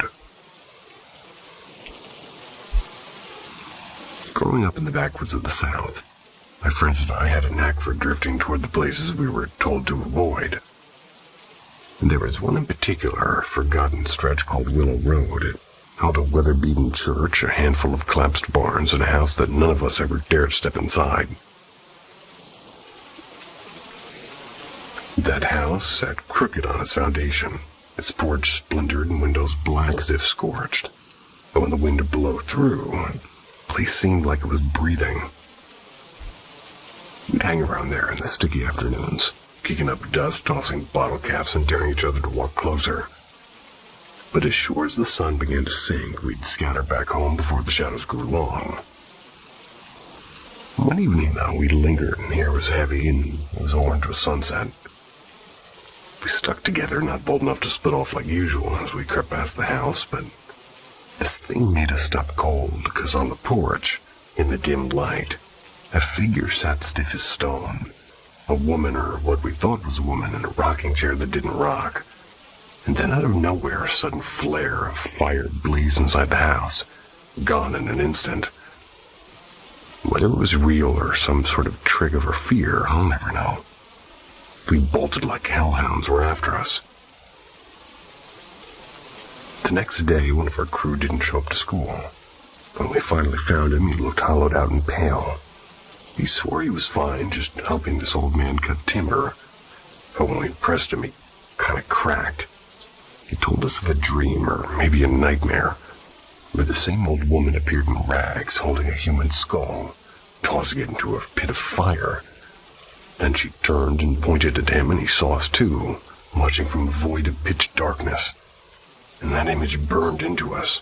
Never went back to Willow Road. Weeks later, while gassing up our bikes at the station, some gray, bearded local overheard us whispering about the place. He spat and told us a story. 30 years ago, a jealous husband found out his wife was stepping out on him, and in his rage he set fire to their home. Her inside of it. Folks said she didn't die quick and that she screamed for hours, and we didn't need to hear the rest. I mean, the pieces, the woman, the fire, the dread, they all fit too well. Years down the line, after I'd moved to Birmingham, caught wind of something else. A girl had shot her boyfriend dead in the same area. Close enough to call it the house's shadow. My parents whispered about it all at breakfast, but when I searched later, there wasn't a trace of it in the papers. No record, no headline, just silence, like the South itself had swallowed the memory whole. Even now, grown and living far away, I can't shake Willow Road. The house sits in my head like a scar, and my buddy's dream, the fire, the woman, they feel like memories, and well, almost less like memories and more like mornings. Some places I've learned don't just hold a history, they hold you, and Willow Road has been holding me ever since.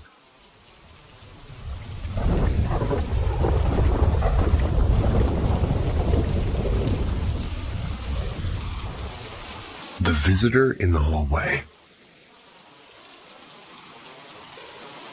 Let's rewind a bit. Early 2000s. Somewhere between 10 and 12, living out in the Pennsylvania countryside with my mom. Not only my mom, but my older brother, nearly a decade older than me.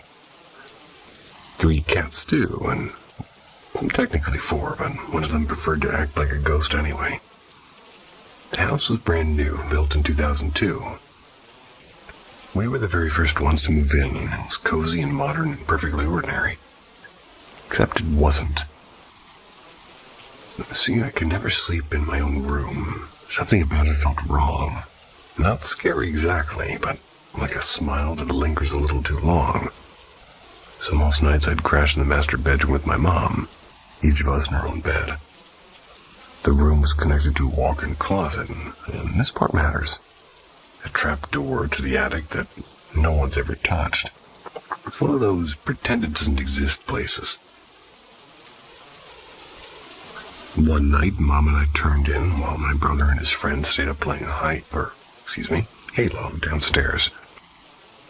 The sound carried easily, and it was a small house, so I could hear their trash talking echoing faintly. Mom fell asleep quickly, snoring lightly, while I lay awake staring at the ceiling. And that's when I heard it. The hallway floorboards groaning, one after another, closer and closer. Not unusual at first, because somebody heading to the bathroom was maybe. But the steps didn't stop. They came right up to our door, and the knob rattled. And the weird part is I could still hear all three guys laughing downstairs. No one should have been at that door, and my stomach dropped. I squeezed my eyes shut, rolled my face against the wall, and tried to look convincingly asleep. The knob turned, and the door creaked open. Something stepped in. The sound wasn't like regular footsteps. It was more like the crinkle of paper bags pressed against hardwood. It walked straight between my bed and my mom's, and I could feel it. The air got heavy, and I swear it looked at her first and then stopped right behind me. And then it leaned down, and I felt a breath in my ear, followed by 2 sharp inhales, like it was sniffing me. My whole body shook, but I didn't move. And then just as suddenly, it walked out, closing the door behind it. I bolted upright and locked the door and sat there trembling until sunrise. When I finally drifted off, I was woken a few hours later by my mom's scream. One of the cats, my cat, the clingy one, that bolted into the room as soon as she opened the door and kind of peed right at my bed. She had never done that before, and she's never did it again. After that, we locked the doors every single night, and almost every night, I'd still hear the floorboards creak outside and the knob testing our lock. Sometimes it gave up quick, and sometimes it lingered, pacing back toward the closet. And that first lock night, it even rattled the door so violently I thought the frame would crack. But over time, it got quieter and almost patient. My mom never noticed a thing, and she's the kind of sleeper who could snooze through an earthquake. My brother didn't believe me either until years later when I just kind of brought it up again. Even he admitted the house never sat right with him. The kicker is, when we eventually moved just a year or so later into a house that people claimed was haunted, there was nothing. Dead silence. I even slept in the attic there just to test fate. No footsteps, no doorknobs, no nothing. Whatever it was, it stayed behind in that brand new quote-unquote perfect house. Funny enough, that place has chewed through 3 more owners since we left. Sometimes I think about going back just to see it. Then I remember the sound of plastic feet in the dark and I think I'll pass.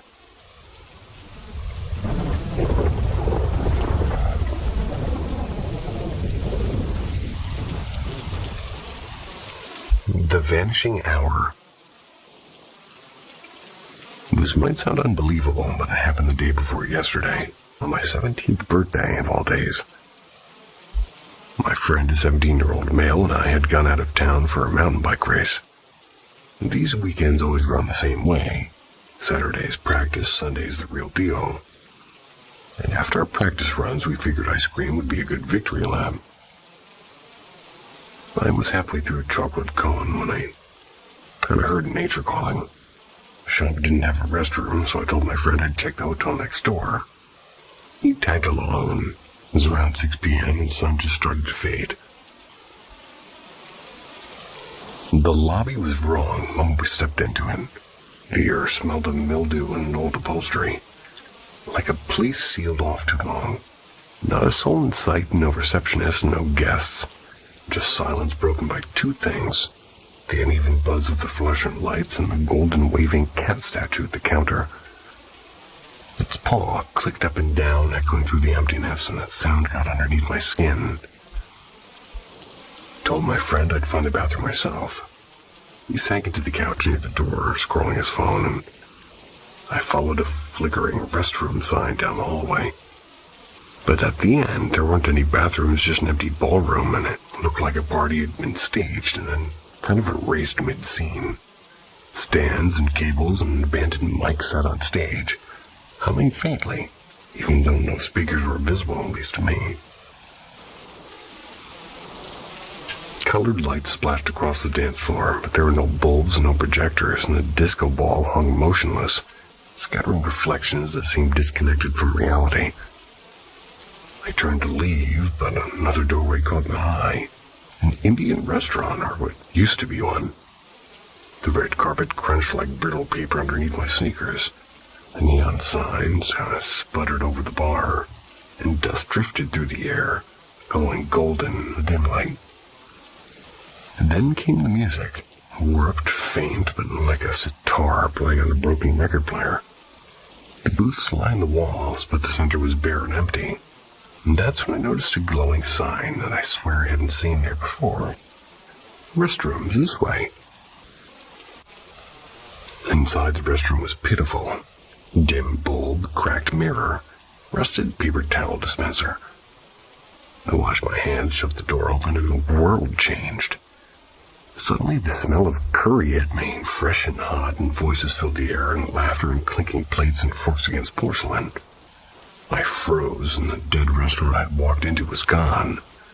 Families filled the booths, and waiters darted between tables that hadn't been there before.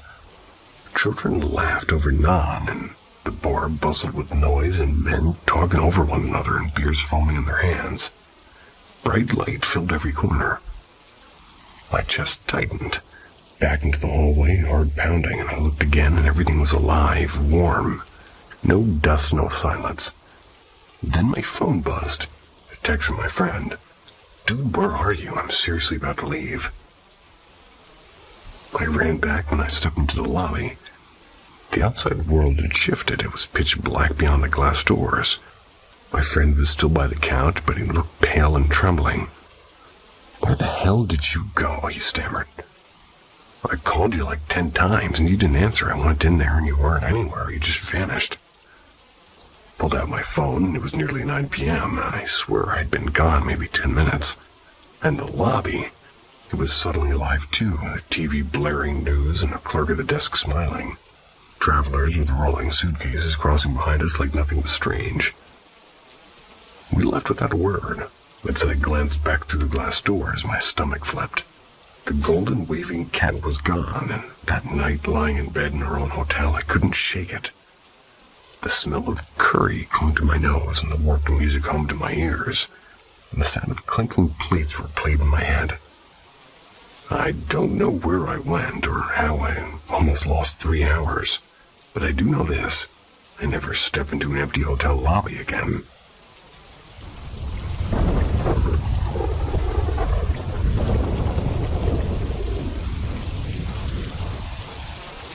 The heavy room. I've never thought of myself as somebody who's sensitive to energy or spiritual atmospheres. Honestly, I usually roll my eyes when people talk about that stuff. I grew up in a creaky old house, sure, and I did love antique shops and even walked through abandoned hospitals without ever feeling anything beyond a curiosity. But there was this one time I stopped by a very old bookshop in a neighboring town, a place I'd visited a handful of times before, and there's an upstairs section filled with dusty shelves and uneven wooden floors. I went up there alone, as I usually do, and then suddenly this wave of unease hit me. Not fear exactly, but that strange, irrational kind of pressure in your chest that just says you shouldn't be here. I told myself I was imagining it. I don't believe in bad vibes and never have, but the feeling didn't go away. My pulse kicked up and my stomach dropped, and I just muttered, "Yeah, nope." Walked straight back down the stairs, and it really wasn't that dramatic. Just an urged need to leave, as if I'd overstayed in a place that didn't want me. It reminded me of something that happened years earlier. My mom was helping with an estate sale at this big, elegant house. Most of the rooms were perfectly ordinary, even beautiful. But near the front entrance, there was one small parlor that felt different. heavy, as if the air was thicker in there than anywhere else. I couldn't shake it, and I didn't see anything. I didn't hear anything. Just the weight of it pressing on me until I stepped out. I'm still a skeptic, and I don't believe in ghosts, and I don't go hunting for paranormal stories, but every once in a while, something about a place feels undeniably off, and I can't explain why.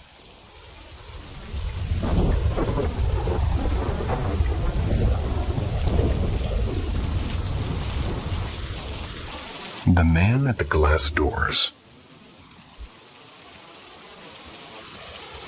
I always assumed the whole thing began when I was grown, but the truth is, it was about dreams. Dreams I used to have and haven't had in years. Back then, I would smoke myself numb before bed just to shut them off, and I hated them. I mean, I really hated them. About 7 years ago, I had to move back into my parents' house for a while. My dad was sick with cancer, and my mom was slipping further into dementia. It was brutal. I worked days and helped them through the nights, and the place was my old childhood home, but I didn't even have a bed anymore. So I would crash on the sofa in the living room. Across from that couch were these tall sliding glass doors that opened to the backyard, and I'd pass out staring right through them. And that's when the dream started repeating.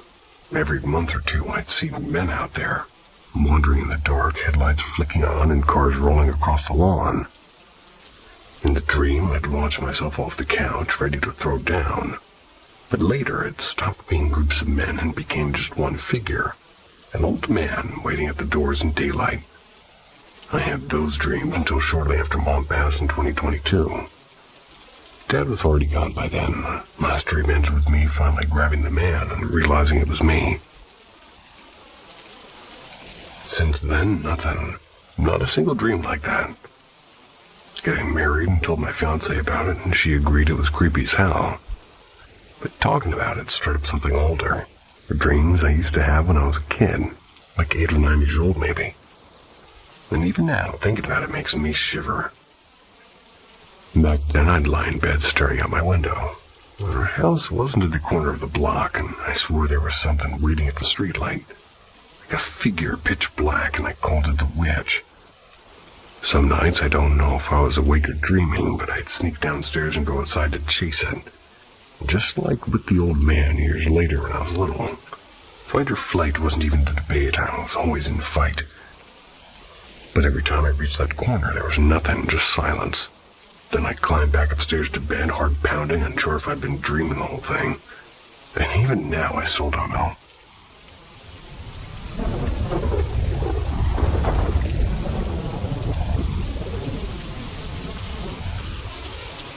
The girl who wouldn't wait. I've dealt with sleep paralysis for years, but there's 2 particular nights that still make my stomach drop whenever I think about them. This is going to sound ridiculous, but around 3 years ago, I had an imaginary boyfriend. I was a miserable teenager who'd never been kissed, never held anyone's hand, never even been on a date, so I invented one. Every time life got too sharp, I pictured him there, cracking jokes and ruffling my hair and squeezing my hand like it was the most natural thing in the world. But after months of leaning on that made-up comfort, something shifted. One night, that's when I felt it, like a freezing hand clutching my forearm, tightening me like it was trying to haul me out of bed.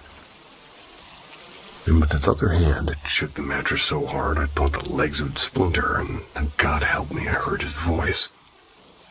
A voice that had only ever lived in my head. "Come on, open your eyes," he teased, his tone light but urgent. "Don't leave me waiting, get up." He kept pulling, kept rattling the bed, and his playful pleading melting into frantic desperation.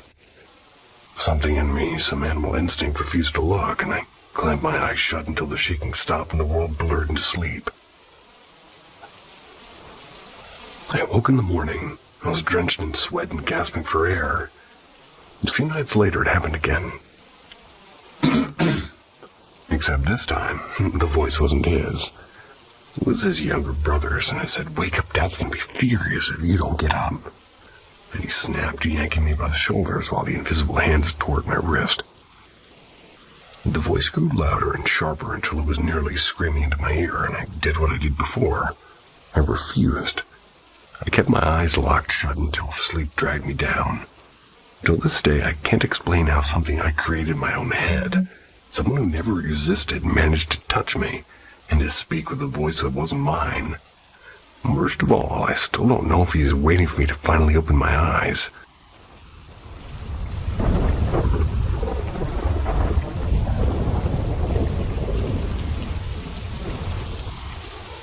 The breath in the dark. 1:32, give or take. Got bored, turned off my laptop, rolled onto my bed, flattened my back, eyes shut. Room silent, just the usual hum of the night. Mind starts drifting, half dreaming, letting random thoughts string themselves together. Then out of nowhere, a voice cuts clean through everything, deep and gravelly and wet with air, and it says, "Hey." I don't use that name much. Most people call me by my shorter version. But whatever, doesn't matter. What matters is that I froze. Didn't move a muscle, just snapped my eyes open. First thought is my sister was messing around with me. Glanced toward the door and there was nothing, still darkness. But I hear it, the sound of footsteps circling my bed slow and deliberately. If someone left, the hallway light would spill in, but it didn't. So I reach around, kind of blindly, fingers brushing the sheets, and grab the remote and flick the TV back on. The screen glow hits my walls, and I sit up and I'm shaking. And I don't shake easily. Not from the sounds, not from shadows, but my hands were trembling like I'd been out in the cold for too long. Went to my parents' room, muttered what happened, and they shrugged and told me to sleep, which is pretty typical. Thing is I do hear stuff now and then, but this wasn't the usual static in my head. This was different, distinct. That voice had weight, like it came from inside the floor, a belly rumble mixed with breath. Low frequency enough to vibrate the air, and the breathing didn't stop when the voice did. It kept going, alongside the footsteps, which makes me think maybe it wasn't just one.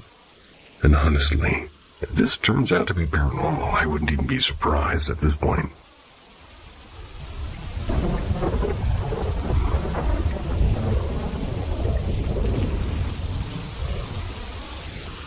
The Hat Man in the hallway. Ever since my grandmother passed, the air in my house hasn't felt normal, and I've always been a little too sensitive to things that aren't there, but lately, it's crossed the line from unsettling to unbearable. It usually begins between 1:30 and 3:30. I'll be lying in bed scrolling on my phone, and something shifts in my peripheral vision. At first, I blamed it on lack of sleep, but the images are too sharp and too deliberate, and sometimes there's a tall figure in a bowler hat. Its body nothing but darkness shaped into a man, and other times it's this twisted, pale thing, like a person whose skin has been stretched too thinly, like dragging itself across my carpet.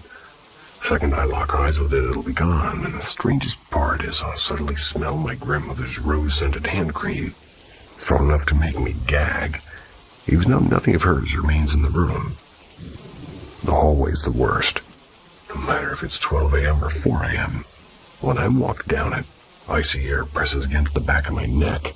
Lights on or not, it doesn't matter. In the moment I glance behind me, it's just black, like the darkness itself is watching. Showers have turned into torture. Can't close my eyes without my pulse racing. Even a blink with soap in my eyes feels like an invitation for something standing just outside that curtain. Lately, sleep paralysis has joined in. Every time it's the same. The bowler hat man standing by the dresser and the pale crawler by the bed. To make it worse, I've started hearing a faint scratching at my bedroom door. Never loud, just enough to let me know I'm not alone. Sometimes I'll pass a doorway and be hit with an unbearable grief, as if somebody poured sadness into me. I burst into tears without reason, and my chest aching with the grief that isn't mine. And for background, my house was built sometime around 1915. My family's always been prone to seeing things. I've felt presences all my life, but never this heavy and never this consistent. And I know it isn't psychological. It only happens here and only during those dead hours. The Hat Man is the constant. He's always waiting at the edge of sight.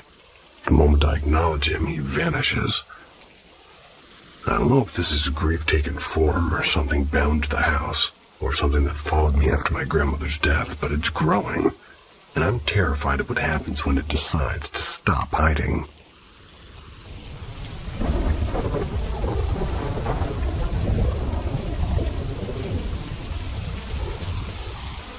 The Compass of Midnight. Last night, I had one of those unsettling dreams that feels more like a memory than a dream. I quote-unquote woke up in my bed, only this time my phone was glowing a faint blue, humming like it had a heartbeat. The only app on my screen was an icon I didn't recognize, a compass surrounded by symbols I couldn't read. I tapped it and the needle spun violently before settling on a direction. The walls of my bedroom dissolved, and suddenly, as I was standing inside like this vast abandoned train terminal with cracked tiles and flickering lights stretching into darkness, no people, no sound, just the endless echo of my own footsteps. The compass urged me forward, pointing down stairwells that seemed to go on forever. And at the bottom I found an enormous pair of bronze gates. They were covered in carvings that looked like half ancient, half mechanical. I pushed them open. I entered a library so impossibly large it felt like it had no ceiling. Books floated in midair, their covers blank, while voices whispered my name from nowhere. One book dropped into my hands, heavy as stone, and I opened it, and every single page repeated the same line over and over. You should not be here. My chest tightened, and my whole body began to buzz like static. I felt myself sinking into that terrifying paralysis, and I screamed, "Wake up," until the dream just shattered. I really did wake up, gasping in the dark, and I still don't know if I escaped something, or if I was pushed out.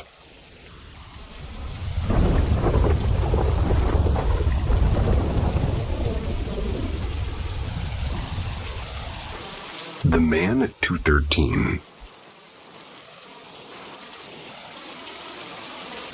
I've never been the kind of person to buy into ghosts or spirits or anything beyond the ordinary. I enjoy supernatural stories as fiction, sure, but I've always kept a comfortable wall between spooky tales and my own life. At least until my mother reminded me of something strange from my childhood that I had completely forgotten. Now I'm not quite so sure. When I was about 6, and I'm 27 now, my grandparents decided they needed a single-story home, easier for them to manage. So my parents purchased their old house, and my grandparents moved somewhere more practical. That house, our house, was one of the rare survivors of the wartime bombings in the area. Its history alone made it feel like it carried a few shadows. At first, everything was fine. I had my very own upstairs room for the first time. But not long after, a habit formed. Every single night without fail, I'd leave my bed and knock on my parents' door. Always at the same time at 2:13 a.m. Not 2:10, not 2:15, but 2:13 exactly. My parents brushed it off at first, and I was just a kid in a new home, probably being pretty unsettled. But after weeks of this, my mother began asking why I was doing it, and my answer was always the same. The man is keeping me awake. And sometimes I'd say, the man is bothering me. And that was it, and no further details. Now, the logical assumption might be an intruder, but that doesn't fit. My mother's meticulous about locking every door and window before bed, and paranoid even. Besides, my room was upstairs, no fire escape or ladder. No way for anybody to sneak in. And the alarm system never so much as chirped. And this went on for a couple of years, and eventually I grew too big to squeeze into my parents' bed with them. So one of them, usually my father, ended up in the guest room while I was sleeping beside the other, and it wasn't sustainable. And my dad, for the record, is as skeptical as I am. He laughs at ghost stories and rolls his eyes at superstition. But even he reached a breaking point. One night, fed up, he marched into my bedroom alone and shouted into the darkness, "Whoever you are, stop this. You're frightening my son, and it ends tonight." A month later, my parents decided to remodel. They turned the guest room into my new bedroom and converted my old one into sort of a storage. After that, I never knocked on their door again, not even once. The oddest part is I don't remember any of it. Not the knocking, not the man, not even being scared. All I recall was occasionally sleeping with my parents because I couldn't settle down, that's it. So was it a child's imagination? Well, maybe. It's hard to ignore that I always woke at exactly the same time and that my dad, staunch non-believer by the way, actually shouted at thin air to protect me. Maybe it worked.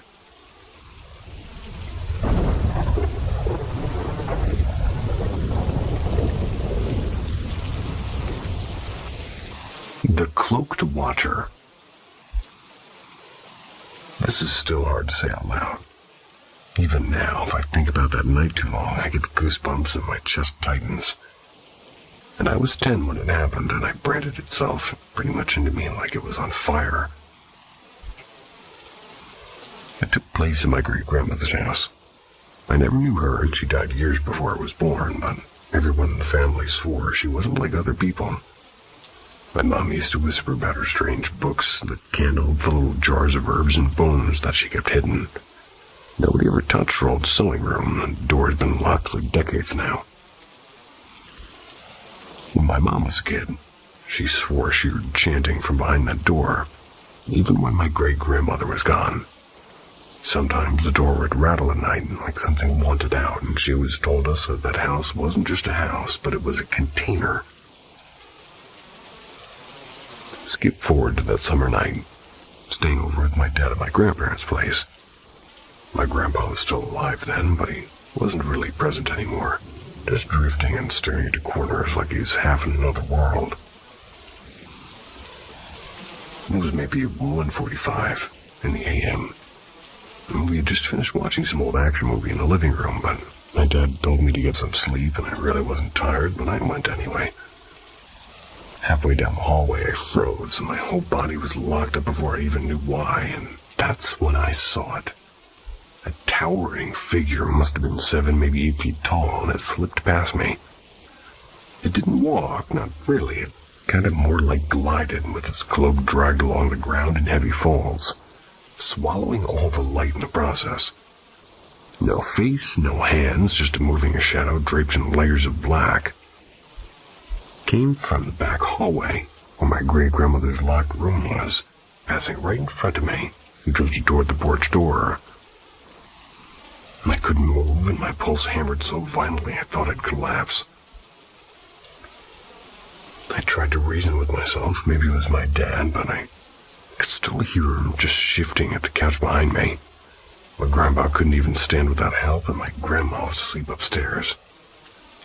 No one could have been there, and still I forced myself forward, each step like walking through water, and I reached the porch and nothing. No sound, no movement, just the stillness of the air, thick and suffocating. That's when all the stories came back to me, the locked door and the chants and the jars. Bolted back to my dad and clung to him so tightly he asked if I had a nightmare, and I didn't answer, I just couldn't. By morning, my grandpa was gone. I don't know if what I saw was connected. Maybe my brain short-circuited, maybe grief warped my senses, but deep down, I know what I witnessed, and I can still feel that hallway air pressing on me, heavy like the house itself was waiting. Years later, I still can't explain it. Part of me doesn't want to.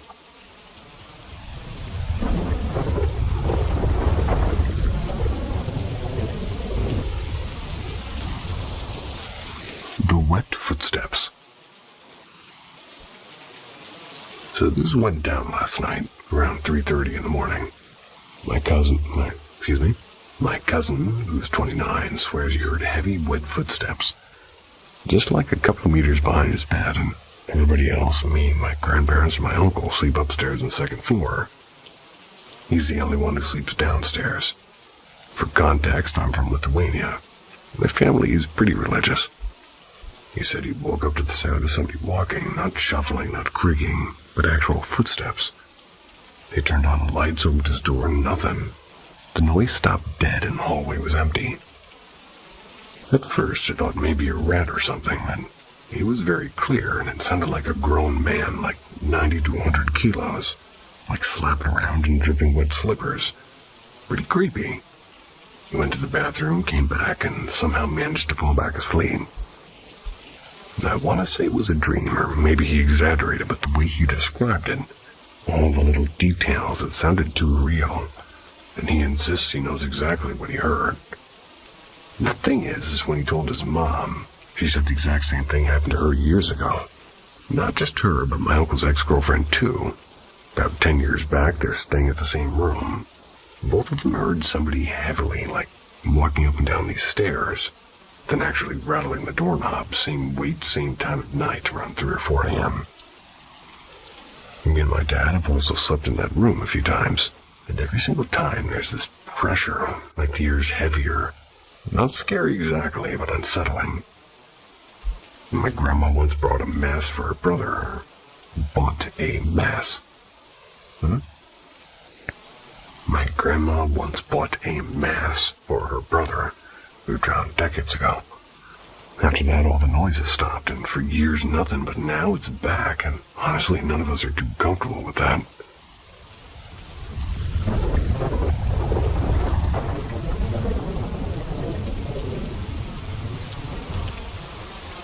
The white swaying shadow.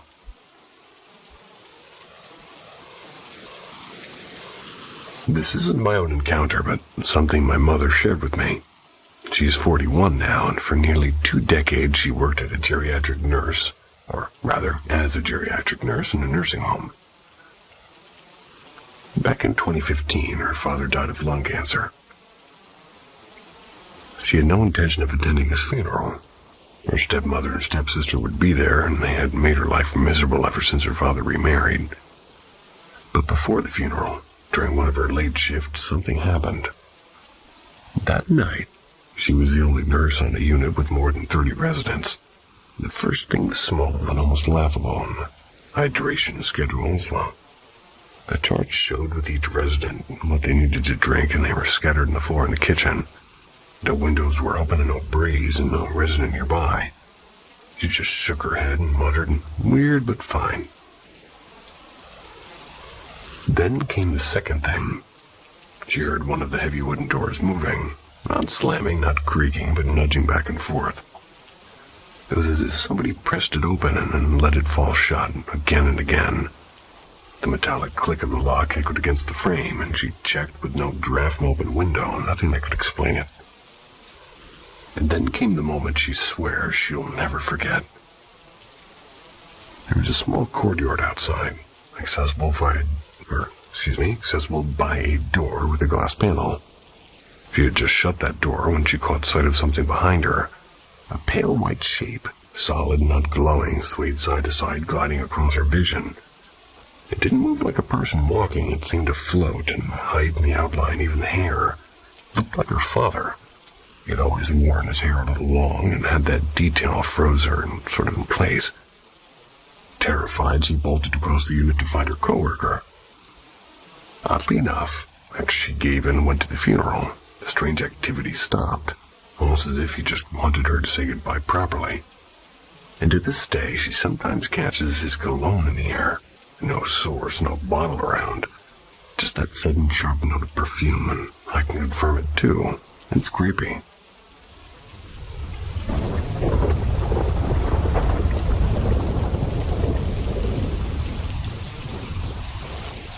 The face at the door. I'm 17, freshly moved into this new apartment in South Carolina. My mom's been here a month ahead of me, and I joined just last week. And to be blunt, the place is a mess with dirty walls and light switches painted over and bugs marching around like they own the place. First floor unit, not the best part of town. It's the kind of place where you mind your business and lock up twice. And I've always loved scary things like movies or creepy podcasts and Reddit rabbit holes, but ghost stories give me chills, but I still eat them up.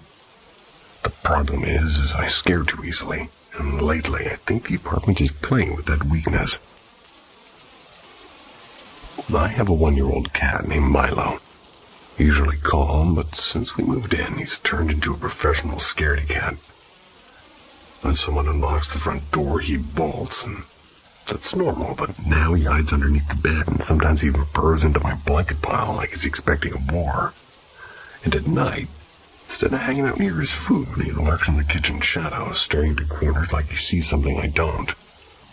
And the other night, I'm just lying in bed scrolling on my phone while a horror podcast droned in the background. My mom was asleep with the door cracked open, but the only light came from the TV and Milo was curled up at my feet. Until suddenly, he sprang up, eyes fixed on the doorway, and then he hopped down, crouched under my desk and froze, hovering at the door like he was watching something step closer. I glanced at the crack in the door, and for a split second, I swear I saw it. A faint outline, like a grainy silhouette cut from the dark itself. Not glowing eyes, not anything obvious, just the shape of a face hovering where no face should be.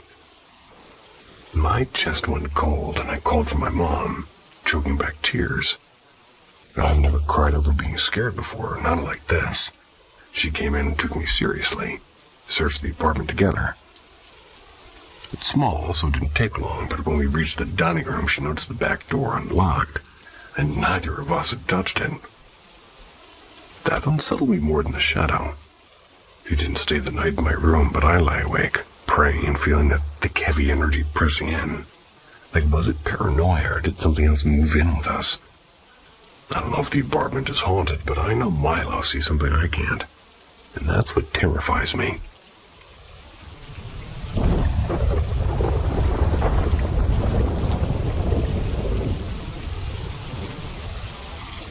The locked stall.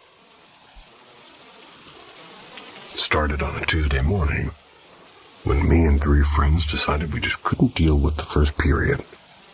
Instead of going to class, we slipped into the auditorium, completely dark and totally empty, and headed straight for the bathroom. Nobody ever went in there. We knew the door is locked automatically once shut, so we dragged a metal chair across the stage to keep it open.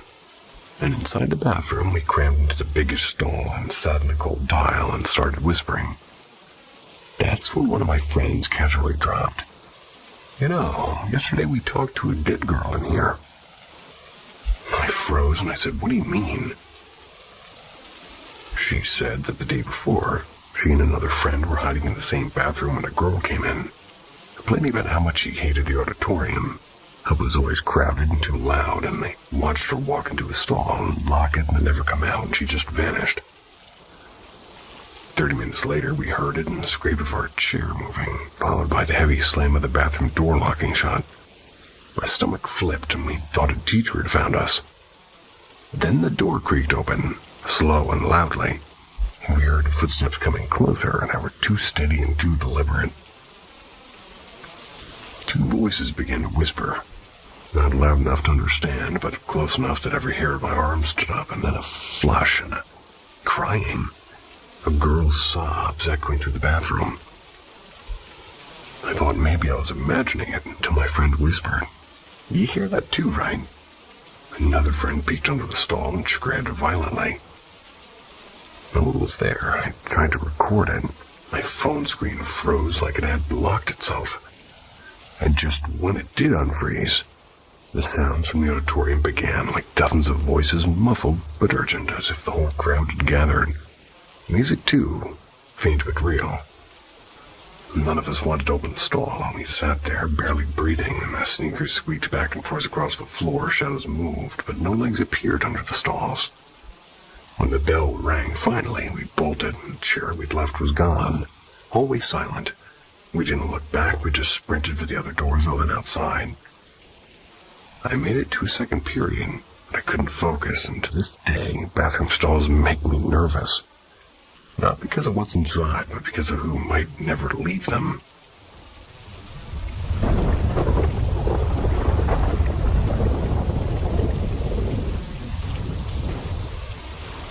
The Man in the Shadowed Glasses. A couple of months back, I stumbled into watching this channel called Mind Unveiled. At first, I thought it was standard late-night conspiracy entertainment. Strange theories about lost civilizations and free energy and hidden magic. Nothing too serious. More like digital popcorn for the brain, but after a while I realized the threads ran deeper into mysticism and gnosticism and ideas that felt more ancient than the internet itself. Internet isn't very ancient. One afternoon, not long after, sort of binging a few of those videos, I went to Target with my sister. Everything was normal until we got near the self-checkout. That's when I noticed him, an older man, maybe in his late 40s, standing near the lottery ticket machine. He was dressed plainly, in jeans and a polo, like everyone's dad, basically. But what had caught me off guard was the way he was staring. He wore thick mirrored sunglasses indoors, the kind that almost looked like chrome. Looked like chrome. I just screwed up completely. I couldn't see his eyes at all, yet I knew they were fixed directly on me. And as we walked past, his head followed, and slowly, unnervingly, like somebody trying to memorize every angle of my face. The whole thing felt wrong, as if I'd just stepped into one of those surreal dream sequences where time drags into slow motion. In my mind, I still replay the image, him lowering the glasses, and behind them, not eyes, just blackness. And the part that unsettled me the most, no one else seems to notice. The cashier kept scanning items. People in line, scrolling their phones, my sister picking at the pack of gum, and, well, when I asked her later, she said that she saw the guy, but insisted he wasn't wearing sunglasses at all. She swore he barely glanced her way. Meanwhile, I was left with this sharp, cold feeling crawling down my spine like I just brushed past something that wasn't supposed to be there. I don't know if it was paranormal or psychological or just my imagination running off after too many strange videos. All I know is that even now, months later, whenever I think about it, the memory doesn't fade like a normal one. It lingers, and unnaturally so, sinister and sharp, like the stare of a man whose eyes you never should have tried to meet.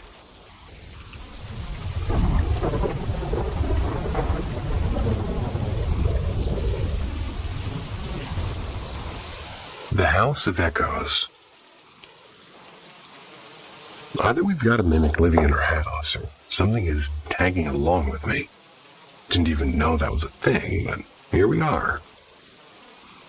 Set the scene, we're a family of 5. Me, a 26-year-old female. Husband, a 31-year-old male, and our 3 kids aged 7, 3, and 6 months. We're renting in Australia, and my husband works late shifts. Usually stumbling home around midnight, which is just the perfect time for spooky nonsense, apparently. And for a while, I thought it was just me losing the plot. Little personal experiences here and there, but lately, things have ramped up. My partner's had experiences too. I even managed to catch something on video, and of course, it refuses to upload anywhere. Classic horror movie timing. Here's the rundown. My 3-year-old takes an afternoon nap one day. I swear I heard him get up, little feet dragging down the hallway. I even saw him peeking at me around the corner like he was trying to play peekaboo. Never popped back out, and when I went to check, yep, still sound asleep in his bed. The door shut and he can't even reach the handle yet.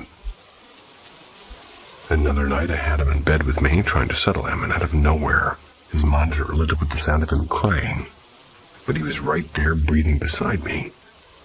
Never felt such a cold terror and actually started crying. A week ago, we swapped the kids' bedrooms around, and that night while I was laying with the toddler, I heard my 7-year-old softly singing through the monitor, muffled but clear. Their rooms are neighbors now, so I figured the monitor was picking up sound from his bed. But I went in to tell him to be quiet. He was out cold, and I shook him just to be sure. Dead asleep. And that's the night I got the recording. My husband heard doors slam when no one's around. 7-year-old's alarm clock has started blaring in the middle of the night for no reason. And we both get that horrible feeling of being watched when we're up making bottles at 2 a.m. And here's the thing. This is new for me. All my life I've had these he's home moments. Like I'll hear my husband's keys at the door and hear him walking with me into the kitchen. But then I'll realize I'm completely alone, and it's escalating though. Different houses, same feelings. So now I'm left wondering, is it after my kids since it's copying them, or is it really after me, just using their voices and faces as a disguise? And the worst part, what if it's both?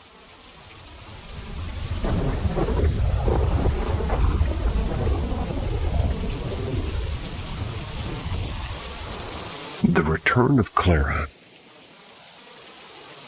There's a woman who visits me in my room at night.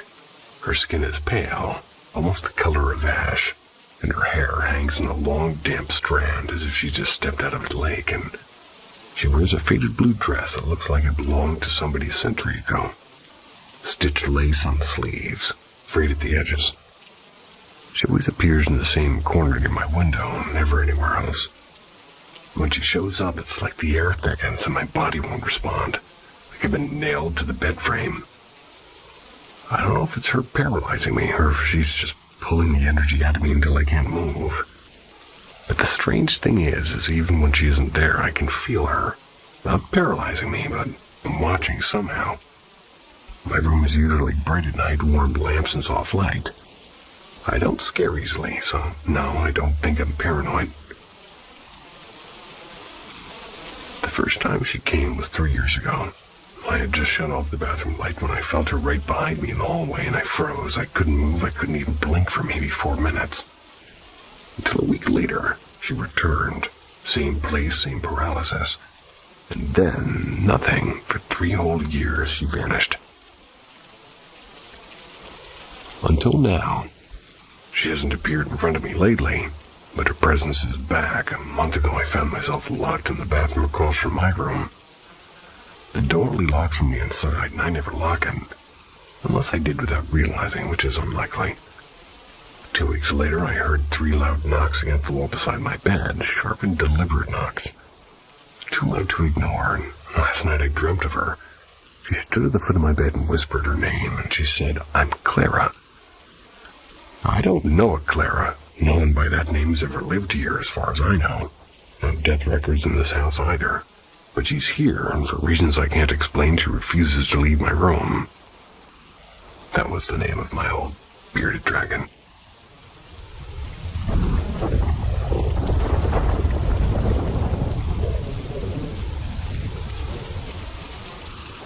Whispers beneath the redwoods.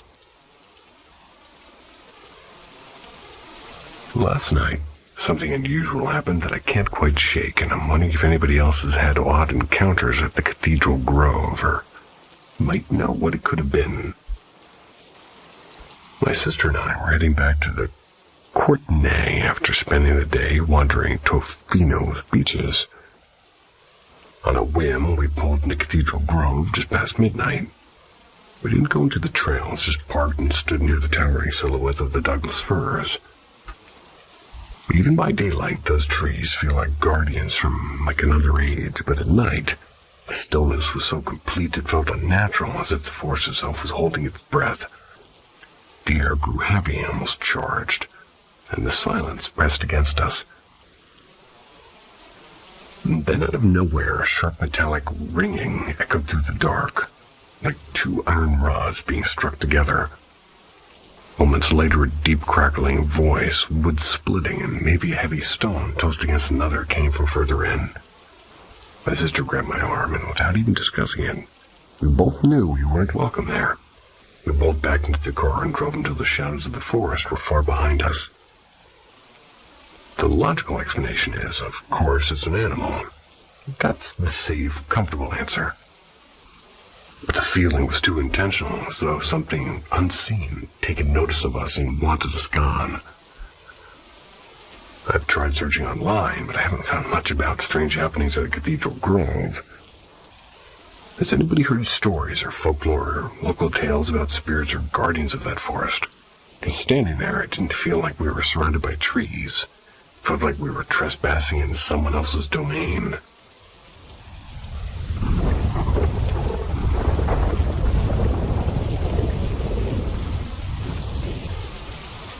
The office bell that wouldn't stay silent.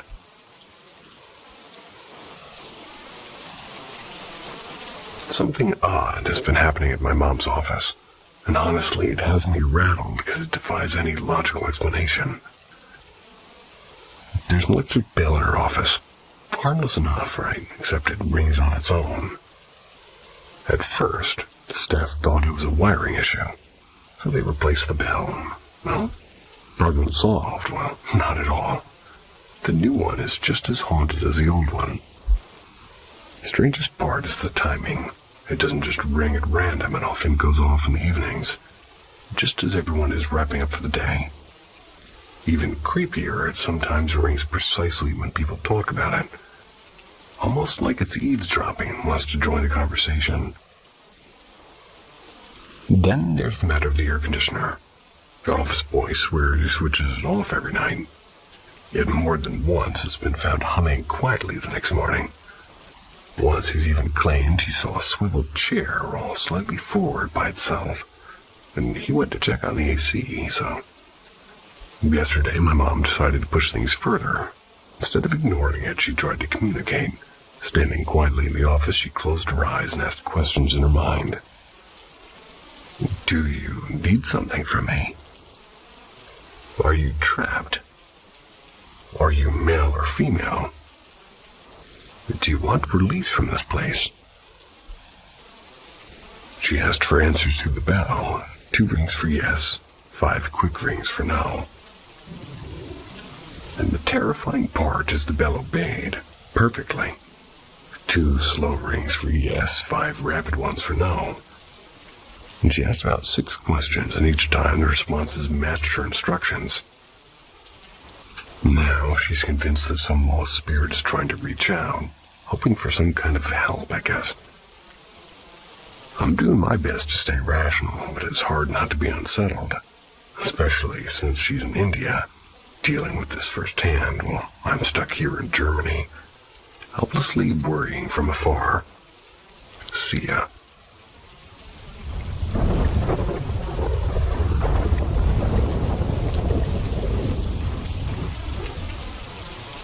Lights flickered, clock stopped, and something whispered their name. Paranormal M investigates the stories behind the screams. Subscribe and uncover the truth. The Witch's Grandchild. I grew up in a house where darkness wasn't just an idea, it was a daily guest. I saw things myself, but nothing leaves a deeper mark than when you witness it happening to somebody you love. For months now, my son has been telling me about a girl monster. According to him, she talks to him and whispers ugly words and tells him to curse. Sure, kids do pick up bad habits, but this was different. He's a bright, articulate child, the kind who doesn't just parrot things without context. Last night, I finally saw it with my own eyes.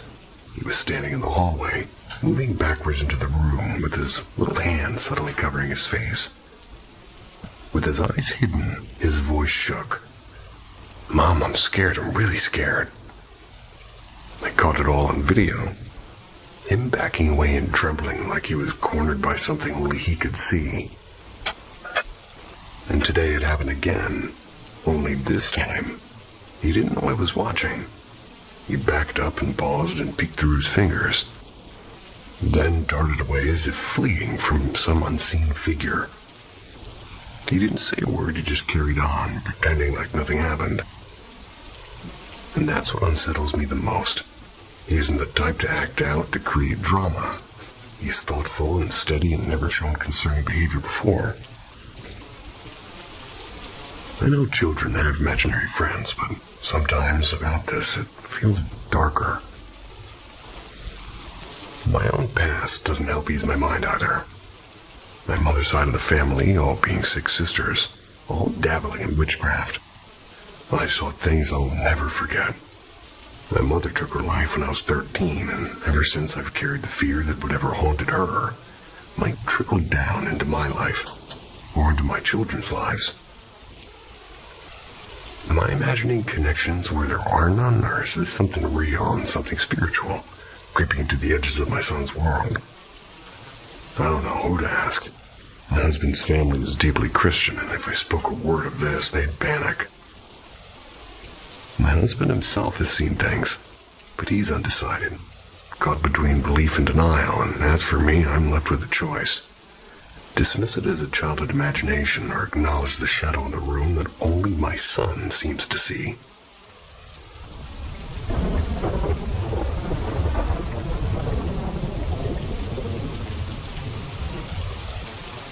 The Sweet Smoke Visitor. For the past decade or so, I've occasionally been ambushed by the unmistakable scent of sweet, syrupy cigarette smoke. It's sharp and sudden, like somebody exhaling right in front of my face. And I've had my fair share of strange encounters in my life, enough to keep me leaning toward the paranormal, but I still try to play the skeptic.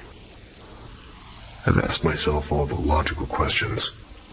Maybe I've got a sinus condition, or maybe something in the house is off. Maybe my brain's short-circuiting. Always a comforting thought. Yet none of those explanations ever quite fit. The odd part is the pattern. I don't smell it every day, and not even every week. Just once or twice a month. Sometimes it lingers for 10 minutes, and sometimes for hours. It only ever happens inside my home, and never outside. Even stranger, it's a strictly nighttime visitor. I've never once caught a whiff of it during the day. It seems to prefer my solitude. I live with my daughter, and when she's around, the air is normal. But when I'm alone, that's when the scent returns. Though, to complicate things, she has smelled it herself a couple of times when I wasn't home. The smell itself isn't mobile, and if I catch it in the living room, they wander to the kitchen and it vanishes, only to greet me again the moment I step back. Yet when I go to bed, it follows, and it's stronger there. Sometimes it's so intense that I swear somebody is crouched right beside me in the dark, breathing it into the air. It isn't just me either. Both my sisters, living in entirely different houses, have had the exact same experiences. They've described the smoke precisely as I do. Unusually sweet. Nothing like an ordinary cigarette. Sounds like pipe tobacco. For years, we joked it must be our grandfather. He was a relentless smoker and passed away nearly 2 decades ago from cancer. At first, it was an easy, lighthearted explanation, but lately I'm not laughing. Especially this week. My daughter's away on holiday, and the smoke has returned with a vengeance. Strong enough to rattle me. Maybe it's a shared family hallucination. Maybe I'm unraveling. Or maybe our grandfather never fully stubbed out his last cigarette.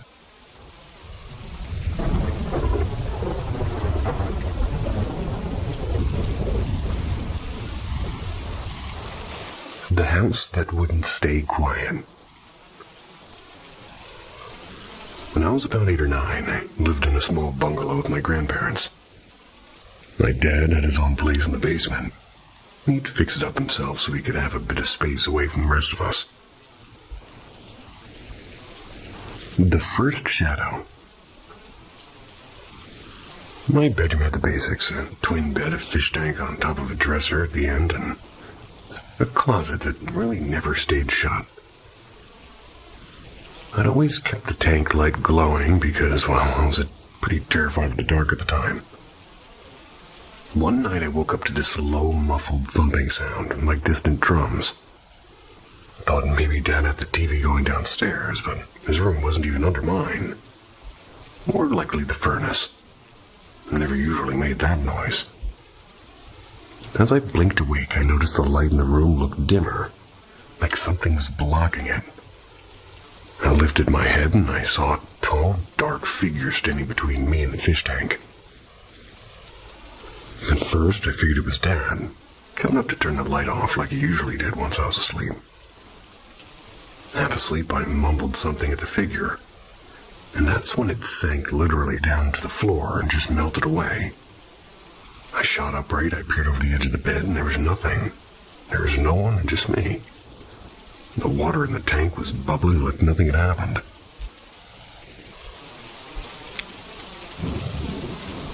The closet girl. Now this next bit, I don't even really remember, but Dad swears it happened. We're watching Star Trek in his basement room. His bed facing the open closet with just a rod and some shirts hanging. Out of nowhere, I allegedly told him, "There's a little girl hanging in your closet." Apparently, I said it kind of casually, like it was nothing. Brushed it off as a kid saying creepy things. But a few days later, he moved his bed so he wouldn't have to look at that closet. Kat didn't help either. She was obsessed with staring at the dark space like she was waiting for something to move. The basement room.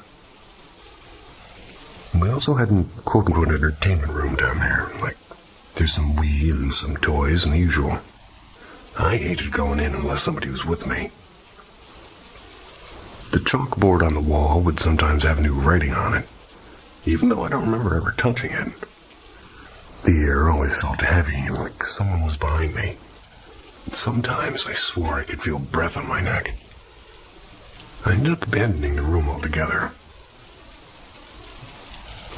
The attic door. Upstairs, the attic door was tucked inside my grandparents' closet, right above their waterbed.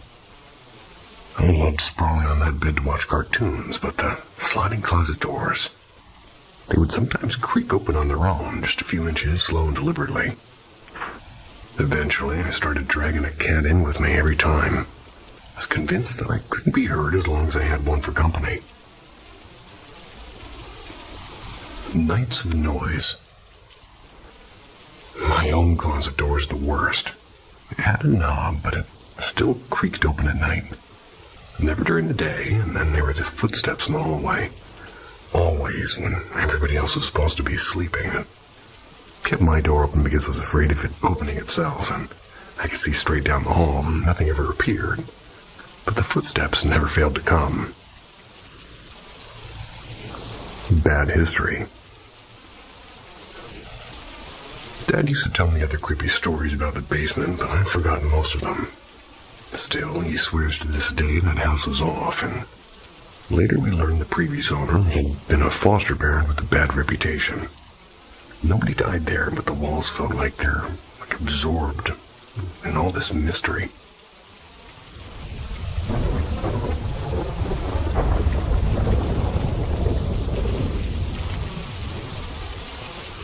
The drums in the pines. So, my son, he was 15. Shot himself by accident in December 2024, and at least that's what we believe. What do we tell ourselves? The doctor said the brain injury wasn't survivable. My ex-wife, his mother, clung to hope.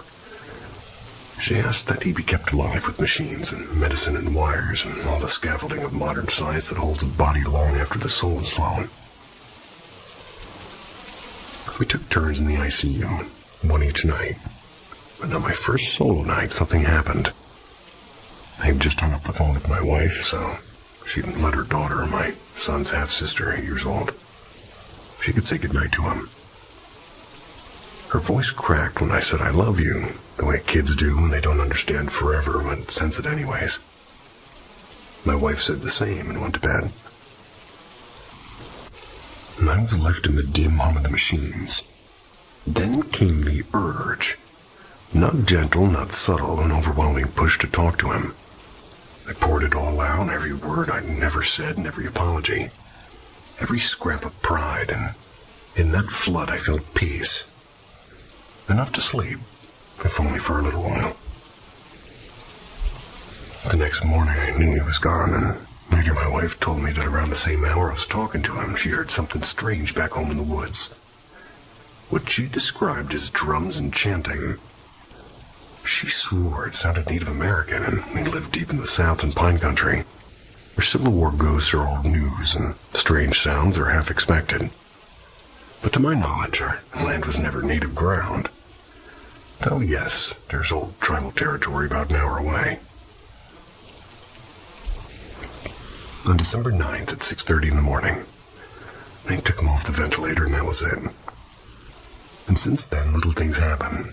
His boots, God, he loved those big stomping boots. They still echo on the stairs, and the cat who adored him sometimes stares over his shoulders at this bare wall as if he's still there. These old things, they shift in places when nobody's touched them. And I've heard them too. Not words, but sounds and movements. Could it be the house settling, or the wood expanding, or cats being cats? Sure, but I know the rhythm of those boots. We once thought something darker lingered in my parents' house, feeding on grief, and we cleansed it and saged every corner. Invited love instead of fear, and since then, nothing shadowy has returned, just him, or what feels like him. I won't lie, I am in therapy, and some days the grief cuts clean through me. Other days it's manageable. But the truth is, the house is quieter now, and kinda as if he's still here. And if that's my mind playing tricks on me, well, I'll take it. I'd like to think my boy stayed behind. Not as a tragedy, but as a guardian.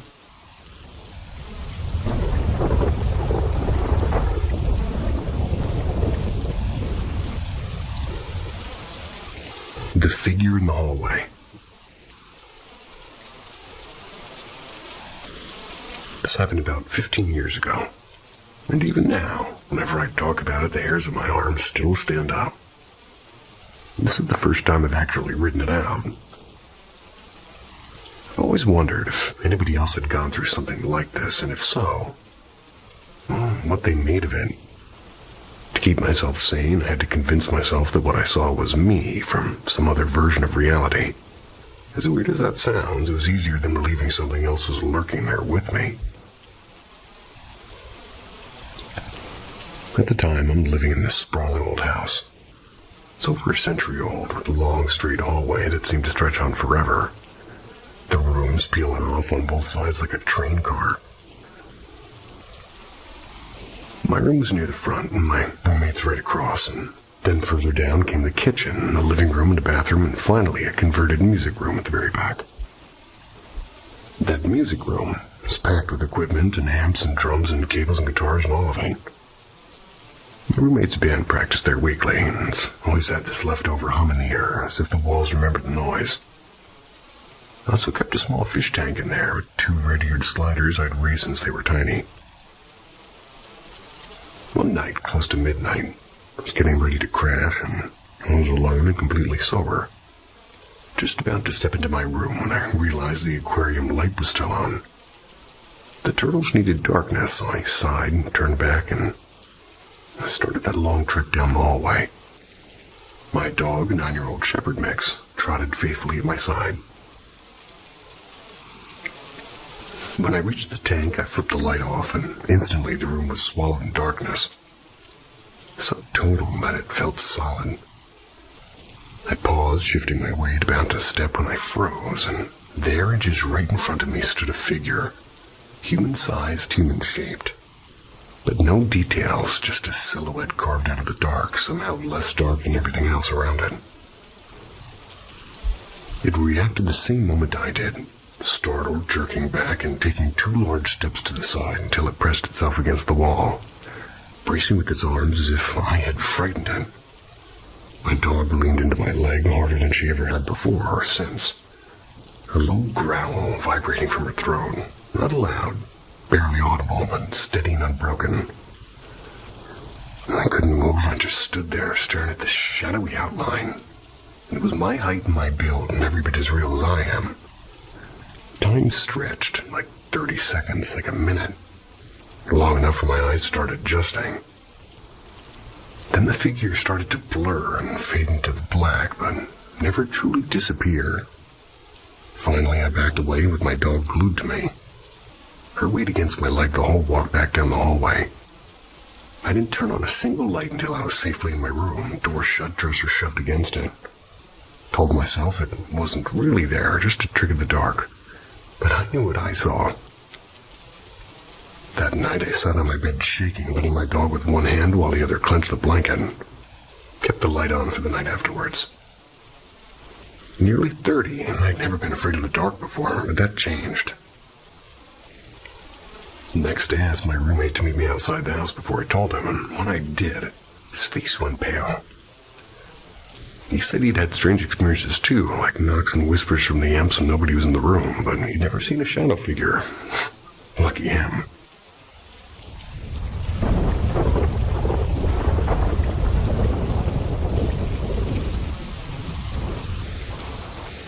The lamp in the window. I'll try to keep this short. My eldest cousin, somebody who I admired deeply and loved dearly, passed away just yesterday. She'd been living with cancer for a while and still managing her life bravely day to day, but last Wednesday, things suddenly worsened and her health collapsed quickly. She was rushed to the hospital with severe complications. As soon as I heard she was admitted, I had this heavy certainty that she wouldn't be coming back home. The decline was so rapid it felt irreversible, and yesterday morning, I woke up with that familiar dread, already knowing the phone would ring with bad news, and sure enough, less than an hour later, my mom called to tell me that she had passed away about 30 minutes earlier. I don't live in my hometown anymore, and my family's still there, but I rarely see them as often as I should. That distance weighed on me yesterday. I hadn't seen her in nearly a year, and I never got the chance to visit her in the hospital. The sadness mixed with the guilt, and the whole day just felt heavy. Work was a blur. I carried this restless anxiety with me all day until finally, driving home, I started to breathe again.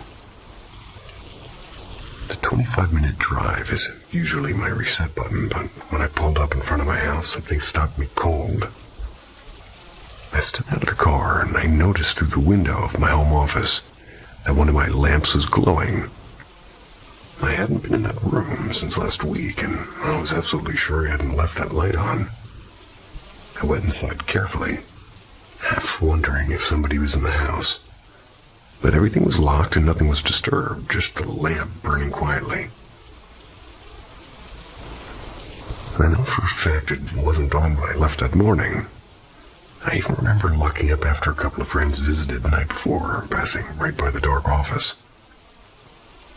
Was it a glitch or maybe a wiring issue? The lamp is practically new, just 2 weeks old, or is it possible it was something else?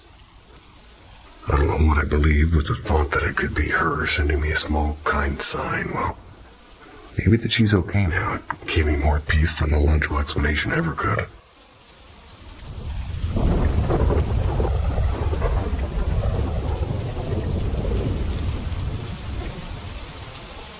The winged silence. Hey. So something bizarre happened to me and my friend not too long ago. It's been haunting me since, and what was happening is we were walking down a narrow gravel trail. This trail connected a parking lot to the lake. Not exactly wilderness, but the trees were thick enough that it felt like we'd stepped away from the world. At one point, a gnat or maybe mosquito landed on my arm, and I slapped it without thinking. The second I did, the air changed. A coppery, heavy smell like fresh blood saturated everything. It wasn't faint, and it was as if the entire path had turned metallic. Then came the thing that we can't explain. It was tiny, maybe the length of a thumb, and disturbingly human-shaped. 2 arms, 2 legs, and instead of insect wings, it had 3 thin, almost transparent fins that shimmered tan in the dim light. It didn't flap, it just drifted forward, gliding as if the air carried it on purpose. Its skin was smooth and featureless like polished clay. For those 10 or so seconds, the world froze. No rustle of leaves, no bird song, no buzzing insects. Even the breeze vanished. My friend whispered, "Do you feel that?" The words barely seemed real in the silence. Then, as the little figure kind of passed us and melted back into the trees, the smell snapped away. Forest came back alive. It was like nothing had happened, except it had. We both felt watched the entire walk to the lake, as if something invisible was lingering, following from just beyond the tree line. Still don't know what that was.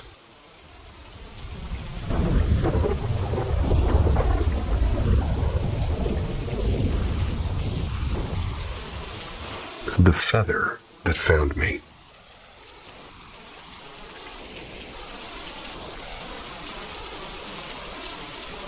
There was a season in my life where I was carrying more weight than my own.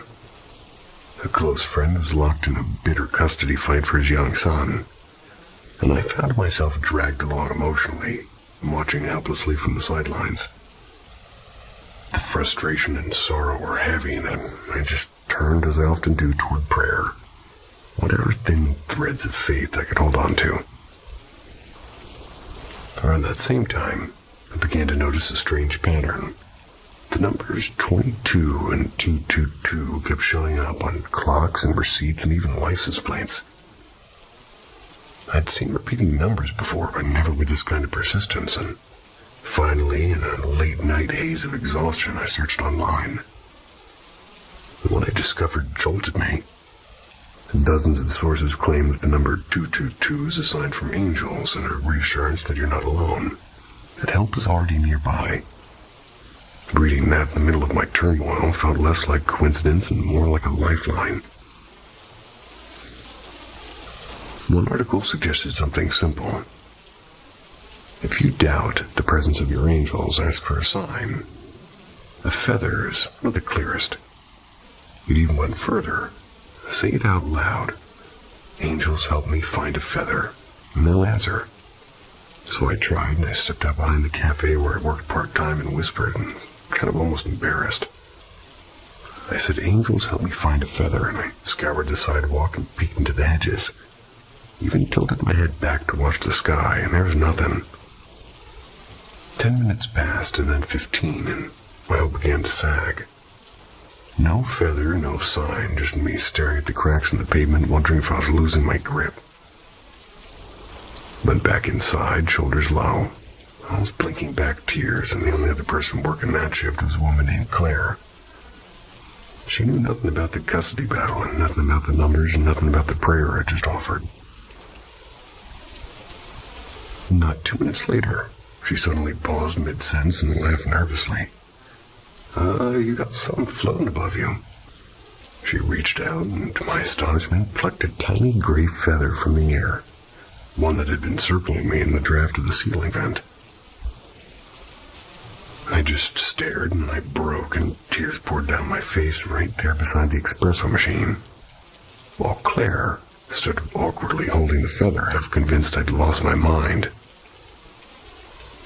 When I finally caught my breath, I explained everything. She listened wide-eyed, but I could tell she wasn't sure whether to be moved or to be worried. For me, though, there was no doubt. No probability chart or rational explanation could erase the fact that I had asked, and an answer had come. Direct, precise, and gentle. That moment shifted something deep inside me. Faith, I realize, is not always tied to pews or doctrine. It's the mysterious way that help arrives when you need it most, and even now when doubt creeps back in, as it always seems to. I remember that feather. When I laugh at myself for questioning again, I whisper the phrase that silence, well, at least to me, it silences every skeptical thought. Explain the feather.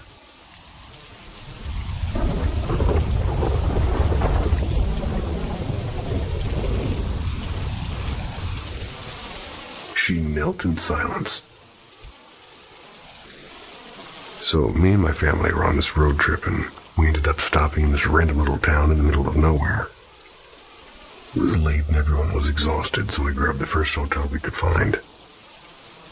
The place was old, like the carpet had probably seen better centuries, but it was run by this sweet older couple, so we didn't really think too hard about it. We just wanted to crash. The room had 3 beds. My parents and siblings claimed one with the TV, so I ended up in a smaller room by myself.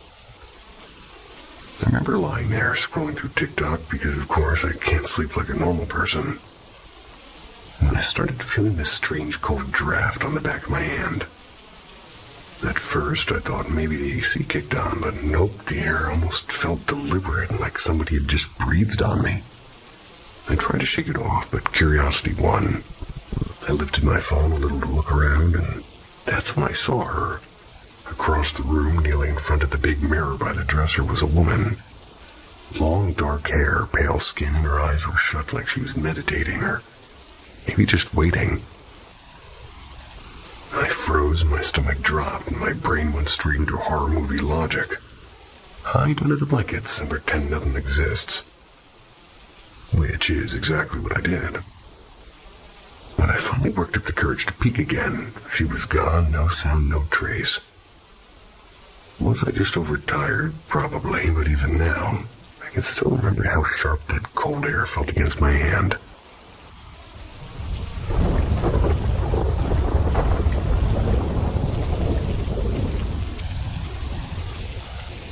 The woman in the living room. You liked the story I shared yesterday, so here's another one. Strange things seem to follow me around, and this one still gives me chills when I think about it. Because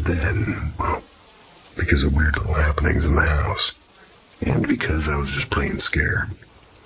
I would usually sleep in my mom's room instead of my own. My room was upstairs, and she liked to stay downstairs in the living room watching her late-night dramas. One night I petted down the stairs and I asked, "When are you coming to bed?" She didn't even look away from the TV, and as soon as this episode is done, is what she said. It's almost over. So I went back upstairs. I tried to wait and tried not to listen too hard to every creak in the house. After maybe 20 minutes, I gave up and went back down. The TV was still flickering across the room, and Mom was sitting right there on the couch, and I asked again, "Are you coming now?" Without glancing at me, she answered, "I'll be there soon. Go on, go to sleep." I swear I heard her voice and saw her sitting there, even caught the glow of the TV reflecting in her glasses. But when I trudged back upstairs, my mom was already in bed, half asleep, blanket pulled to her chin. I whispered, "Mom, weren't you just downstairs?" She groaned, "I've been here. I've work tomorrow. Let me sleep." That was the night I realized the living room wasn't always empty, even when it should have been.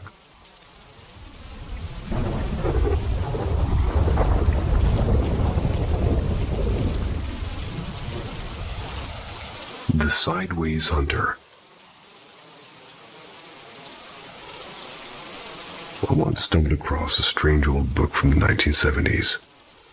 The kind with yellowed pages and an unsettling number of coffee stains.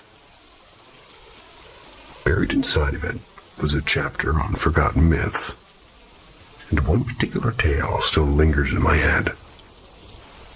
It described a Native American legend about a creature that, doesn't live in our world the way we do. When it looks straight at you, it disappears because in that moment, it isn't in this dimension at all. You only catch sight of it when it slides sideways, crossing your vision like a shadow that doesn't belong. The book said that when the hunter is near, silence falls unnaturally heavy. No wind, no crickets, no night birds, just a blankness. It feeds on flesh, and its bite leaves odd diamond-shaped punctures in the bones, a signature of its crooked teeth. One story came from a man who claimed to have they met this thing at a nearby dried riverbed. He said he heard nothing at first, only the sound of his own breathing, until he felt a movement out of the corner of his eye. And then it lunged, and he barely escaped scrambling over a rusted iron fence that tore his hands to ribbons. Behind him, the world was silent, except for a low hiss he swore came from the thing waiting on the other side. Can't remember the title of the book or who wrote it, but I remember how real the descriptions felt. Like it was less of a myth and more of a field note.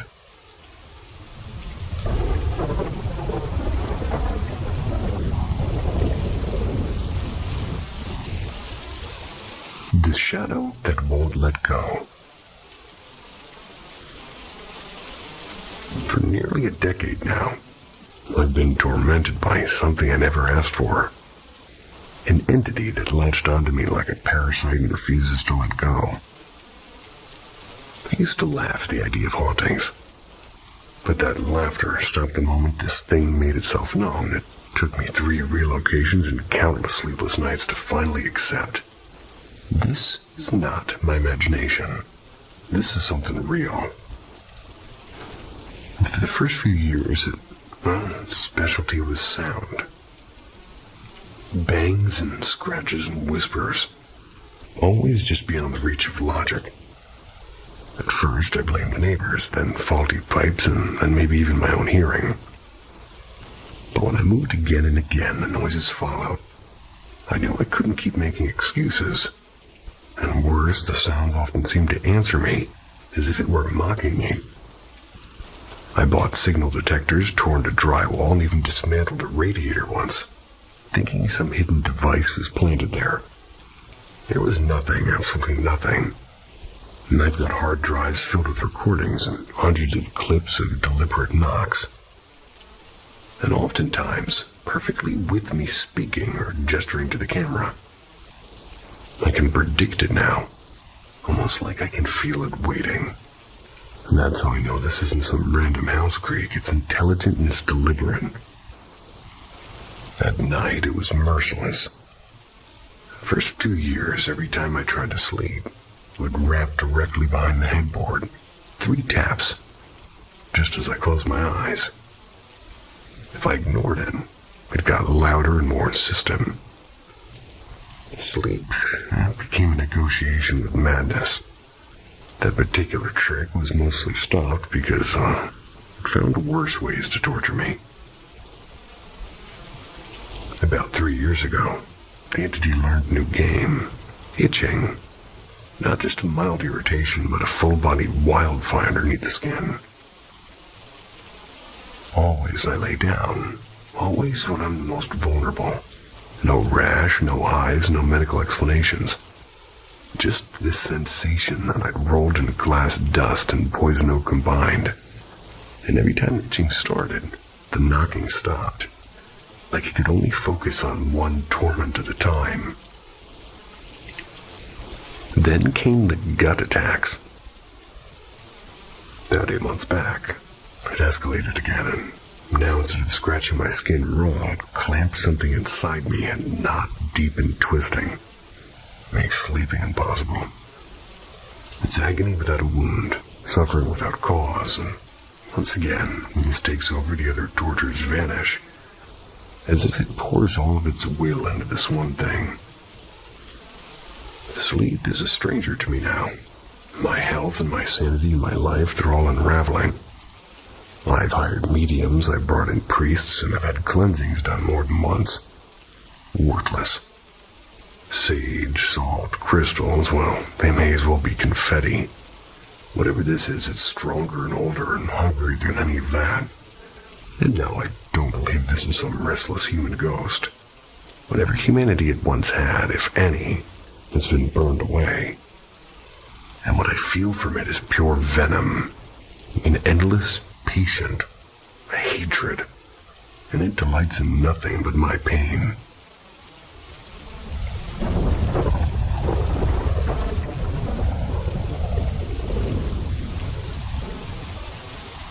The house that breathed.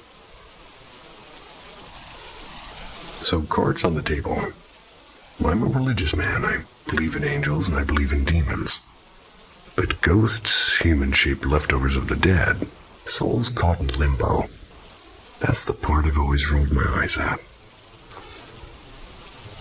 Still, growing up in my childhood home, I couldn't shake the feeling that something was off. Even before I knew anything about its history, the place just clung to me.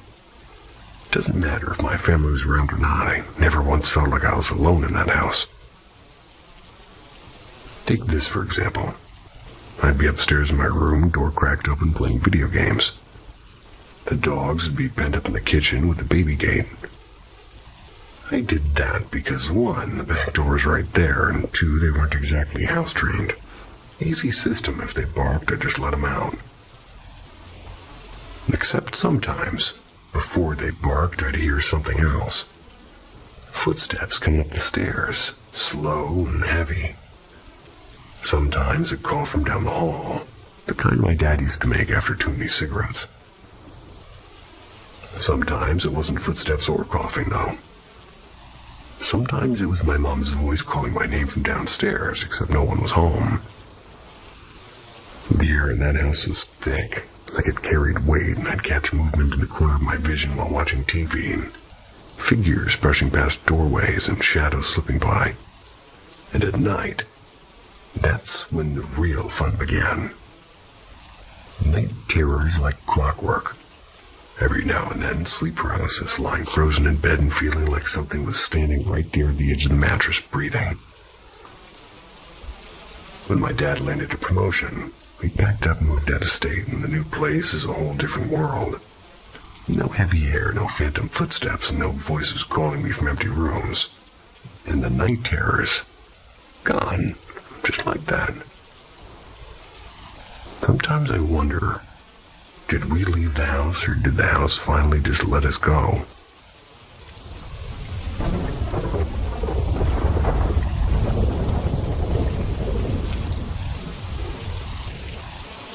The house on Ashwood Hill.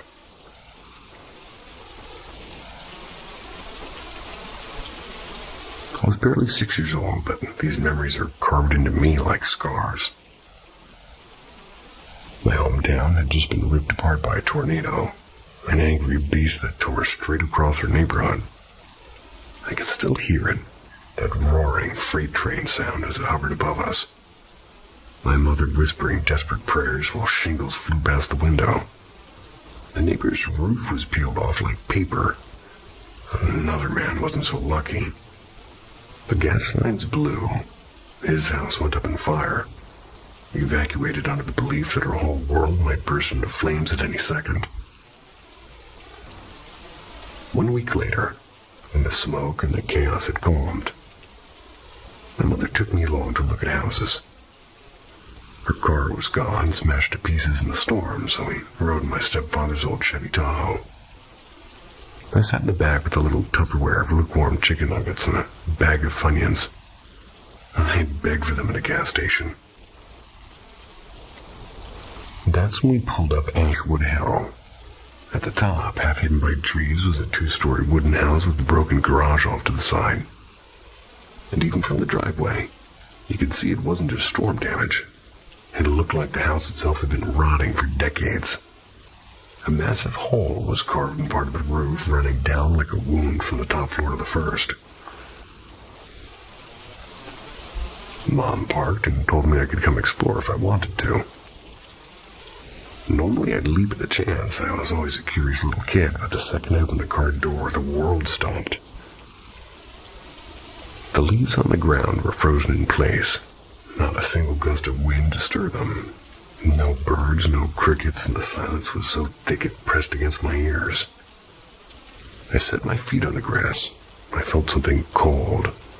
Not the kind of cold you get in autumn air, but a dead cold. The wrong kind. I remember crying, which was unusual for me back then. I didn't even know why.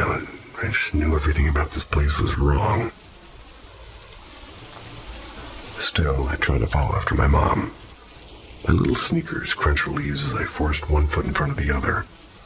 Rounding the side of the house, I saw it, a swimming pool choked with black water. That was as far as I could go, my body locked up with tears pouring out, and I turned to run. But that's when she appeared. A woman in a pale dress, blue and white, not my mother. She came toward me with calm steps, and before I knew it, I was against her side, crying into her gown. She stroked my hair and whispered, "Shh, it's all right." I told her I wanted to leave, that something was wrong with the house. She bent low and looked me in the eye and said, "Sweetheart, you can't go inside. It's not safe. Stay here. My daughter will play with you." And just like that, I was back in the Tahoe. Don't ask me how. I couldn't climb it alone. But I was in my seat, and next to me sat a little blonde girl with a ruffled top and curious blue eyes. I gave her my Funyuns because even at 6, I was too soft-hearted to keep them for myself. We played, and for a while, I forgot about the house. When my mom returned, I begged her not to buy it. She agreed mostly to call me and said we'd go home.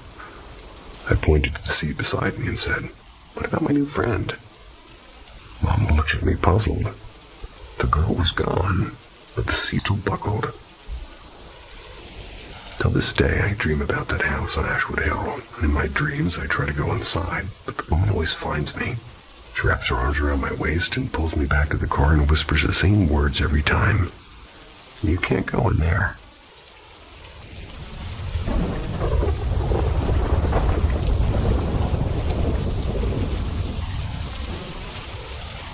The passenger in the glass.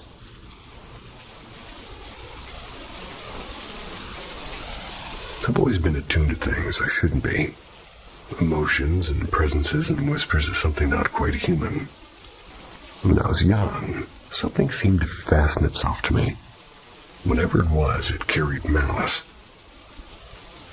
When I was around 12, I remember waking up before dawn and the room was silent and the air felt sharpened like knives pressing against my skin. I couldn't move, I couldn't turn my head, and then out of nowhere came a sound so terrible I could still feel it in my chest. A shriek and a metallic sound, and an inhuman one. The kind of sound that claws its way into your nerves. I was paralyzed with terror, and then strangely, I slipped back into sleep as if the fear itself had forced me unconscious. For years, nothing happened. And then one night, when I was 15, my parents asked me to take out the trash. I never liked the dark, but that evening the shadows outside felt alive, humming with warning. I shoved the bag into the bin, and as I turned back along the stone path, I glanced at her car, and that's when I saw it. In the driver's seat sat something pale and featureless, yet horribly present.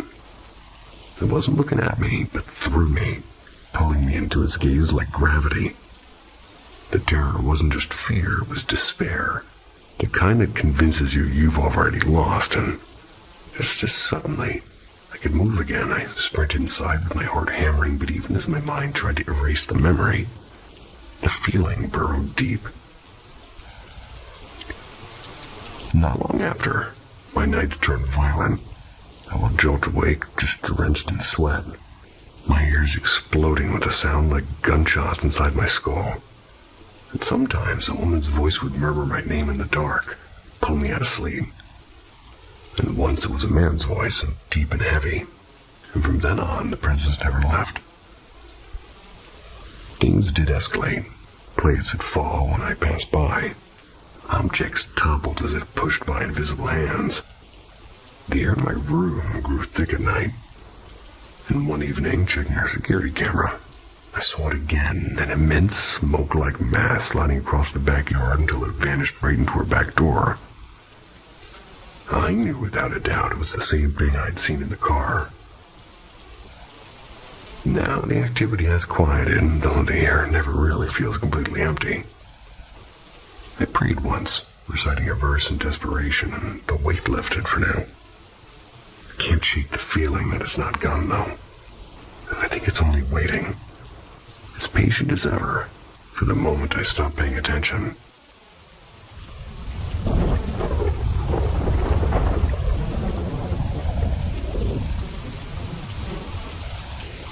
The soldier wasn't there.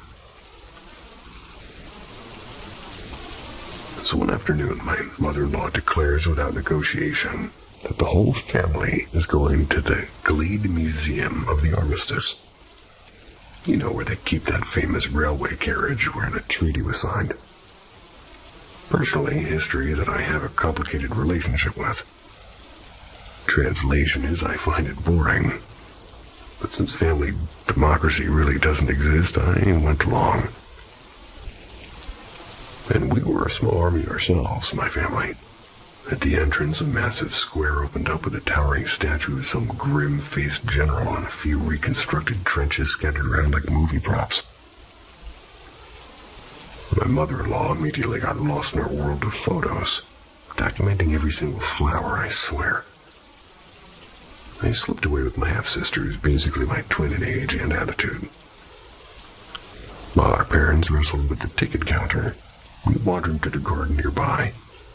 And there were some solemn, sort of stone slab-looking things engraved with tributes to the soldiers of Indochina, to those lost in North Africa.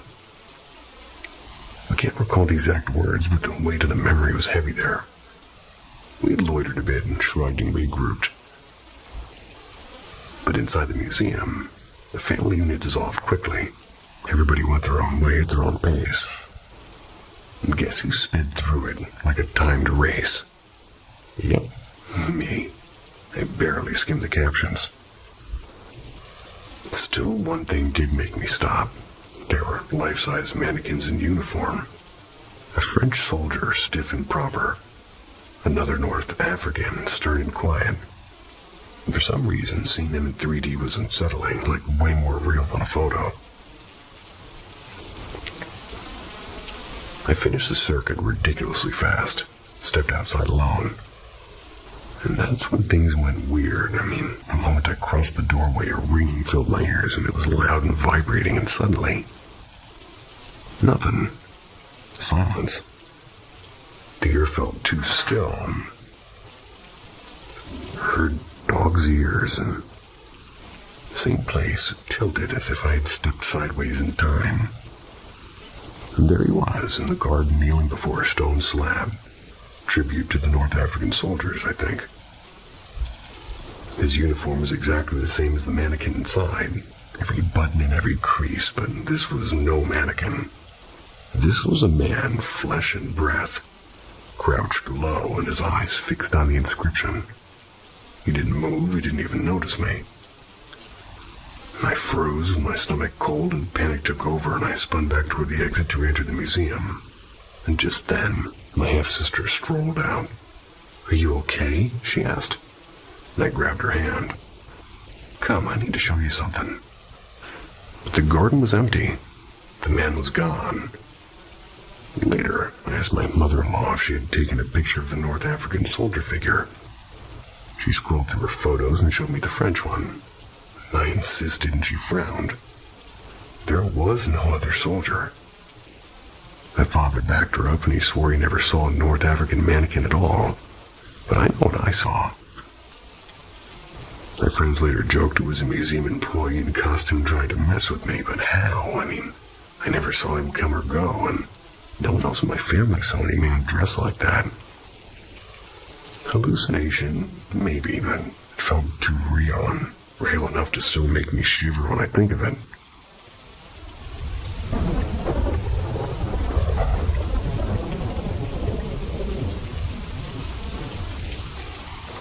The stone in the woods. I live in upstate New York, not far from a huge reservoir tucked into the woods. It's a patchwork of cracked asphalt roads and dirt maintenance trails. The kind water crews use for their monthly checks, and for me, it's just a walking loop. Usually early mornings with headphones blasting and no one else around. But the past 3 evenings, I've ended up there at dusk. No music, just the sound of my own footsteps.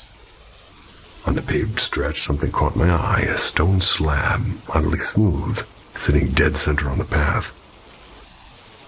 It didn't match the usual gravel or broken rock. It was too deliberate and too placed. I picked it up thinking I'll add it to the little strange find shelf I keep at home. Not 5 minutes later, I got that prickling sense, like eyes on the back of my neck, and from the tree line came the sound of something pacing me. Not close and not crashing branches, but steady. And when I stopped, it stopped, and a beat later.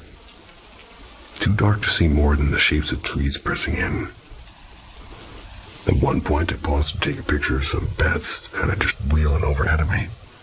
But my survival instincts clearly were acting defectively. And while I fiddled with my phone, the footsteps faded. Relief. Until I started walking again and heard them resume, keeping time with me, all the way until the path broke onto open road and then nothing again. The next day I asked around at work. A couple of coworkers said their kids used to complain about footsteps in the trees, as they would say. That was whenever they played up there, apparently. Watching and always watching. The following night it happened again, though only along one stretch of the trail, not the full walk like before. And here's the part that sticks with me. My mom, along with a handful of neighbors, once saw something by the river about 15 minutes from here. Tall and wrong-shaped and pale as bone. The legs bent backwards like a hound and the face almost canine but stretched thin. People whisper it nests in the caves along the riverbank, though that's separate from the reservoir woods by a highway and a cul-de-sac. And is it the same thing, or maybe just me spooking myself after pocketing a stone I shouldn't have touched?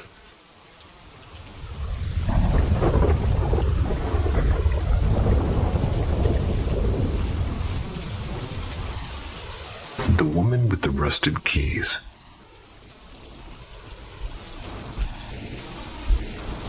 I was sitting at my desk, staring at the dull glow of my monitor, while my two colleagues kind of lounged on the couch scrolling through their phones. The room was quiet, the kind of silence that sort of hums in the background, until I heard this sound. Faint jingling. Keys. The sound didn't feel out of place, but it pressed against my skin in a way I can't quite explain. A calmness lingered in the air, yet inside every nerve twisted with cold unease. Without thinking, I stood up, pushed back my chair, and drifted toward the window. And that's when I saw her. She was walking to the warehouse, tall, deliberate steps, headed straight toward the back exit. She wore a dark gray hoodie, black running tights, and carried a weather-beaten satchel that looked older than anything else in the building, as if it had survived a century on its own. And still being the new guy, I turned to my colleagues and asked if she was allowed back there. They barely looked up, and they were too calm and too indifferent. Normally, if a customer wandered in, they'd leap to their feet, but this time there was nothing. Before the figure slipped from my sight, I urged them to look, and I glanced and saw no one. Only I could see her. I tried to laugh it off, but they insisted we go check. So we did. We searched the aisles, the corners, and the exit. No one. She had vanished without leaving the faintest of a trace. Even the security camera showed nothing. But I know what I saw. The hoodie and the satchel, and above all, the sound of those keys. Rusted, heavy keys that jingled like they belonged to locks that hadn't existed in decades. Maybe it was some trick of perception, or maybe she wasn't meant to be seen by anyone else. A spirit or an omen just passing through, and sometimes I still hear those keys.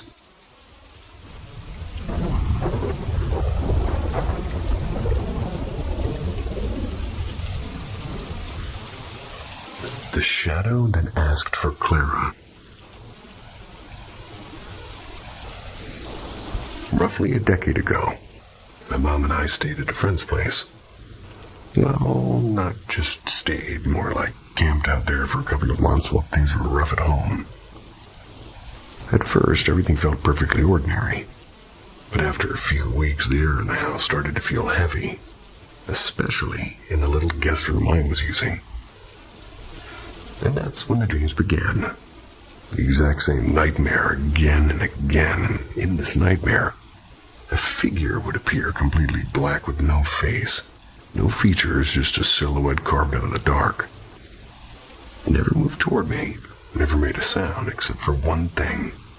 It would stand in the corner motionless and ask, "Where is Clara?" Always the same question, always that same flat, hollow voice. After a while, I couldn't handle being in that room. I started sneaking into my mom's bed just to escape the feeling.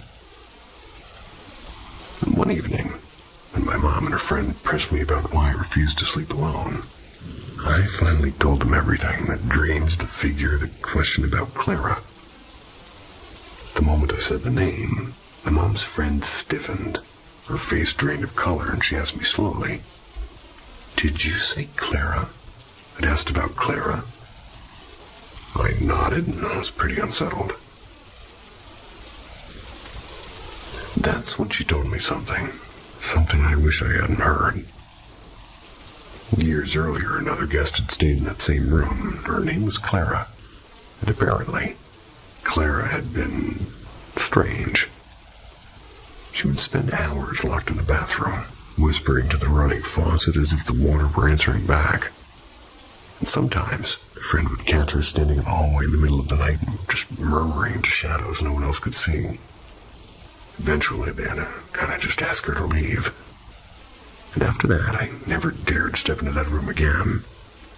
My mom just went so far as to burn sage and sprinkle salt around the doorways, hoping to chase away whatever was still lingering there. But I'll tell you this now, even now, all these years later, whenever I hear the name Clara, I feel that same cold prickle on the back of my neck.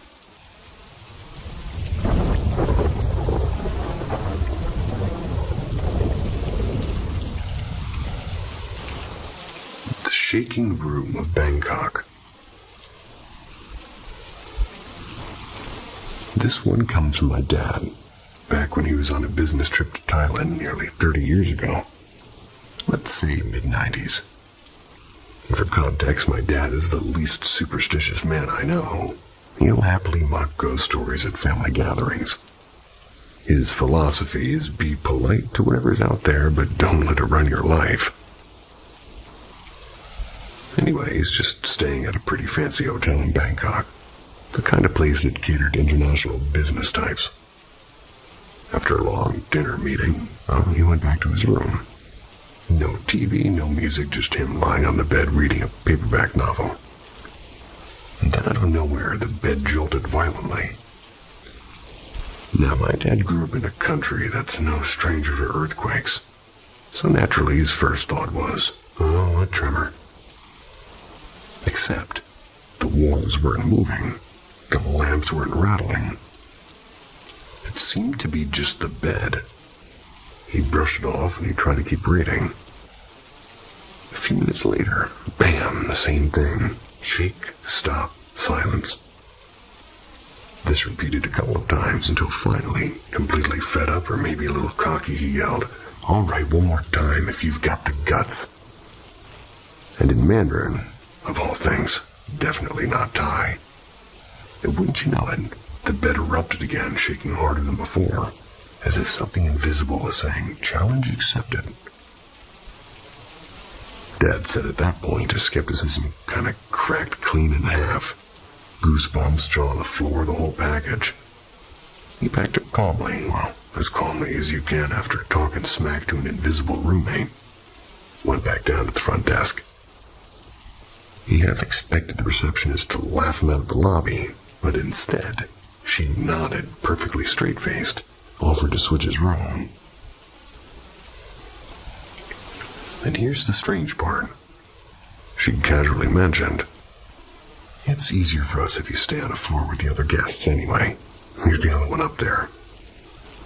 My dad later realized how flimsy that excuse sounded. When he and a bellboy went back upstairs to collect his luggage, he swore the moment the elevator doors opened, the air was colder, and the lights, though the same fixtures, looked harsh and bluish, not warm like the rest of the hotel.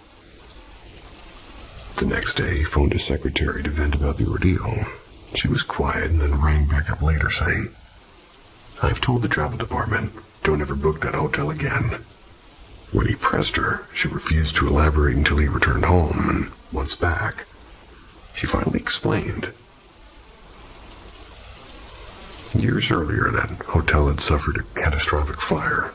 Dozens of people had died trapped by faulty safety measures. The place had since been renovated and repainted and rebranded, but some things, he said, don't move on so easily. Dad never claimed it was evil, but restless. As he likes to put it whenever ghost stories come up, maybe he just wanted some attention from his new roommate. Every time he tells it, I still feel that same chill he must have felt when the elevator doors slid open on that cold, empty floor. Bulbs come in all temperatures, you know.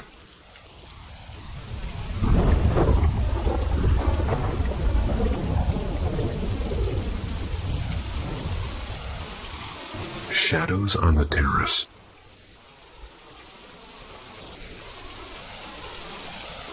A couple of nights ago, I went over to a friend's place. I greeted him and his girlfriend, and after hanging around for about an hour, He and I decided to step out for some cigarettes, and it was nearly 1 in the morning. On our way back, we noticed strange shadows moving along the wall of this building. At first, we shrugged it off, but then my friend whispered, "It doesn't make sense. The shadows should be cast by the streetlights, but there's no one there." We stood still watching. A figure appeared, clearly a girl, twirling and spinning like a dancer. She wore something that looked like a ballet skirt, and then she stopped mid-spin and turned sideways, lifted her gaze upward. She drifted into a corner of a building, a dark one, and out of the glow of the lamps, and from the terrace we kept narrating to my friend's girlfriend, but she said she couldn't see anything. Meanwhile, the cat perched on the railing was meowing furiously, staring up at the night sky while doing it. We were about to head inside when my friend's girlfriend suddenly shouted, "Look over there!" On the opposite facade, we saw the shadow of a man climbing toward the 3rd-floor balcony. He sat there for a few seconds, motionless, as though deep in thought. Then he leaned forward and hurled himself into the void. His shadow simply vanished. 3 seconds later, in the empty apartment just beneath, there came a sickening thud like a skull striking concrete. Panicked, we rushed upstairs, hoping to shake it off. Then we sat in front of the computer. A sharp bang rattled the glass door to the terrace, and the door was locked. The cat was right there in the room with us. We tried to come up with a rational explanation, but nothing made sense. And here's the strangest part. A few nights earlier, my friend's smart speaker had turned on by itself and whispered, "Take care of yourself." Random, unnerving, and I still can't explain any of it.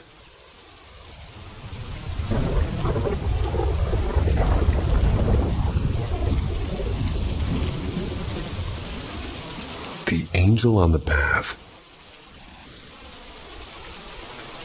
In February 2004, I nearly lost my life. My colon had to be removed because it was literally falling apart, and I was wasting away, dropping nearly 2 pounds a day until I was admitted at 94 pounds, and I'm 5'6". After surgery, I was told I needed another one. My surgeon looked me square in the eye and said, "Come back when you've gained 30 pounds. Until then, your body can't handle it."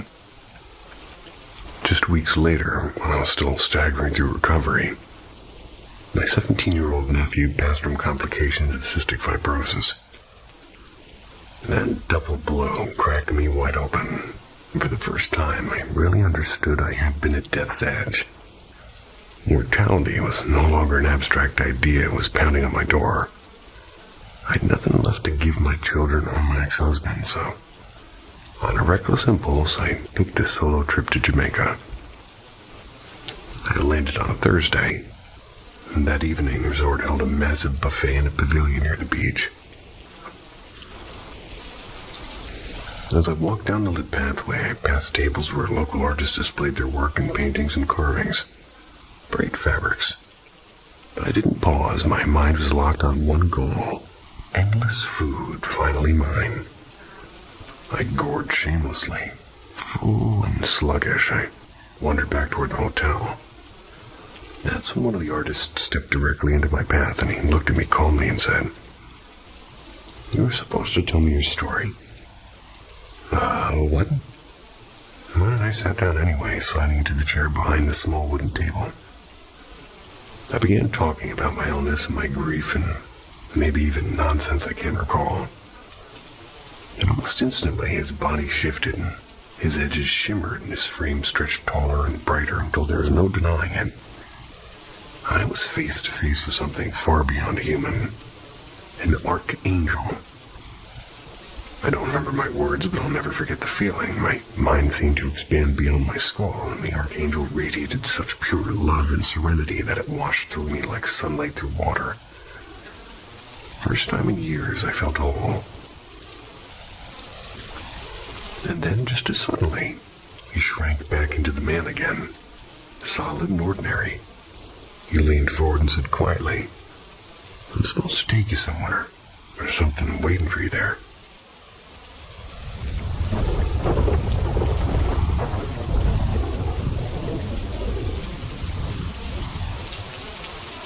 The shadow in the attic. Alright, so this happened about 3 years ago at my ex-boyfriend's place. We used to crash in the attic, which is basically just a wide open space with a staircase leading up with no door, no nothing. And for context, I'd had my fair share of weird paranormal experiences growing up in my own house, but this night it is that, well, sent shivers down my spine, that one. I woke up at exactly 3:14 a.m. No clue why, just snapped awake. My ex was out cold next to me, breathing slow and steadily. I rolled over and I tried to force myself back to sleep, but nope, my brain wasn't having it. That's when I heard it, footsteps and heavy ones. Now, his parents lived downstairs, and I really didn't find it very unusual for one of them to get up at the night to use the bathroom.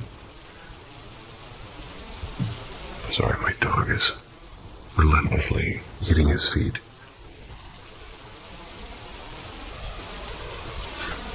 At first, I figured it was his dad heading back to bed, but then I realized something that made my stomach drop.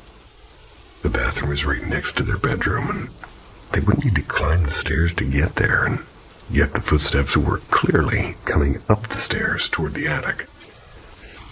I froze, and his dad would have no reason to check on his teenage son and his girlfriend at 3 in the morning, and just as I was reassuring myself it had been nothing, the footsteps stopped and it was dead silent.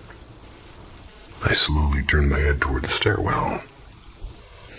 I saw a massive shadow. It was just standing there at the top of the stairs, not moving, not making a sound, but I swear it was facing us. I tried shaking my ex awake, whispering his name, but he wouldn't budge, and my heart was beating so loud I thought it would wake the whole house. I rolled over, squeezed my eyes shut, and prayed it would just go away. Then came the worst part. The footsteps started again, pacing back and forth across the attic floor, slow and deliberately. It must have gone on for what at least felt like 20 endless minutes. And then silence. I didn't dare open my eyes until I heard my ex stir awake around 4 a.m., and I clung to him like my life depended on it.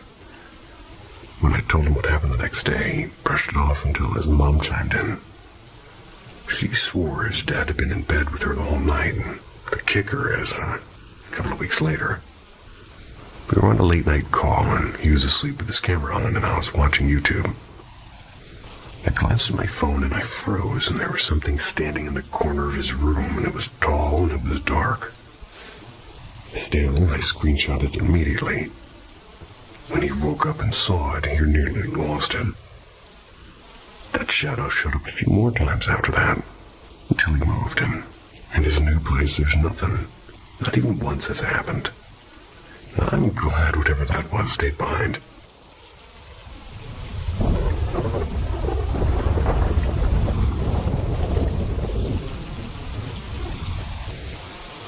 The lock, the lights, and the PlayStation ghost. So my boyfriend never talks about ghosts or anything spooky in his house. Meanwhile, I've had enough weird experiences in my life to fill a late-night Netflix docuseries. One night we're hanging out at his parents' place. The house is pretty old and creaky in that grandma's attic kind of way, but nothing that, well, at least he's ever called haunted. He's got this ancient PlayStation 2 that's basically more duct tape than plastic at this point. You need to wiggle your hand into the cracks when you're solving a puzzle just to press a button. We're chatting, we're minding our own business. And suddenly the disc tray slides out, and then in and then out again. Like it's doing a little bit of cardio workout. We just sit there staring at it because neither of us touched it. And after a while it stops and we shrug it off like, okay, guess it's alive. Later it goes to the bathroom and I drag him with me because apparently I'm 5 years old when it comes to creepy houses. We walk over and bam, bathroom door's locked. No big deal, right? Somebody must be in there. I mean, I don't really think about it and I head back. But when we return to his room, he points out that the hallway lights, which had been on, were now completely off. I try to rationalize it like old wiring or timers or whatever, but then we both freeze because we hear the bathroom lock click open. The house does have terrible insulation, so you can hear everything except, in this case, no toilet flush, no faucet, no footsteps, certainly no dogs with itchy ears, and no door actually opening or closing. We check the bathroom, and yep, totally empty. Lights are untouched, and no sign anybody was ever there at all, and just the lock mocking us. Nothing's happened since, and we still don't know if the bathroom ghost was buddies with the PlayStation ghost, or if they just tag team us that night.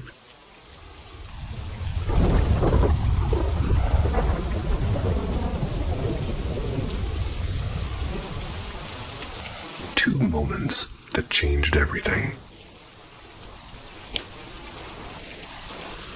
When I was a kid, my family took a trip to Rome. I was a clueless little boy, the type who thought crosswalk signals were more like suggestions than rules, and so of course I bolted across the street while the light was still red.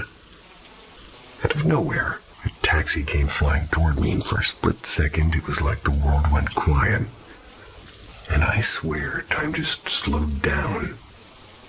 Then I heard somebody yell my name, and in the next heartbeat, I'm standing safely on the curb beside my parents. That was the first time something like that ever happened to me. The second time was much later, just a couple of years ago. Back then, I wasn't in a good headspace at all, and these days I've built a strong spiritual routine, and I pray daily, and I feel grounded. But back then, not so much.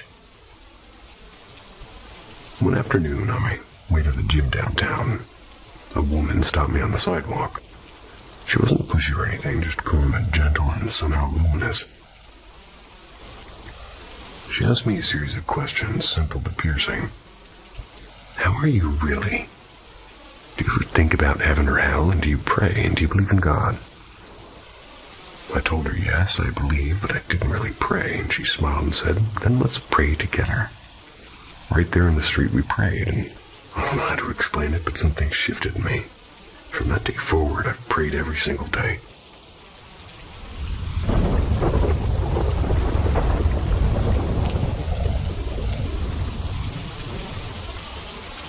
The night of the crawling steps.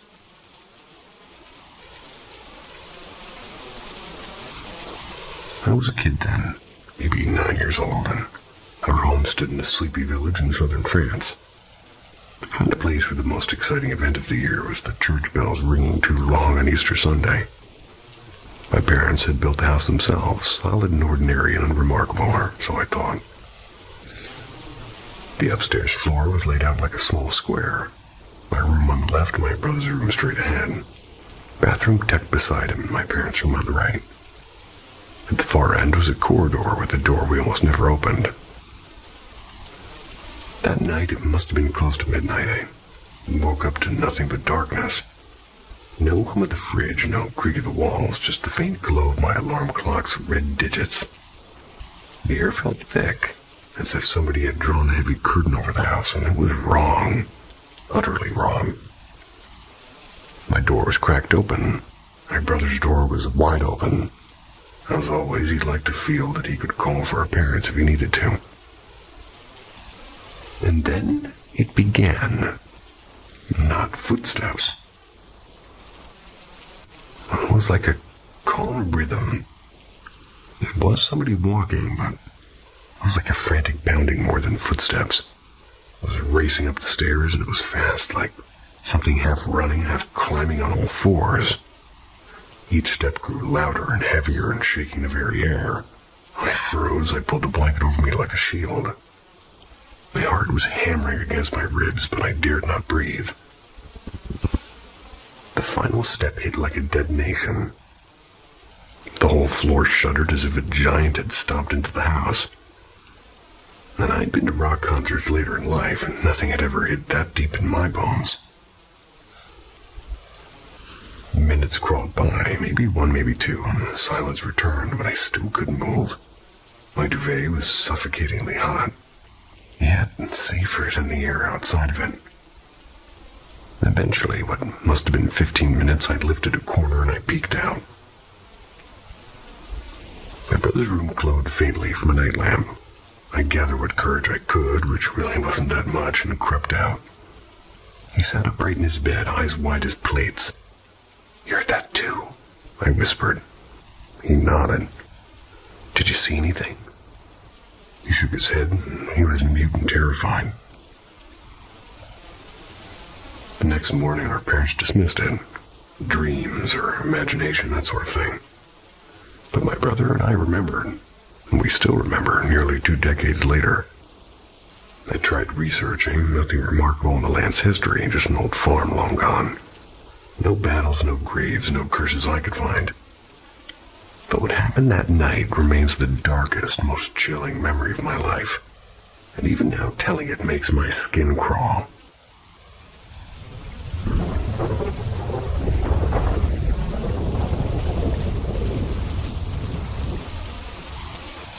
The thing in the winter field.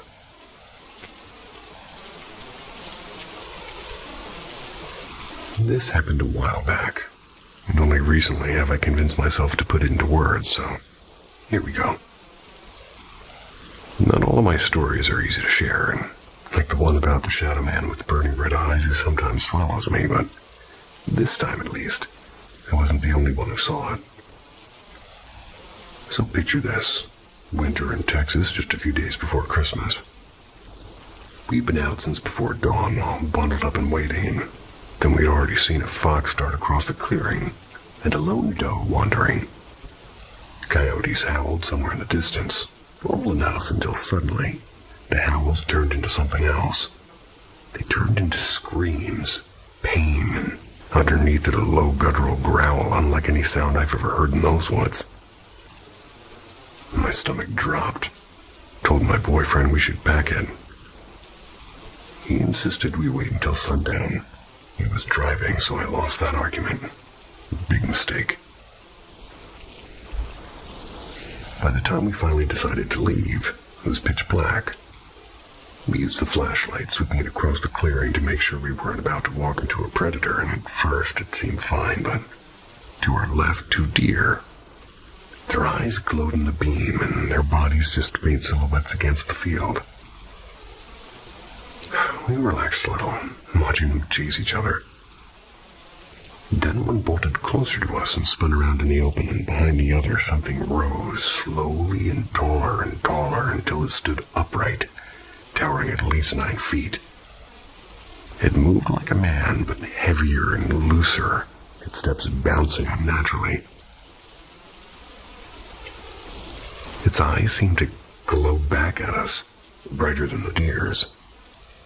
I don't know if it saw us in the stand, but we stayed dead silent. The deer didn't last. Both bolted, and that thing sort of loped after them, making those same deep, horrible growls as it vanished into the woods. We sat frozen for 20 minutes before daring to move. Eventually, we left without seeing it again. Later, I remembered I'd been recording the coyotes earlier, and I think that sound, the growl, might actually be on the video. It's buried somewhere in an old phone, though, I think. A couple of weeks ago, I swear I saw it again. I was driving down toward town when I spotted a massive, shadowy figure slipping into the tree line. It turned back, eyes glowing just like before, and almost the same exact spot as that night. I know Wendigos aren't supposed to be a Texas thing, but I can't explain what I saw.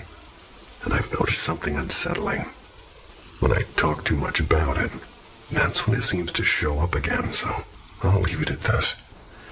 Believe me or don't, just know, this is why I don't go outside at night anymore.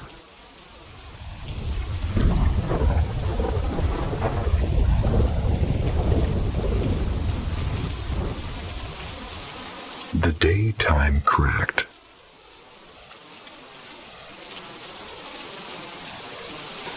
I've never said this out loud before, Mostly because it makes me sound like a compulsive liar or somebody who needs a padded room. But after all these years, I think I can finally share it. When I was about 8, my best friend and I had this strange little hobby. We collected old, nearly empty spray cans and paint and deodorant and anything pressurized. Tried to make them pop. Yeah, I know, brilliant childhood decision-making. One afternoon, we were at it again behind my grandmother's garage, and none of the cans were cooperating. After a while, my friend had to run off because his dad was shouting from the porch that it was dinner time. Me, while I wasn't ready to quit, I lined up one stubborn deodorant can, gave it a few more desperate whacks with a rock, and then suddenly it happened. The can burst with a sharp crack. And that's when reality broke. I swear to everything I know, the world slowed down. The hiss of escaping gas stretched out into a drawn-out roar. Tiny silver shards spun through the air like they were floating in honey. My arms and my breathing and everything was caught in the same syrupy slow motion. One fragment of metal spun straight toward my face, and I could see it coming clear as day, inch by inch, and somehow I leaned back just enough, almost like I'd been given extra time to dodge it. The whole thing lasted maybe 20 or 30 seconds, and then snap. Time returned to normal. The world went on as if nothing had happened. I stood there shaking, staring at the ground littered with twisted metal, and to this day, I have no explanation. No science, no logic. There's the memory of a second when the universe bent in front of me. I can't help but wonder, if it happened to me, who else has slipped through a crack in time? I don't know if I want the universe bending in front of me.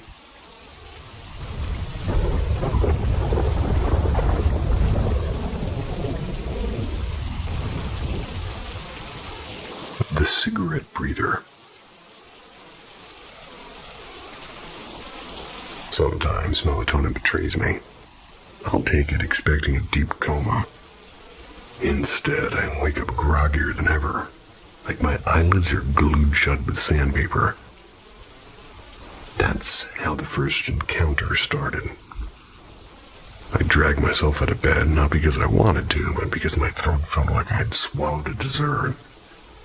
And I'd been thirsty the night before, but this was ridiculous, like I'd been chewing chalk for hours. So I stumbled into the kitchen. I filled a glass, and I started gulping water like a camel after a marathon. Then it hits me. I'm hungry. Not starving, just an itch. I grab a slice of leftover pizza instead of bread this time, and standing there in the dim kitchen light, half drinking, half nibbling, when nature calls. So I shuffle to the bathroom. Midstream, I hear it. I hear floorboards. Not the usual old house sighs, but deliberate ones. Like someone's testing their weight step by step. I pause and I brush it off. And then it comes. Breathing. Ragged and heavy as if a smoker with lungs made of gravel was standing just out of sight. Exhaling on purpose to make me notice. My whole body went stiff. I froze trying to listen without moving, counting maybe 5 seconds of that awful breath before it just stopped. No fading, no shuffle, just silence. I tried convincing myself it was the fridge humming, but my nerves weren't buying it. I turned on every light I could. I crept toward the stairs. I almost convinced myself I was just delirious from lack of sleep. Until I reached the point where the kitchen counter slipped out of view, and right then the floorboards popped again. This time it was unmistakable. Like somebody had shifted their weight in the middle of the living room, hidden just around the corner. My survival instincts finally caught up, and I bolted down the stairs, 2 steps at a time, slammed into my room, locked the door, and lit the place up like a Christmas tree. I was pacing back and forth, and I could hear faint, careful footsteps above me. Not rushing, not panic, just slow, deliberate tiptoes.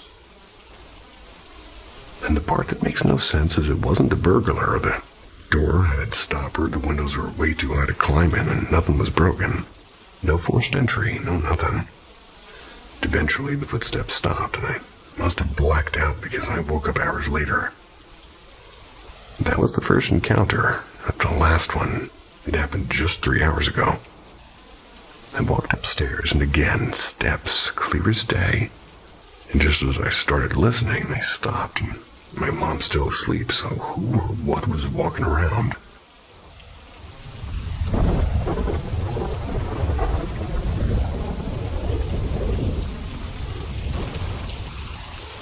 The Watcher by the River.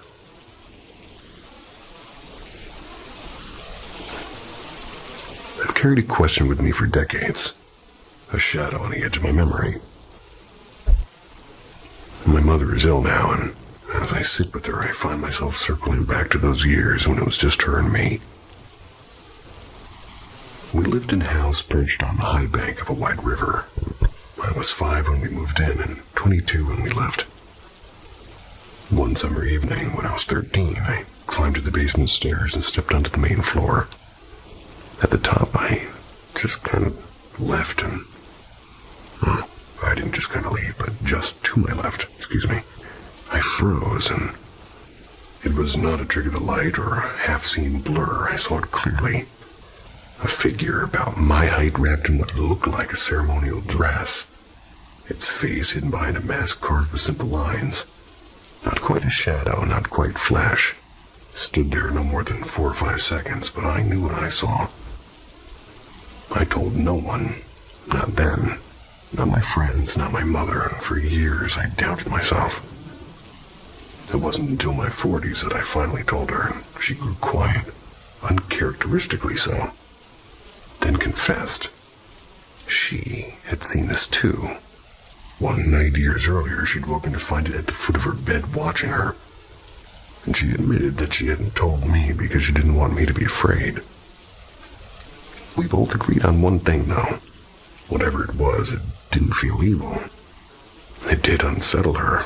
Even 20 years later, she remembers it. And at the same time, something else happened, something human and something frightening. I was a latchkey kid. So, it was the 80s, and we were just generally careless about locks. One afternoon, not 20 seconds after I walked in, a man knocked on the inside door to the garage, and he said he needed a phone. Tried for the knob, and for once the door was locked, though I never remembered really locking it. I shouted loud enough for him to hear. I was saying that my dad was upstairs, and my dad, of course, lived 2 states away, and the man left. Didn't come back. Only much later did I realize the timing. My mother's sighting and my sighting that man at the door all within the same season. I sometimes wonder if the river had something to do with it. I mean, I'd been told that tribes of the Great Lakes once buried their dead along those banks. Next door, the land rose into wooded hills where I made trails as a kid. I was never afraid of the forest, but maybe we weren't the only ones who lived there. Years later, after we sold the house, the new owners loved the land. They cut down the trees, poured concrete, and spent nearly $100,000 fixing the mess that followed. Within 2 years, they were gone. My mother and I, though, we never had such troubles. We left the land as it was, and the land seemed to leave us alone. There really was never anything else frightening in that house. There were no doors slamming, no whispers in the dark, and a tornado once ripped through, destroying homes to either side. Ours is untouched. Not a tree fell. Maybe a coincidence, and maybe not. I don't know what we saw, but whatever my mother and I saw, maybe it was a spirit or a guardian or a warning. Maybe just a fleeting vision on the riverbank, maybe. But I've carried the memory, the image of that masked figure watching silently from the shadows all these years later.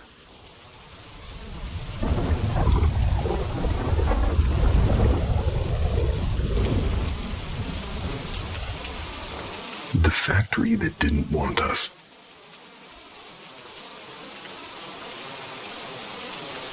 Earlier today, I'm just wandering through an abandoned textile mill just outside of Manchester with the two of my mates.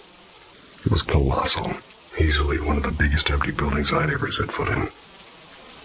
About an hour and a half into our exploration, things shifted. We were on the second floor, and above us was a third level sealed off. No stairs, no ladders, no nothing. And yet, we heard it. Slow, deliberate sounds moving across the floorboards directly overhead of us. None of us spoke, none of us even breathed loudly. The building had no graffiti, no signs of squatters, no wildlife big enough to fake that noise, just us three and something else. We exchanged looks and silently agreed to leave. My friends walk ahead while I lagged, scanning for a safer way out. That's when I heard heavier and more rapid footsteps pounded behind me, as if somebody was sprinting straight at my back, and I spun around, braced for some ragged stranger. But there's nothing but silence and empty air. My panic must have been written all over me because one of my friends called out, "You good?" Before I could answer, the sound of 5 or 6 glass panes shattering at once echoed from behind us, and we all bolted. As we reached the exit, one friend had the brilliant idea to peek into the side annex. He barely finished his sentence when a rusted iron gate creaked open all on its own, releasing the kind of groan you only hear in horror films. So that was sort of our cue. We didn't stick around for round 2. What really unsettles me is the day outside was warm and almost muggy, but when we entered the engine room, the second floor, our breath kind of clouded in front of us and the air was freezing and our fingertips were numbed. Scattered on the ground were stacks of DVD labeled with bizarre titles like Harvey Test and Fluid Subjects. As far as I could dig up, the mill's only recorded tragedy was a fire years back. No mass deaths, no grisly stories, yet the unease was palpable. And the strange part is nothing unusual happened until we reached that second floor. The footsteps above us were physically impossible. That floor wasn't reachable by any sane means. So now I'm left wondering, could we brush past something genuinely supernatural, or did the factory just decide it didn't want us there? And how are you going to tell me you didn't take a look at the DVDs that were labeled things like Harvey Test and Fluid Subjects? It might be a horrible watch, but you gotta at least find out what it is and tell me. See ya.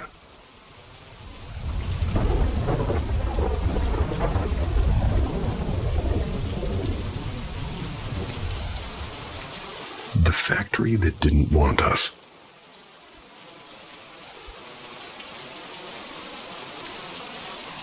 Earlier today, I'm just wandering through an abandoned textile mill just outside of Manchester with the two of my mates.